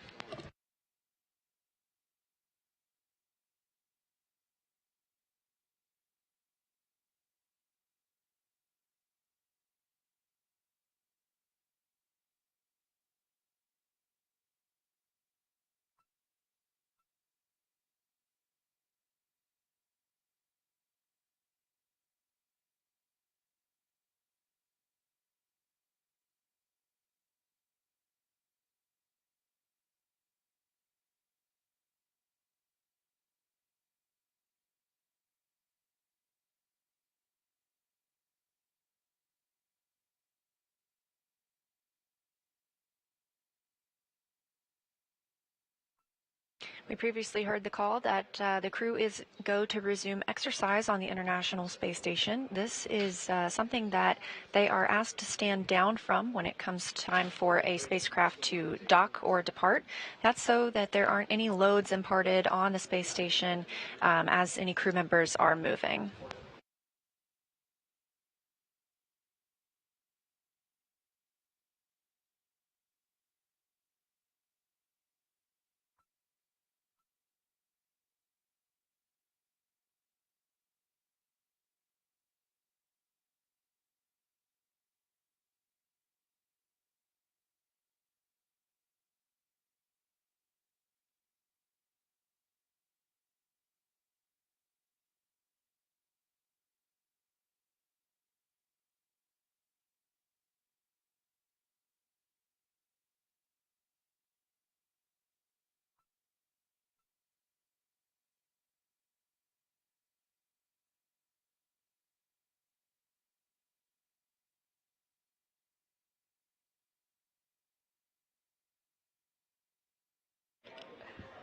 You may see there on your screen someone familiar. It looks like that person's smiling, and it is Sunny Williams, pilot of the crew flight test on Starliner.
Again, we are live here in the Starliner flight control room at Mission Control Houston in Johnson Space Center in Houston, Texas.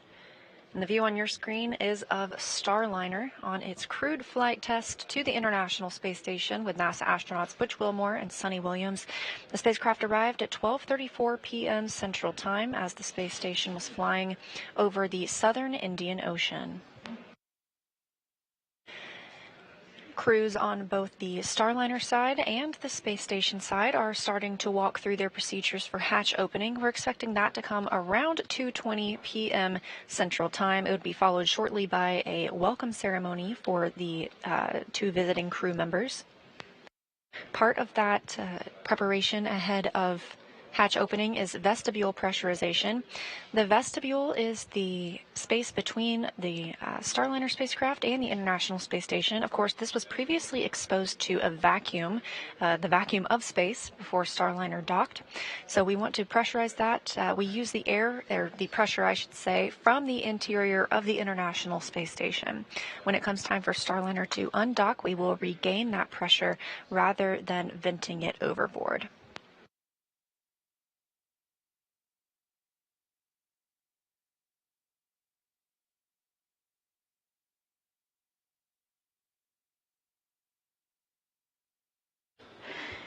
So as Leah mentioned, as we docked to the International Space Station, we were flying over the South Indian Ocean, and so much synergy there for Sunny in particular. You know, she chose the gravity indicator, a narwhal, to bring awareness to research in space and research in the oceans. She says they go hand in hand.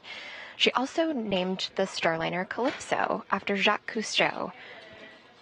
So just really cool that she got a chance to do that today, and I certainly hope that people from India were tuning in, because Sunny is from Indian descent.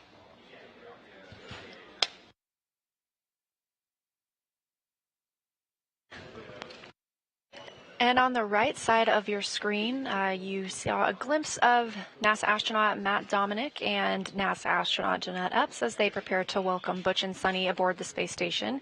Both of these crew members arrived earlier this year as part of the Crew 8 mission.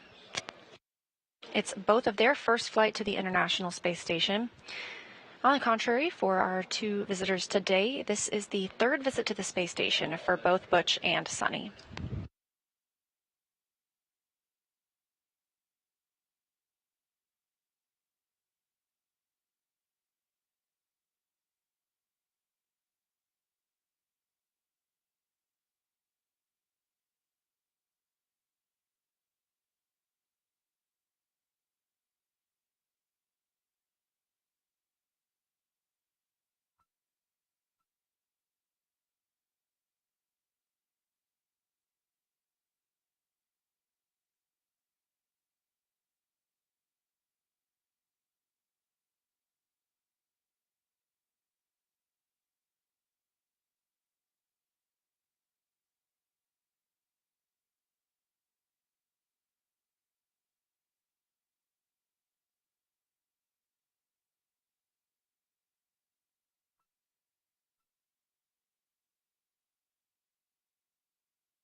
Seeing live views now of Starliner outside the International Space Station through a space station camera, hoping to get at least 4 views of Starliner from inside the capsule here in just a few minutes.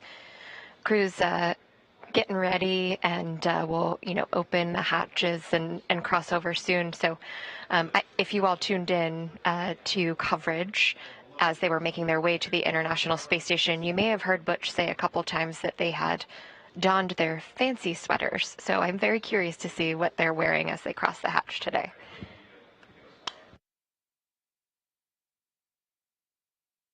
Meanwhile, on the other side of the hatch, on the space station side, that's NASA astronaut Tracy Dyson. She arrived to the orbiting laboratory in February. She is on an approximately 6-month mission. She and Matt Dominic, also a NASA astronaut, are sort of the prime members for configuring the space station side for welcoming Butch and Sunny today.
Station Houston on Space to Ground 2 for Matt and Starliner hatch.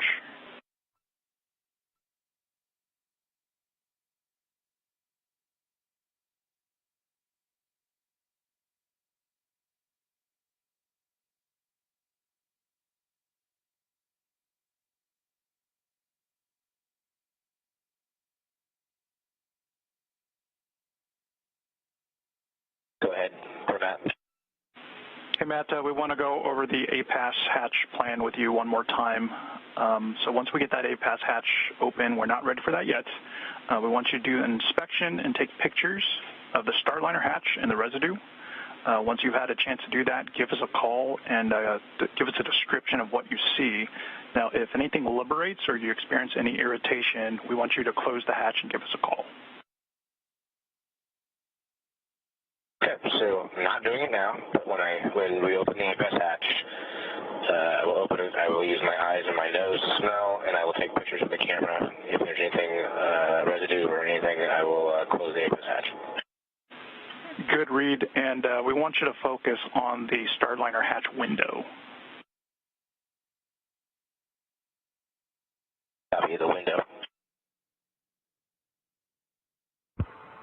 Who is Matt?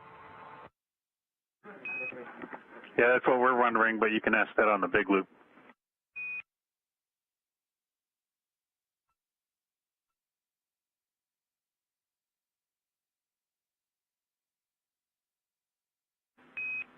Who is Matt?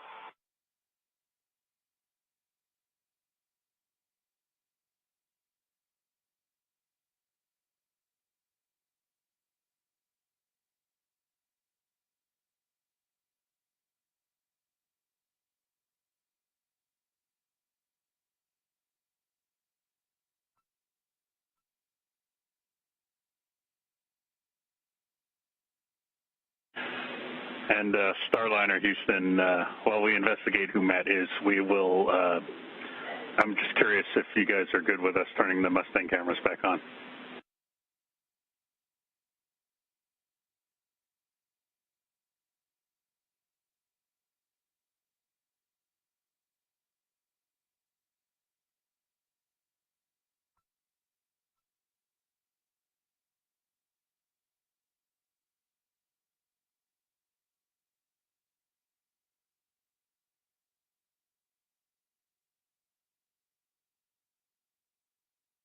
Give us a few minutes for Mustang. We'll call you. Yeah, no rush, no rush.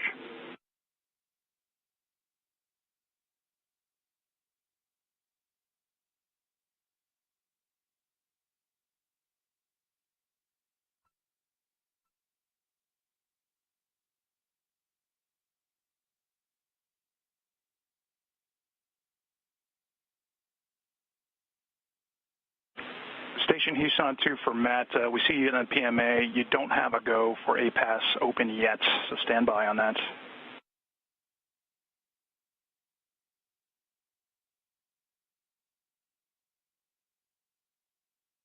Houston, Matt on 2. I am not opening the hatch. I'm just setting everything out, so when the time comes, we can move quick. Houston copies.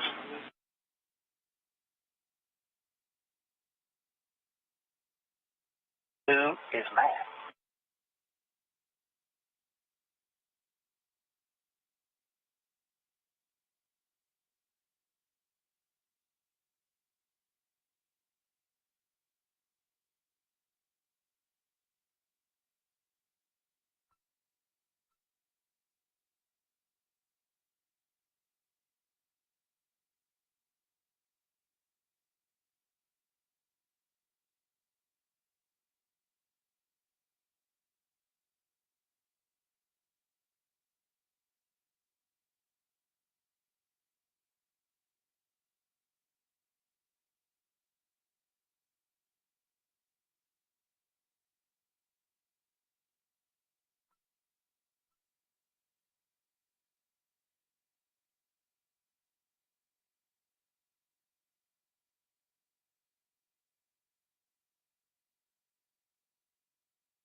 We are about an hour and 12 minutes post-docking of Starliner's first crewed flight to the International Space Station.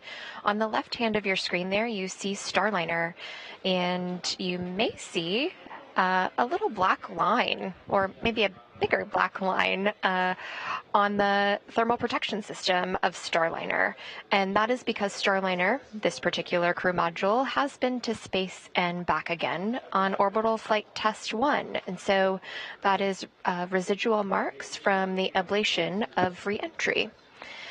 You're also seeing the horizon there underneath Starliner, a beautiful view. And we're going to go ahead and toss it over to Gary Jordan in the International Space Station control room, who will cover what's going on the right-hand side of your screen.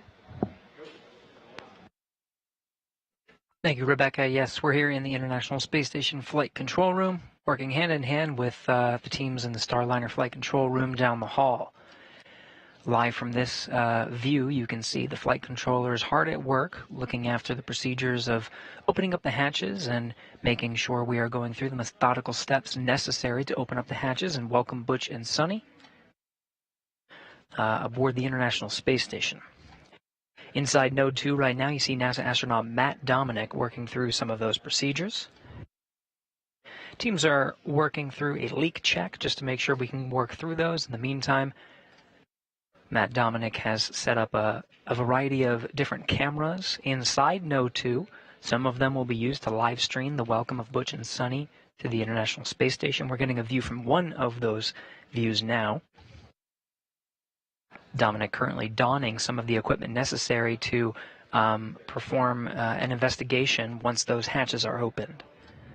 Now there are 3 hatches needed to be opened to welcome Butch and Sunny to the International Space Station. One of them is already opened. You can see at the very forward end of your screen there, the Node 2 hatch. Once this is open, you can see through to the pressurized mating adapter all the way down to the next hatch, which is the APAS hatch. This is on the station side, and on the other side of that hatch would be the vestibule that separates the Starliner from the International Space Station. That vestibule right now being checked as part of the leak checks necessary to pressurize that vestibule and open up those hatches. There's another hatch on the other side. This is the Starliner hatch called the IVA. And teams will be working to work through those procedures to open that hatch, which is uniquely a free-floating hatch. It's not on a hinge, so the crew will work to remove that hatch and then temporarily stow it as part of the procedures to welcome Butch and Sunny aboard. Now, some of the gear you are looking at, Matt Dominic, starting to don, is allowing for the inspection of those hatches. As part of any normal procedure of opening up the hatches, just to make sure it is truly safe, the crew inside the station dons some goggles that have, and you can see the headlamp to illuminate some of the working space that's necessary to look for any foreign object debris or anything that is part of the hatch opening sequence to ensure there's nothing obstructing the various hatch components, and we can ensure a good sequence of opening up those hatches. Now, Dominic is going through and getting just a jump start before giving the go to open up the hatch and begin that sequence. Just making sure he's got the necessary gear. In the meantime, NASA astronaut Jeanette Epps appearing in the foreground and working with Dominic there in the background, who will be leading the steps necessary to open up the hatches. Some of the reports you've heard on the big loop include inspecting some residue that was reported on the Starliner forward window. This is on the IVA hatch. With you on one. That we haven't skipped over anything. I know we're a little bit behind the timeline. Well, as far as I can tell, it's got almost everything squared away. Is there anything in particular you were looking for? No, just wanted to make sure that that there's nothing we've missed. Well, you know, what would be nice are some tablet battery percentages.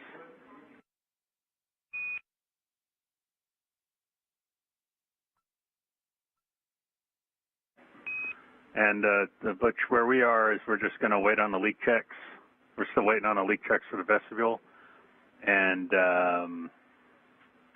then, you know, we've got the deltas for the hatch opening. So we're still in the middle of the big leak check.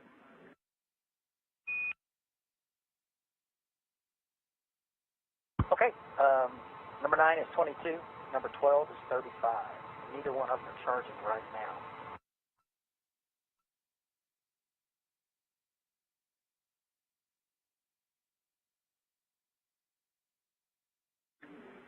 Okay, roger that. The voices you're hearing as part of that communication is that of Neil Nagata, the Starliner Capcom, over in the other room, speaking with Butch Wilmore on the other side of that hatch. Just as we are seeing. And Butch, Richie's suggesting that since we're going to be on the tablets for a little while, that if you want to, you can go ahead and put one on charge on the spider cable.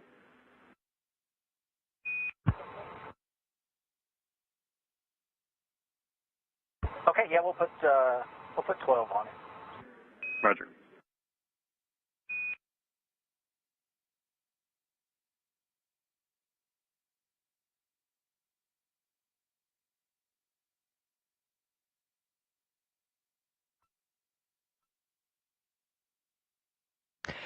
Again, hearing some of the comms between Neil Nagata, Capcom in Starliner Flight Control Room, and Butch Wilmore on the other side of the hatch. They have their own procedures to work through to prepare Starliner for the hatch opening operations. In the meantime, we're getting views from the Node 2 module of the International Space Station. You see there Matt Dominic in the foreground working with Jeanette Epps, both NASA astronauts working through the procedures to open up the hatches. Now they're getting a jump start on some of the steps necessary to open up the hatch. There are a couple of steps ahead. As you can see, they have these cameras set up to allow us to have some wonderful live views from inside in preparation for those hatch opening steps. But once Butch and Sunny enter into the International Space Station. On air to ground 1, Butch and Sunny. Be advised, we're going to swap S-band strings so CDH can do some file manipulation on the DRM. I'll let you know when we're on string 1. That's for S-band, space to ground. And we copy.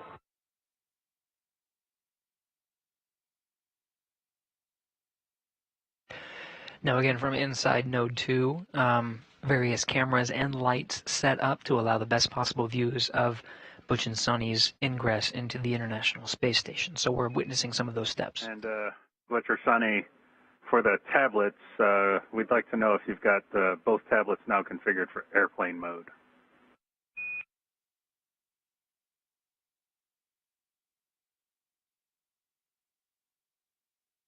That's affirmative. Roger that, thanks. Quick question. Yeah. The undergarments we wore under our suits for launching up till now, we're not sure what remained on the spacecraft and what was taken off. Do we have another supply of undergarments, or do we have to save these and wear them back? All right, we're going to check on that.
So a quick recap. Starliner docked to the International Space Station with a contact and soft capture at 12:34 p.m. Central Time today, June 6th. Crew here in the International Space Station Flight Control Room has been working with the crew you see here on your screen, the Expedition 71 crew members on board the station. We're working in tandem with the Starliner Flight Control team. On Air to Ground 1, we went ahead and swapped over to Space to Ground 1 transceiver. And as far as the suit undergarments go, we're going to have to hang on to those for the mission. That's the only set you got. Okay, only set we got. Thanks, I think.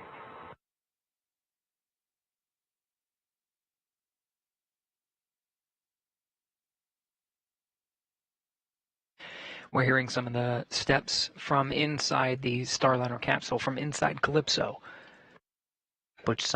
Butch and Sonny both working through the steps necessary to prepare Starliner prior to the hatch opening sequence, and the welcome by the Expedition 71 crew you see here on your screen inside the International Space Station.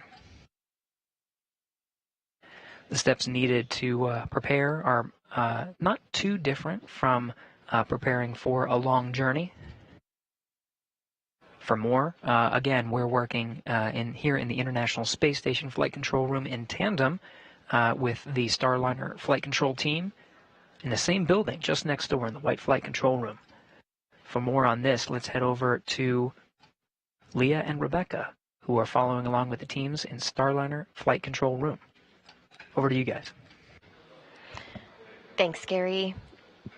Yes, you're hearing Capcom Neil Nagata talk to Butch Wilmore aboard Calypso, the approximate size of a minivan. And so you're hearing that, and it's definitely relatable for a long trip with your family. You know, where did I pack my items? And, you know, what's coming next? I'm surprised we haven't heard anyone say, are we there yet? Or can we get into space station yet?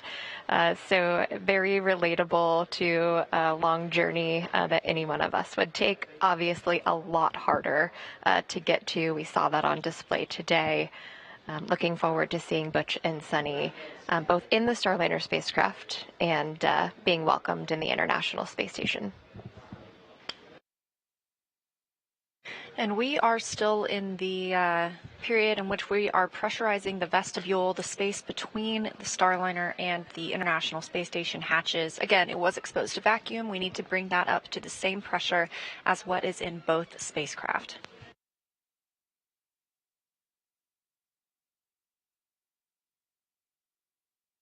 But to take a look back At the timeline of our mission so far, launch occurred yesterday at 9:52 a.m. Central Time from Space Launch Complex 41 in Florida. The OI burn, or the orbital insertion burn, occurred about 30 minutes later, that coming at about 10:23 a.m. Central Time. Since then, Starliner conducted a few more maintenance burns overnight, and then this morning got back into its burn plan with the NHPC-1 burn coming at 7:52 a.m. Central Time. That's a height adjust burn, followed by the NHPC-2 burn at 8:14 a.m. Central Time. Both of those good burns and just fine-tuning our approach to the International Space Station. The TPI, or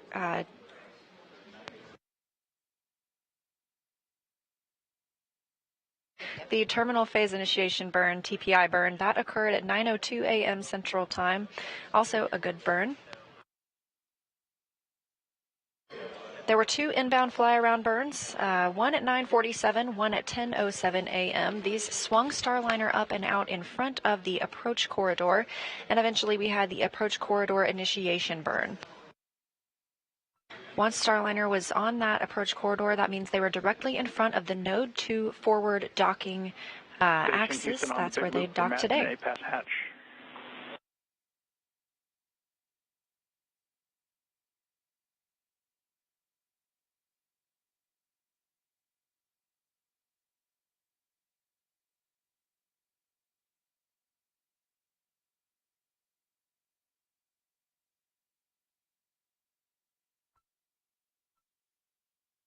Go ahead. We could give you a go for step 5 and 1.302.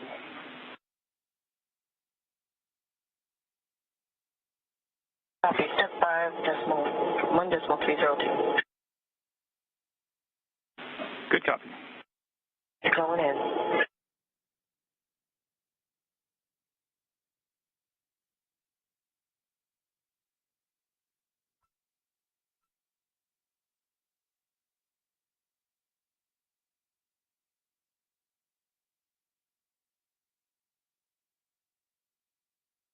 So ahead of that vestibule pressurization, we have to do leak checks to make sure the levels are balancing out before we bring pressure into the vestibule. So those are now complete, and we are go to proceed with pressurizing the vestibule.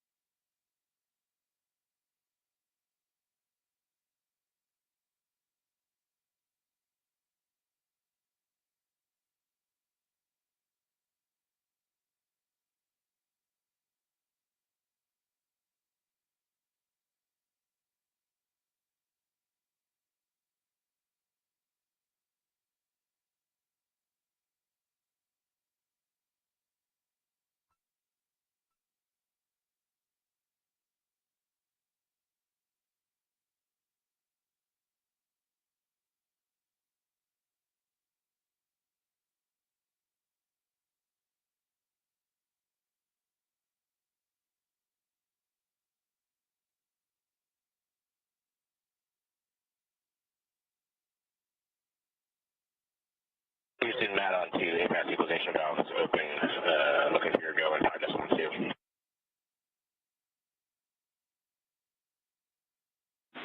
You have a go for step 5.2.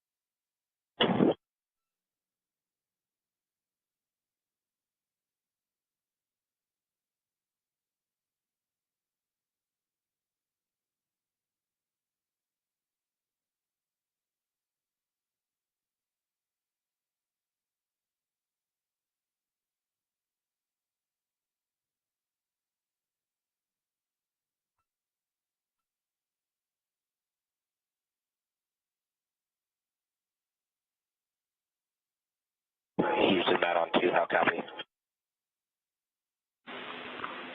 Matt, we didn't get anything if you called down earlier.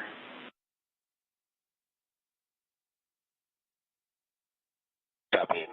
You gave me a go in 5.2. I think I missed a big picture call earlier. I overheard part of it. Understand, Starliner is keeping its hatch closed, and we're going to take the picture, so I'm proceeding with 5.3, just clarifying. That is correct. And if you see anything, we want a description of what you see. And if there's any concern, you can close the hatch. And the focus area of inspection of photos is the window.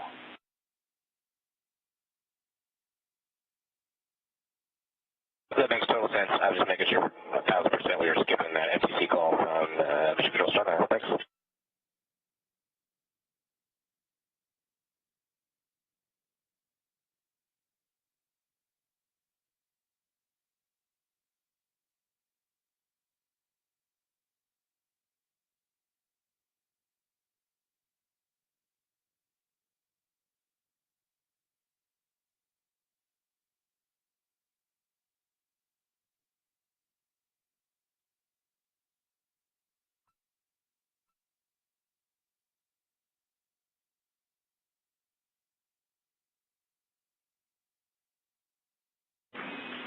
Starliner Houston on the big loop. Features direction blockage, so we're going to be on the big loop.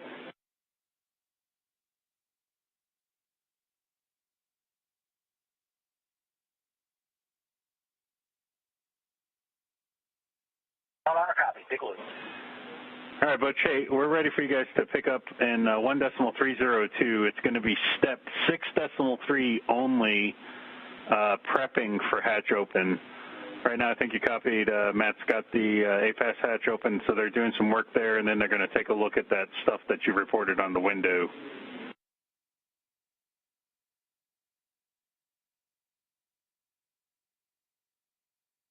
Okay, well, that's 1.302, step 6.3 only, and who is Matt? Still working on it.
Again, if you're just joining us, this is a live view of the International Space Station. Matt Dominic, NASA astronaut, there in the front of the frame.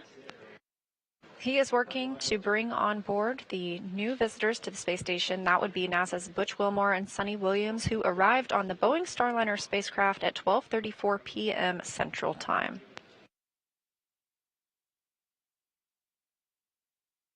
This is NASA's Boeing Crew Flight Test Mission. It is the very first flight of astronauts aboard Starliner to the International Space Station.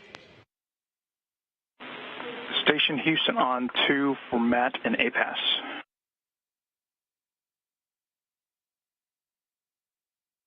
Go ahead. Hey, can you confirm for us where you are in step 5?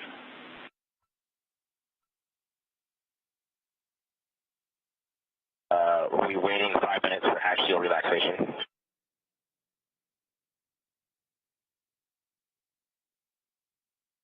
Specifically 5.5.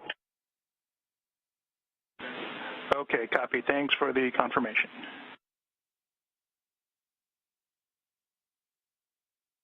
Reviewing the crew's procedures, this is the next step ahead of opening the APAS hatch. That is the hatch on the space station side. Of course, Starliner has its own hatch that will need to be opened. That is the IVA, or the Intravehicular Activity hatch.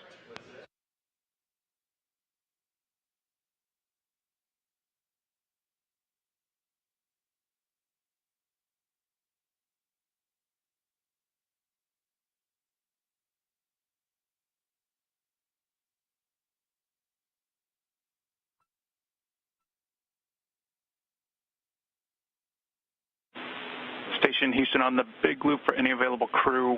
Looks like there's an MV over one of the IMVs going into Columbus. We'd appreciate it if you can move it. It's over the IMV. The valve part.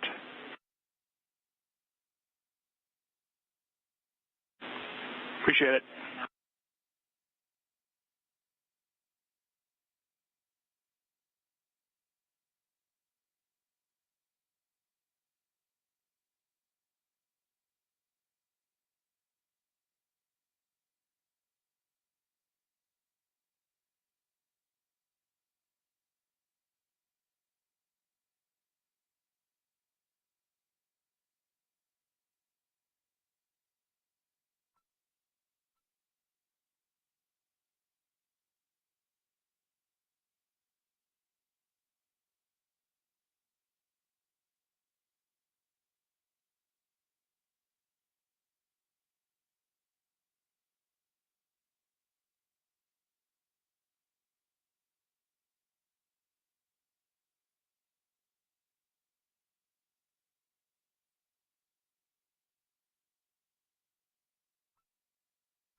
As you can see, NASA astronaut Matt Dominic has donned or put on some safety goggles and a mask as he prepares to open the APAS hatch. This has been exposed to the vacuum of space, and with the docking of a new spacecraft, he's taking an extra precaution ahead of opening that hatch. Of course, we will still have to wait for the Starliner side of the hatch to be opened.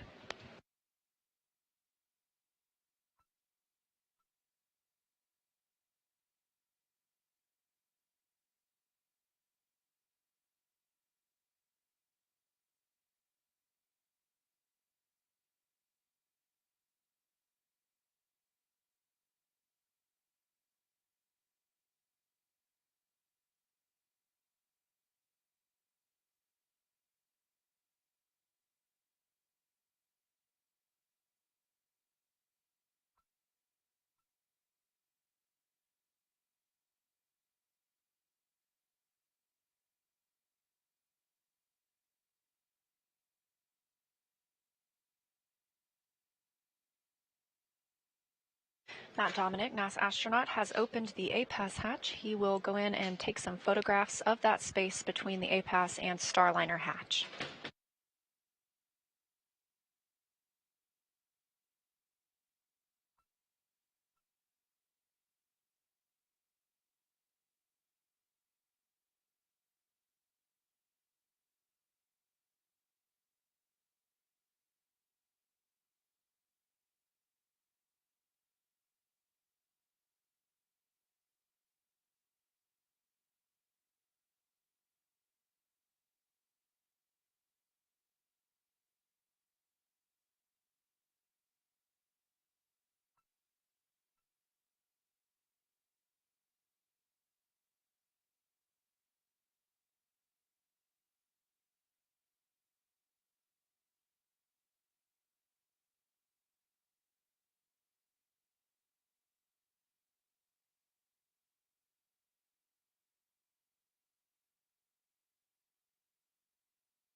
Starliner, Houston, Big Loop, you okay with us activating Mustang?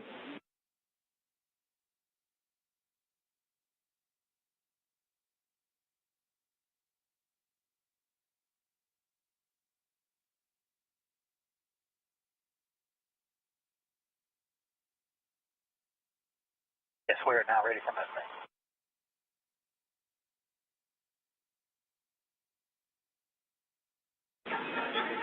Okay, it's coming up.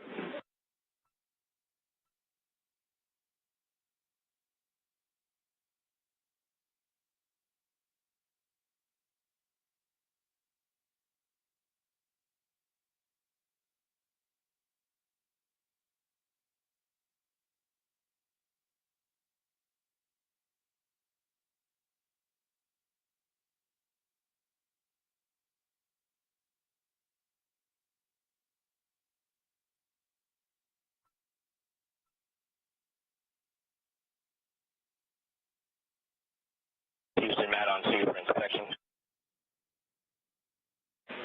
Go ahead, Matt.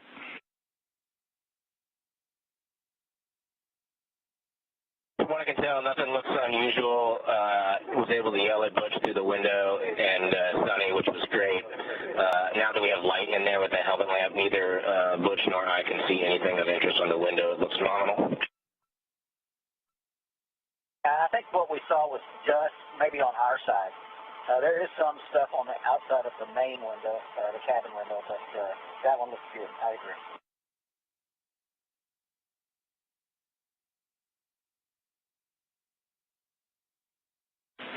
Copy that, Matt. Great news. Thanks. Those words coming from teams on the ground to Matt Dominic and Butch Wilmore aboard the International Space Station and Starliner, respectively. They were looking to see if there was any residue on the small window that is on Matt, you go ahead and continue with the rest of step 5.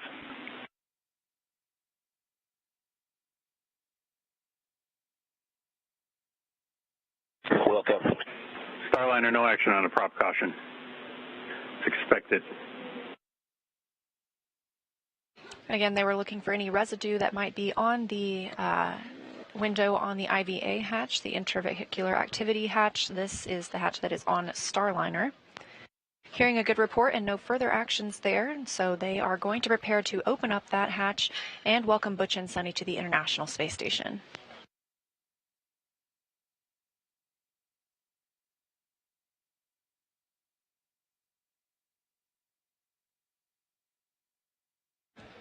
This will be Butch and Sonny's first time opening Starliner's hatch in space, but they have had plenty of practice here on Earth. They've trained extensively with Boeing's mock-up trainer hatch and a standalone hatch at Johnson Space Center in Houston. They've also worked with the pad abort vehicle hatch in Florida, which is very bulky and very heavy. And your report about your window, I can give you a go now for step 6.2. In addition to the go for step 6.3 that I gave you a few minutes ago, but stand by for the next go.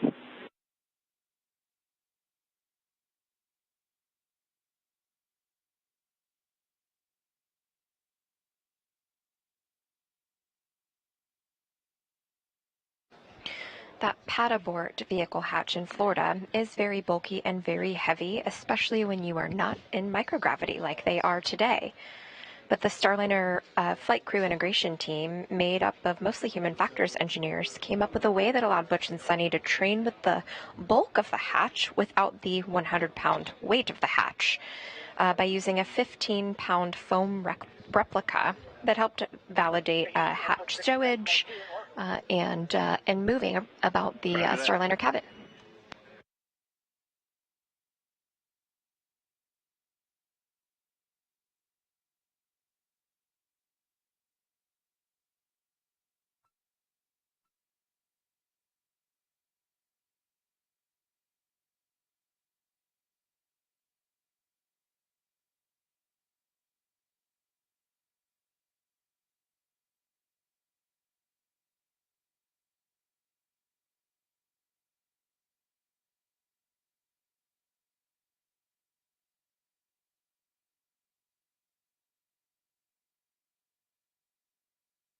It's been about an hour and 45 minutes since docking today of Starliner to the International Space Station, that coming again at 12:34 p.m. Central Time, and we are standing by for hatch opening to officially welcome Butch Wilmore and Sunny Williams back to the International Space Station. This is the third flight to the space station for both crew members. I'm sorry, Butch, didn't quite copy that. Did you say 6.2 complete?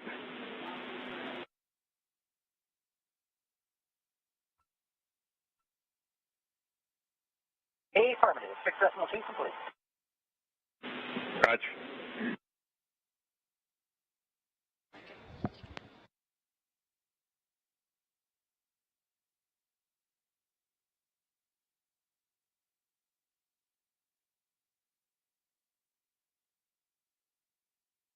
You can turn down the cabin test number if you'd like. And no action, cabin temp. Hi, I didn't copy your last, though.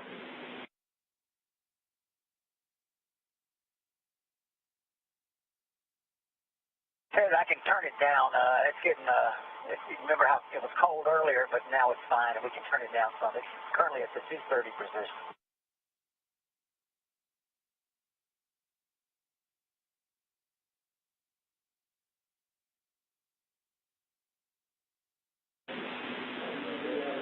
All right, Butch, your discretion on the temperature.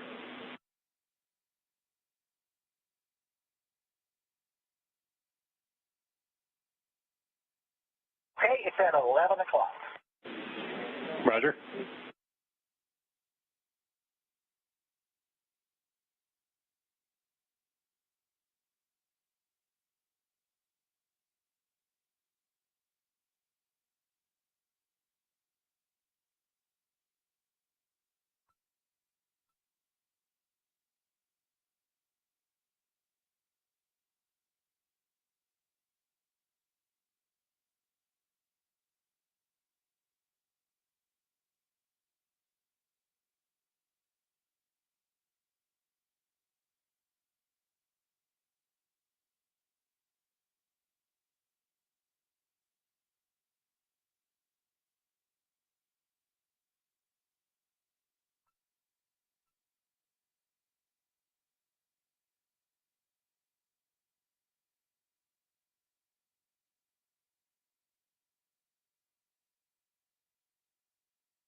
Starliner Houston on the big loop.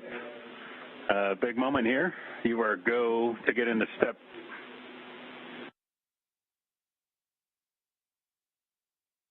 All right, no action message. You're go to pick up in step 6.4 and through the rest of step 6 to open the hatch.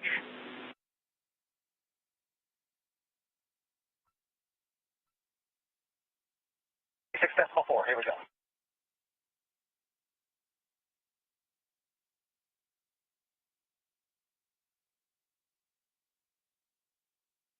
We are standing by for the opening of the Starliner hatch.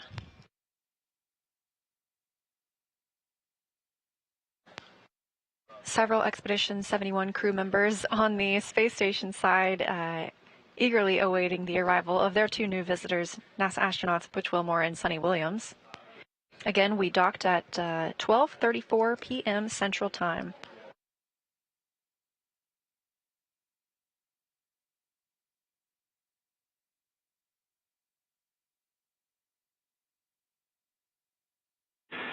Station Houston on the big loop. We're about 1 minute out to a handover. We'd like to hold off on ingress. We'd like to get this on video.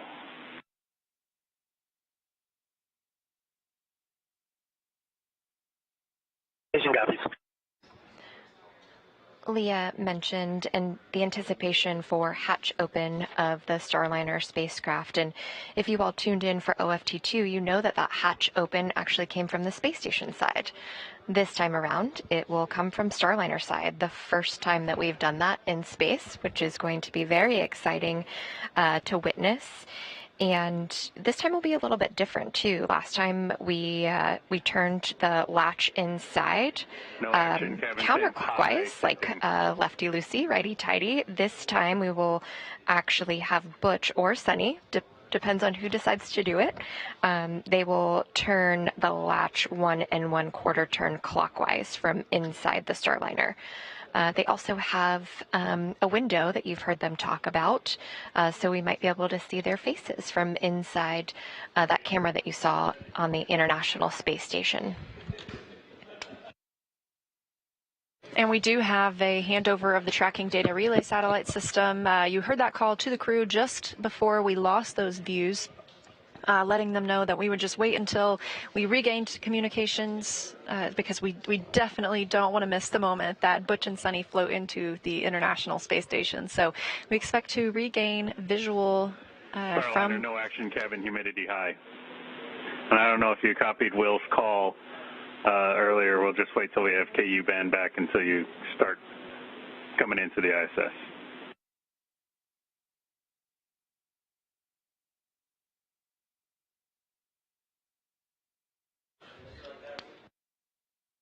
That's Capcom Neil Nagata speaking with the Starliner crew, letting them know we are standing by for hatch opening. And we have regained video. With KU and video. With the exception of crew sleep, Butch and Sunny have been very busy aboard the spacecraft. And I know that our Starliner and Boeing and NASA teammates here on the ground just can't wait to talk to them about their experiences, so that we know how to make adjustments for future missions, longer duration missions to the International Space Station. Earlier this afternoon, I got a text message from former NASA astronaut Chris Ferguson, who helped in the Starliner's development, and I bet he can't wait either. His fingerprints are all over the spacecraft, and now so are Butch and Sunny's.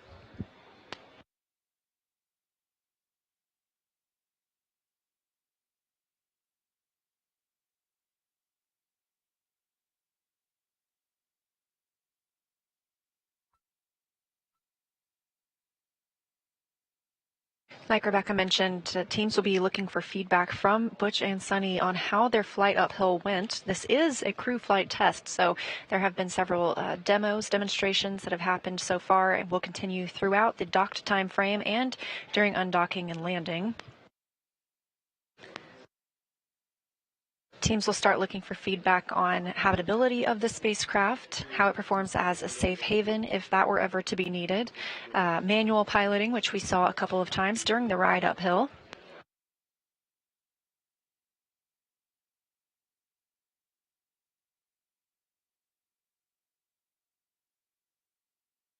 And once the hatch is open, we'll be waiting to see the bell on the space station side be rung to welcome 2 new visitors to the International Space Station.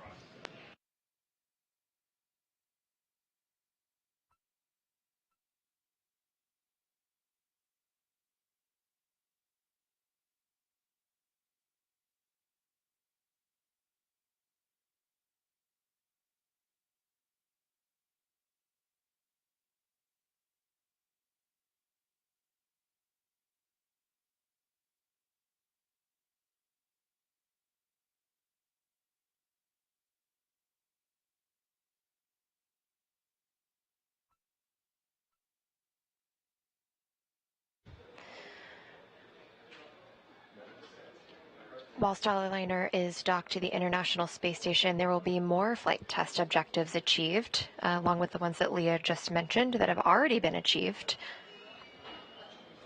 as well as operational capability checkouts. Those are things where the crew gets to interface with the Starliner and we get to check off some more items.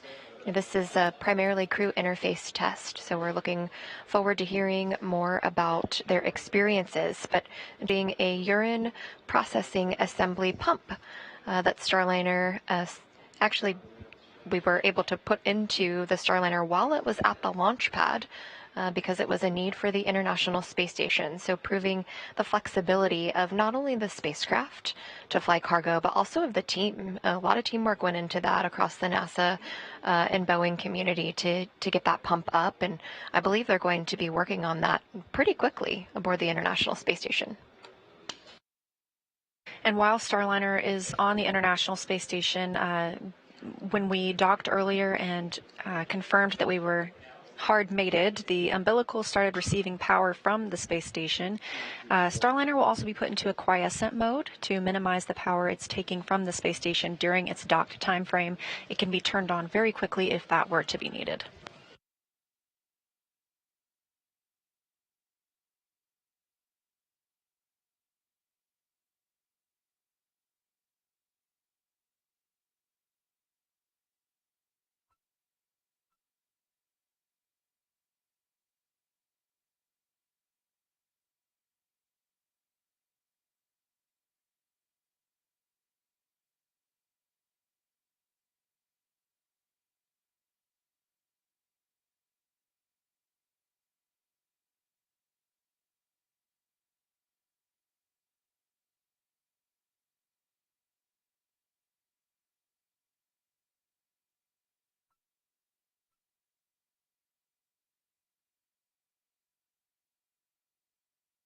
From what we can see in this view, it looks like we have most, if not all, of the crew members aboard the International Space Station awaiting their visitors to open the hatch on the Starliner side. Currently living on the station, we have the Expedition 71 crew, including NASA astronauts Tracy Dyson, Mike Barrett, Matthew Dominic, and Jeanette Epps, and Roscosmos cosmonauts Oleg Kononenko, Nikolai Chub, and Alexander Grabyankin. Of course, we're adding 2 more NASA astronauts to that mix today, bringing the total of people living and working on the space station to 9. Leah, this again is just a display of a team sport. When we think about Starliner, yes, it is an American capability, but it's also going to provide global access to the International Space Station and potentially new destinations in low Earth orbit. We'll see at least one international crew member fly up on Starliner 1, Josh Kutrick, Canadian Space Agency astronaut.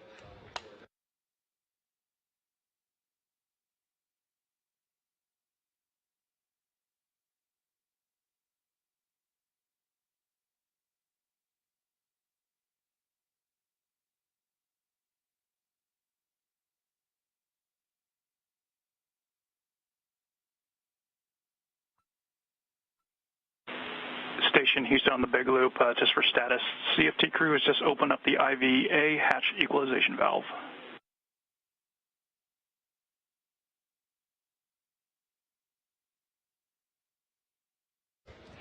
Cannot rush into opening 2 vehicles that are connected in space. Want to make sure that pressure is equalized between the 2 vehicles.